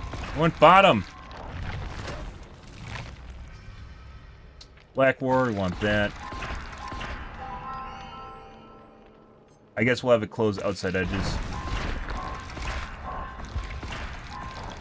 Oh, what a bitch.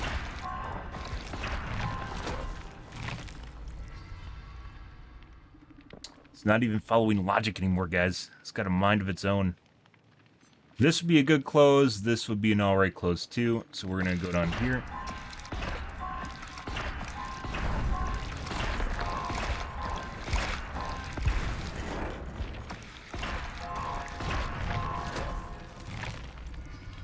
Ribbon. Right here is what we want. I don't know if it's going to make it. No. Still pretty good.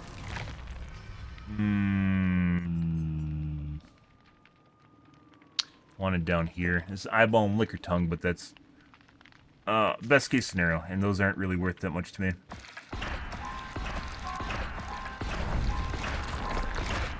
Bye-bye. Okay. And ink ribbon.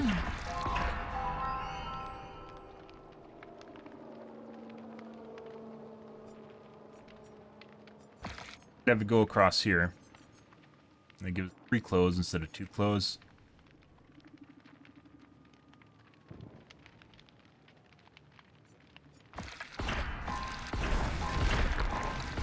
Done. Don't do this. Oh my god, you're such a bad boy entity. No. Wow, it's like the developers are watching. They're micromanaging the entity to literally go everywhere except where it should be going. You fuck. Right here. That's what we want.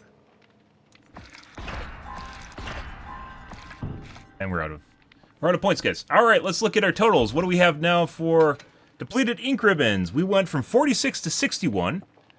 So we are net negative.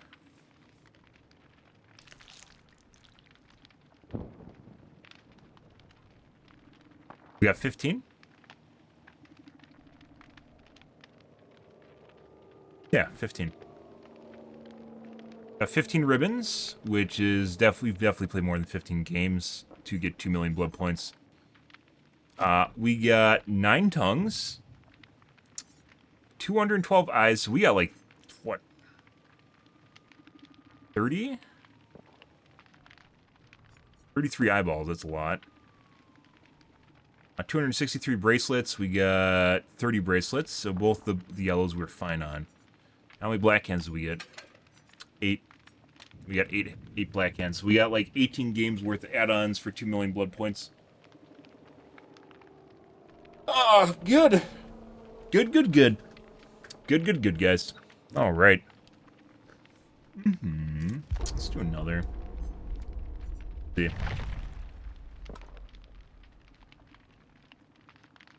That was a huge waste of time.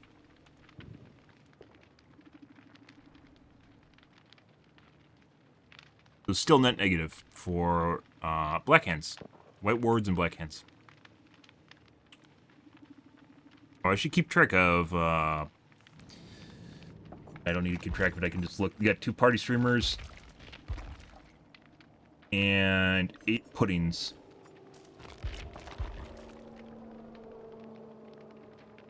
32,000 BP.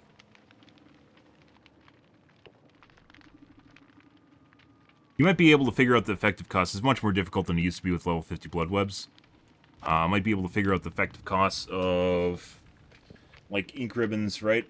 So we got 15 ink ribbons out of 2 million blood points. About 100,000 per ink ribbon. It's more than that. It's like 120,000 BP per ink ribbon. I love when you actually add effective cost to things and you figure out how much add-ons are actually worth. Obviously, you can get multiple add-ons from the same blood web. So maybe you'd have to break them down by the ones that are rare, by rarity add-ons. So maybe black wards. That doesn't really make sense, though. Black wards would make sense, but not like ribbons and puddings.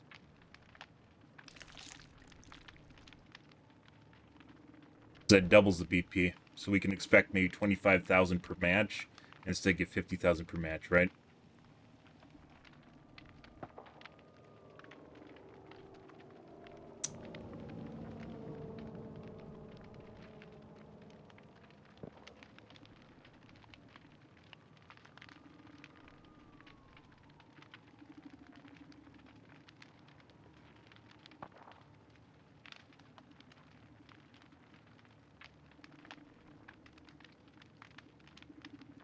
Takes roughly 40 matches. 50,000 a match. Takes 40 matches to reach max 2 mil BP.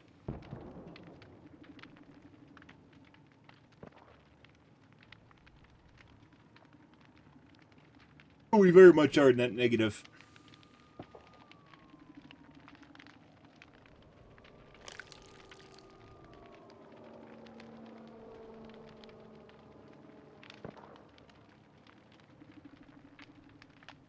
Fifteen 15 ribbons,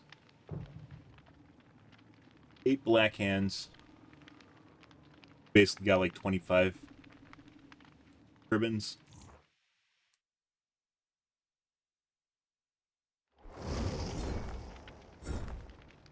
Okay. Globes. Weeb, that's private.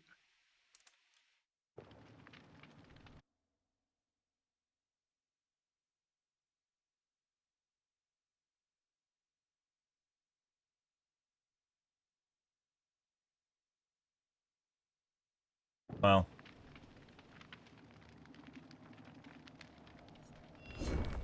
Okay.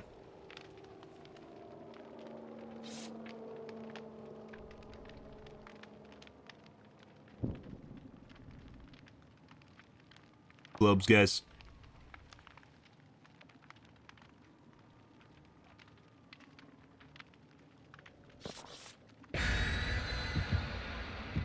And Nia has a key.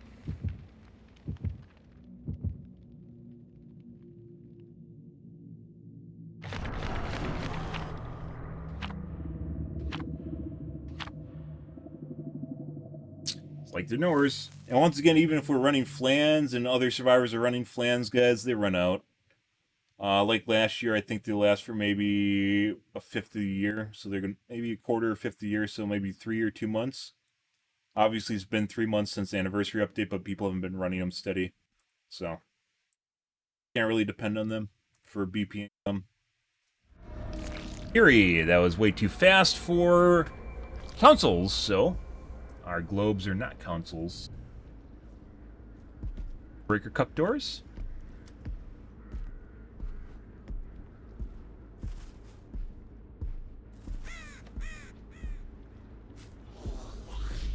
Looked at that and I thought this was the main building. That's fucking weird.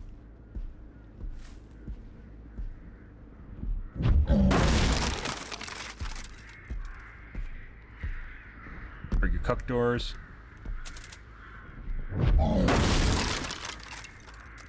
Use you, candelabra. Use you, stairs.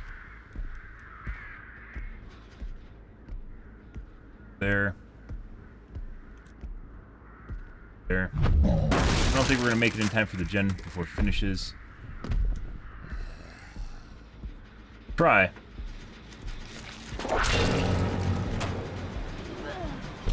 Has to be 3 people here.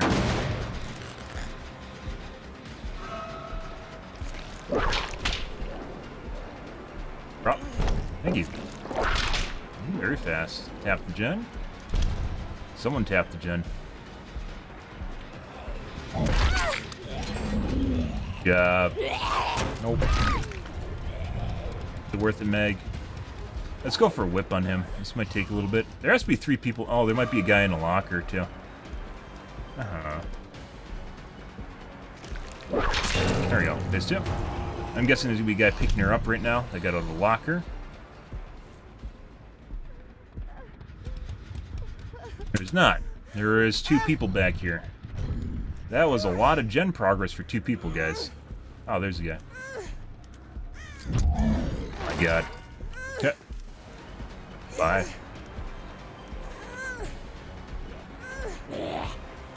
Got it. Not sure how we didn't hit. She is very fast. Hey, David. Oh, you didn't even go for an unhook. Ah.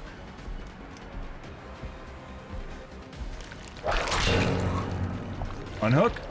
Baiting unhook, she's not hard to catch, so I'm not really worried about that.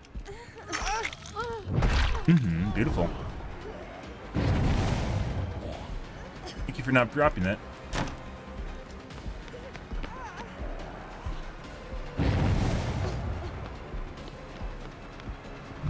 What's up?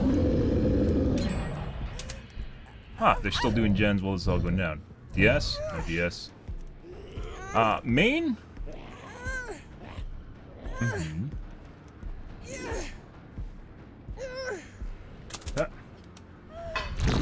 There's a guy upstairs. I just heard a cough. Which would be Adam. Ad is over there. Hear anything? Yeah.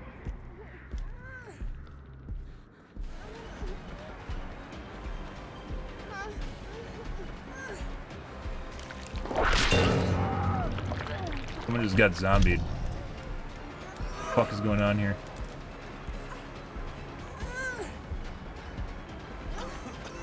He is very fast. You're a fast boy. I see them picking up right now.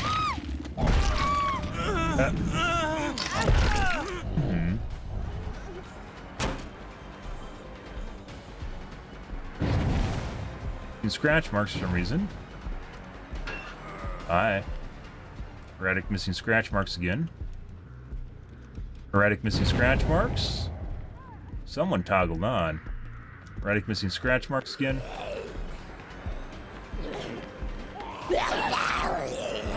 Nope. Time to die. Nia toggled on, guys. Good shit, but not very good, so it doesn't matter.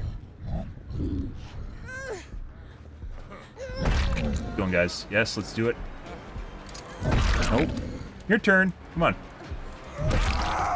And now you're dead. Good job, guys. I heard a Leon.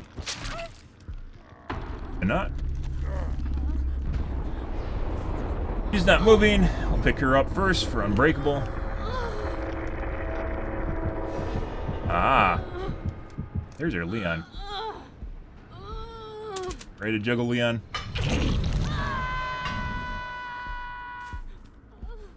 Hey, buddy.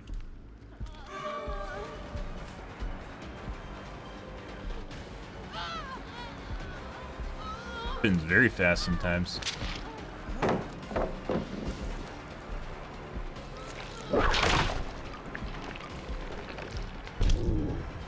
Oh yeah, pick up this guy. No. No. Oh, you got a sprint burst or something? Oh, look at you go. Hey, now it's just you and me, brother. We finally do this. You left. Uh-huh.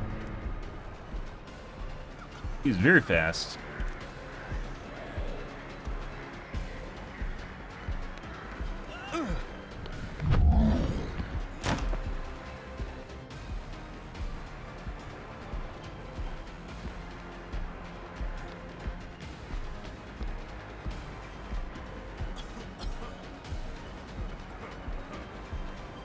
No.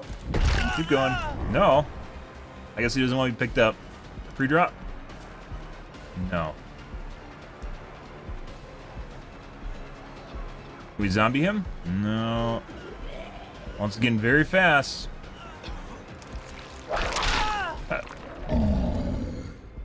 Good. We'll show you in a week. We'll show you. You think you can slug us for a 4K? We'll show you. Tee-hee-hee-hee. BHVR wants to give us free get-out-of-jail cards. Tee-hee-hee. We'll show you, Mr. Killer. We'll show you good. I know. I know, it pains me to say, but he is correct. He is correct. Instead of this taking 4 minutes, it's going to take 8 minutes to do exactly the same fucking thing. So. And this wasn't 4 minutes, it was like 2 minutes.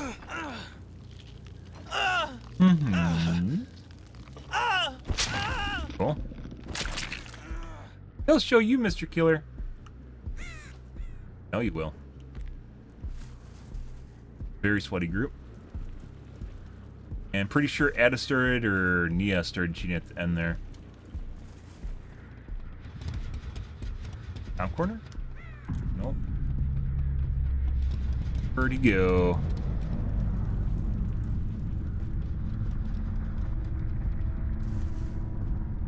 RNG for Hatch.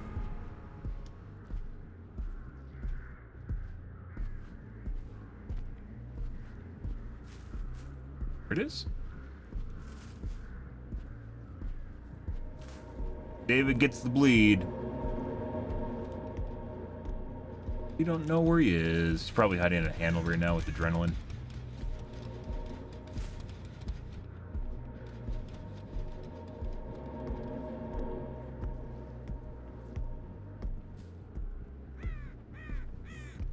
There he is. I don't know if we'll make this. This is very, very close. Hey, buddy. Oh, fuck. You almost bled out. David 100% has adrenaline. David 150% has adrenaline. Yeah, might have flip-flop. We'll wait and see. Nope. Give David some licks here. Oh, yeah. Oh, yeah, David 100% has adrenaline. Now, check the exit gates, guys. They have adrenaline. They'll be crawling to the exit gates.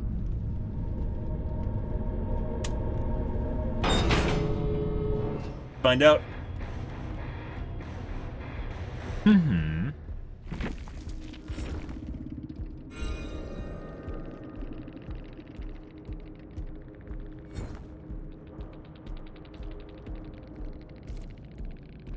Get bad. How the fuck?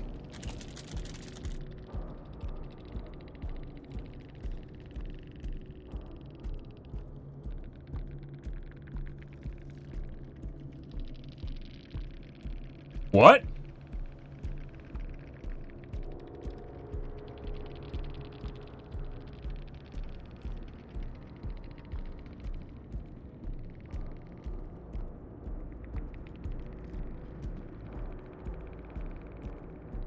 Yeah. The fuck is that?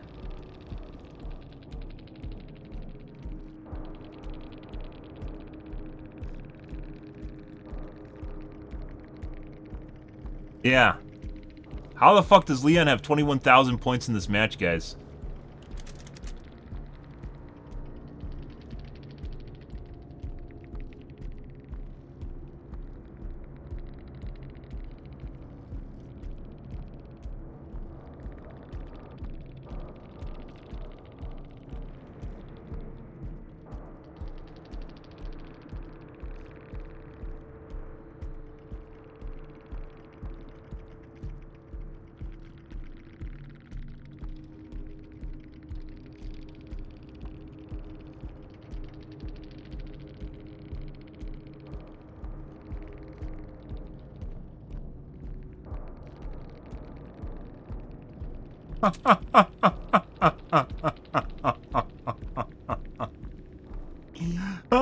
That's apparently all the hooks I had. He saved everyone.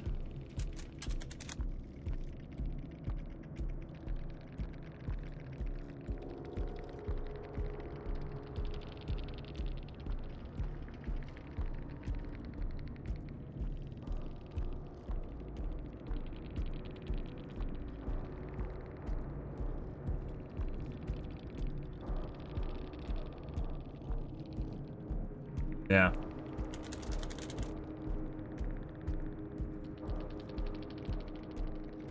You trying to cover up us talking about cheating?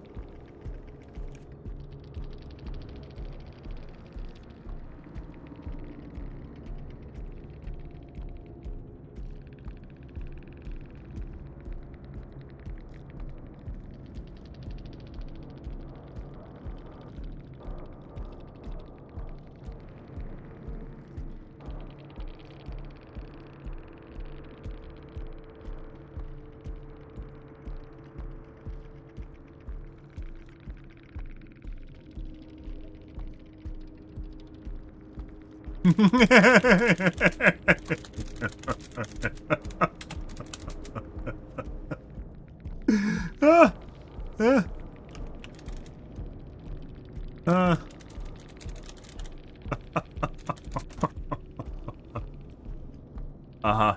Yeah, so Leon's 100% cheating. Yeah. Yeah, 21,000 points in this match, guys. What the fuck did this guy do? He didn't escape.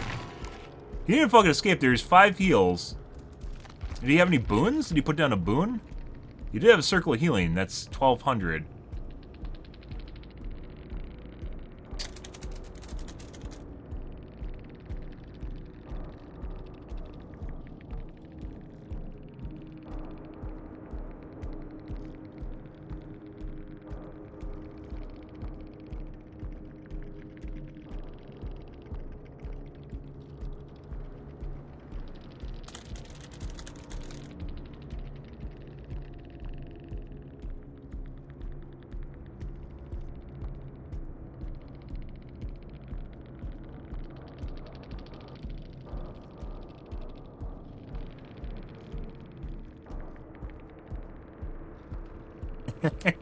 Bondage, by the way, is censored. Bondage, in the case I use it as in a term of shacklement, slavery. I use bondage in the way of slavery, but it's also obviously for BDSM. And apparently it's censored, so yeah. So Nia did have lightweight. We had no problems until her death chase. I'm pretty sure she toggled at the end there. It was Nia, right? Yeah, the Ada was the red dress. 100% Nia. Definitely cheating at the end of the game. Her sound also seemed to drop out. She does not have Iron Will. Leon was also cheating.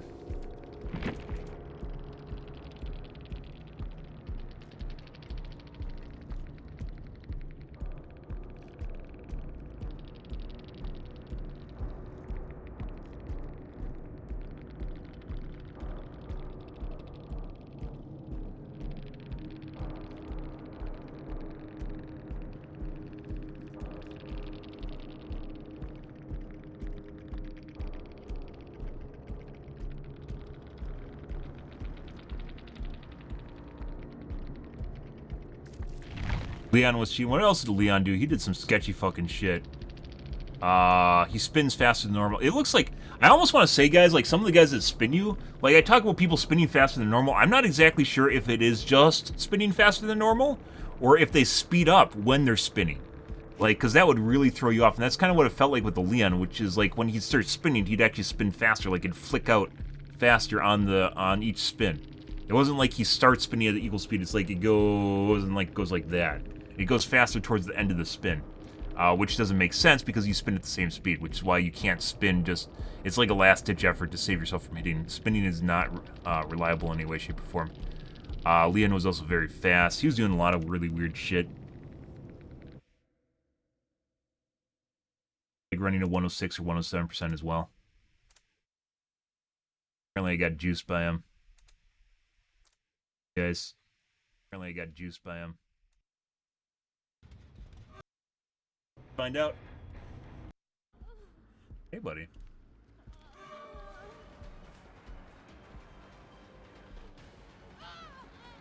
That happens very fast sometimes. Not very good, though. Like, he should have won for an unhook just now, and he didn't. He's very fast. Yeah, pick up this guy. Tried to body block me on pickup, too. No. No. Oh, you got a sprint burst or something? Oh, look at you go. Hey, now it's just you and me, brother. We finally do this. You left. I think you might have a line of sight boost. He's very fast. Yeah, he definitely has line of sight boost, so whenever he's behind something, he speeds up. Yeah, that should have been a hit. Based on where we're dropping him where he was. But when we lost line of sight, he sped up again. Same thing just happened. You lose line of sight to speed up. This is definitely a new breed of cheats. It's become very prevalent in maybe the last month, 2 months or so. We've talked about this before. No. Keep going. No. I guess he doesn't want to be picked up. Pre-drop? No. Can we zombie him? No. Play any of the loops. Fast. Didn't play a single one of the fucking loops. Like, there's a lot of stuff you could have looped here or tried looping, didn't do any of it. We'll show you in a week. Show you. Thanks, RTX voice. The weird sound is when RTX voice just starts. It doesn't no idea what to do with my voice. Yeah.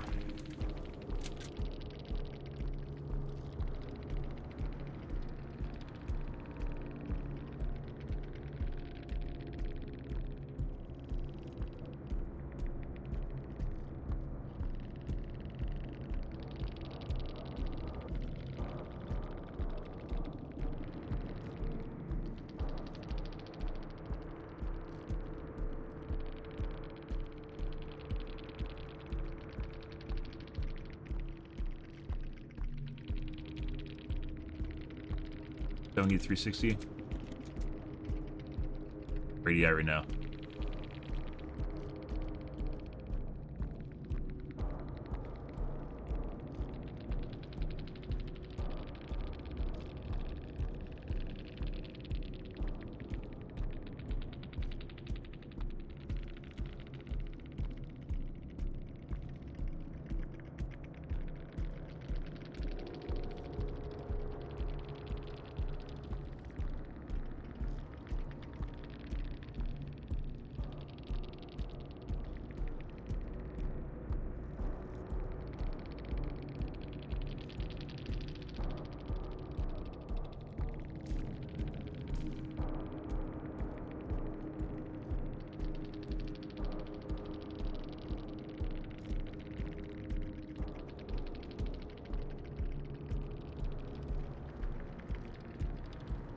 Yeah, there's no way that guy could have racked up 21,000 points. Probably just fed himself a bunch of great skill checks. He shouldn't have had that many points. He didn't even pick up that many people. Yeah, maybe like an unhook, I guess. Possible. It's very, like, weirdly possible. Like, if he got all the unhooks in the game, like all 4 of them or whatever it was, and then he got like 2 pickups, and then a boon. That doesn't make sense. That's still really weird. You probably could add it up. I think a pickup's worth 1,000. Let's find out. Unhooks are worth 1,200 apiece, I believe. I'm kind of on top of this.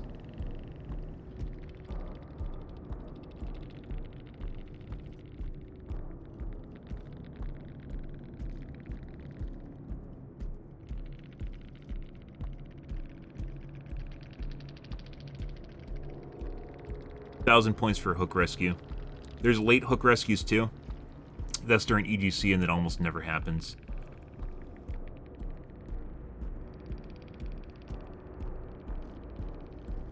$1,000 points and 500 points for a safe hook rescue after 10 seconds, which you give everyone anyways. Because you have to wait out BT for the most part.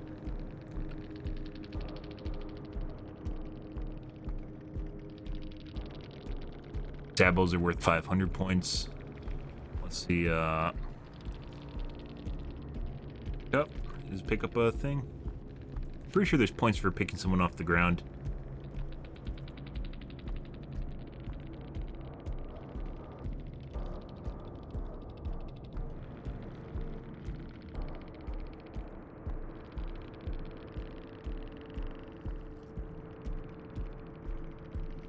they call it. I'm very certain you get points for picking up someone off the ground. I don't know what they're called, though. Let's look at all prism here.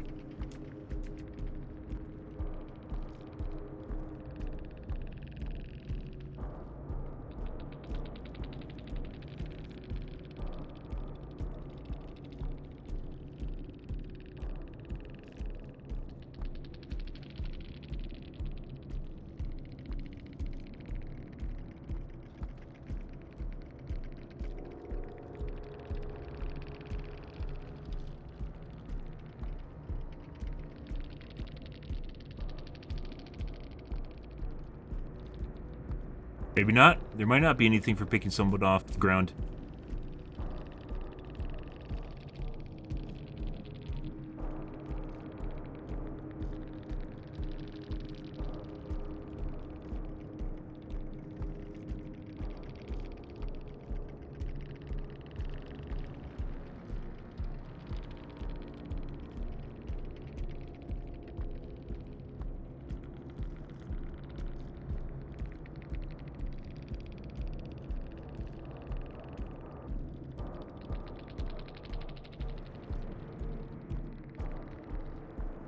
Wide.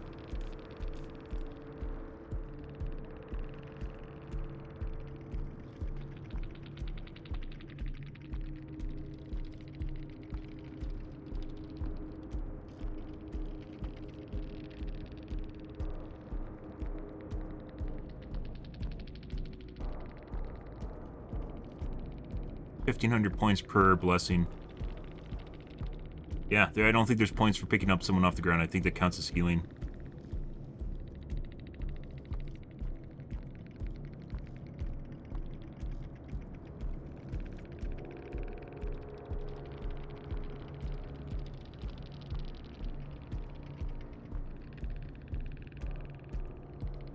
Yep, not seeing anything. I don't know how you got 21,000 points, guys. Good question, but there it is. 1,500 points for the one boon he put down is a big one. On hooks are 1,500 apiece. I don't know if you unhooked the Nia every time. Yeah, Nia's normal until that last chase. That chase wasn't normal at all. Alright, guys, we're out of here for this evening, guys. Tomorrow will be more Dead by Daylight, so you guys have that to look forward to or not to look forward to. The usual shenanigans, though, guys. Good. If you're new to the stream, you enjoyed the bullshit, you enjoyed the fun, you enjoyed the survivors that are angry, make sure to follow on the top right-hand corner. I use stream every day from evening to late night, GMT-6, so 8 to 9 p.m. Central Standard Time to 1 to 2 a.m. Give or take, depends on my life, what's happening, etc., etc. As it turns out, it's 3:30 in the morning instead of 2 a.m., but that's what happens. Alrighty, guys. I'm out here for this evening. Thanks for watching my stream as always, and I hope you guys have a wonderfully fantastic what is it? A Tuesday one? Happy Tuesday one, guys. Hope you guys are having a good evening. Have a good day, guys.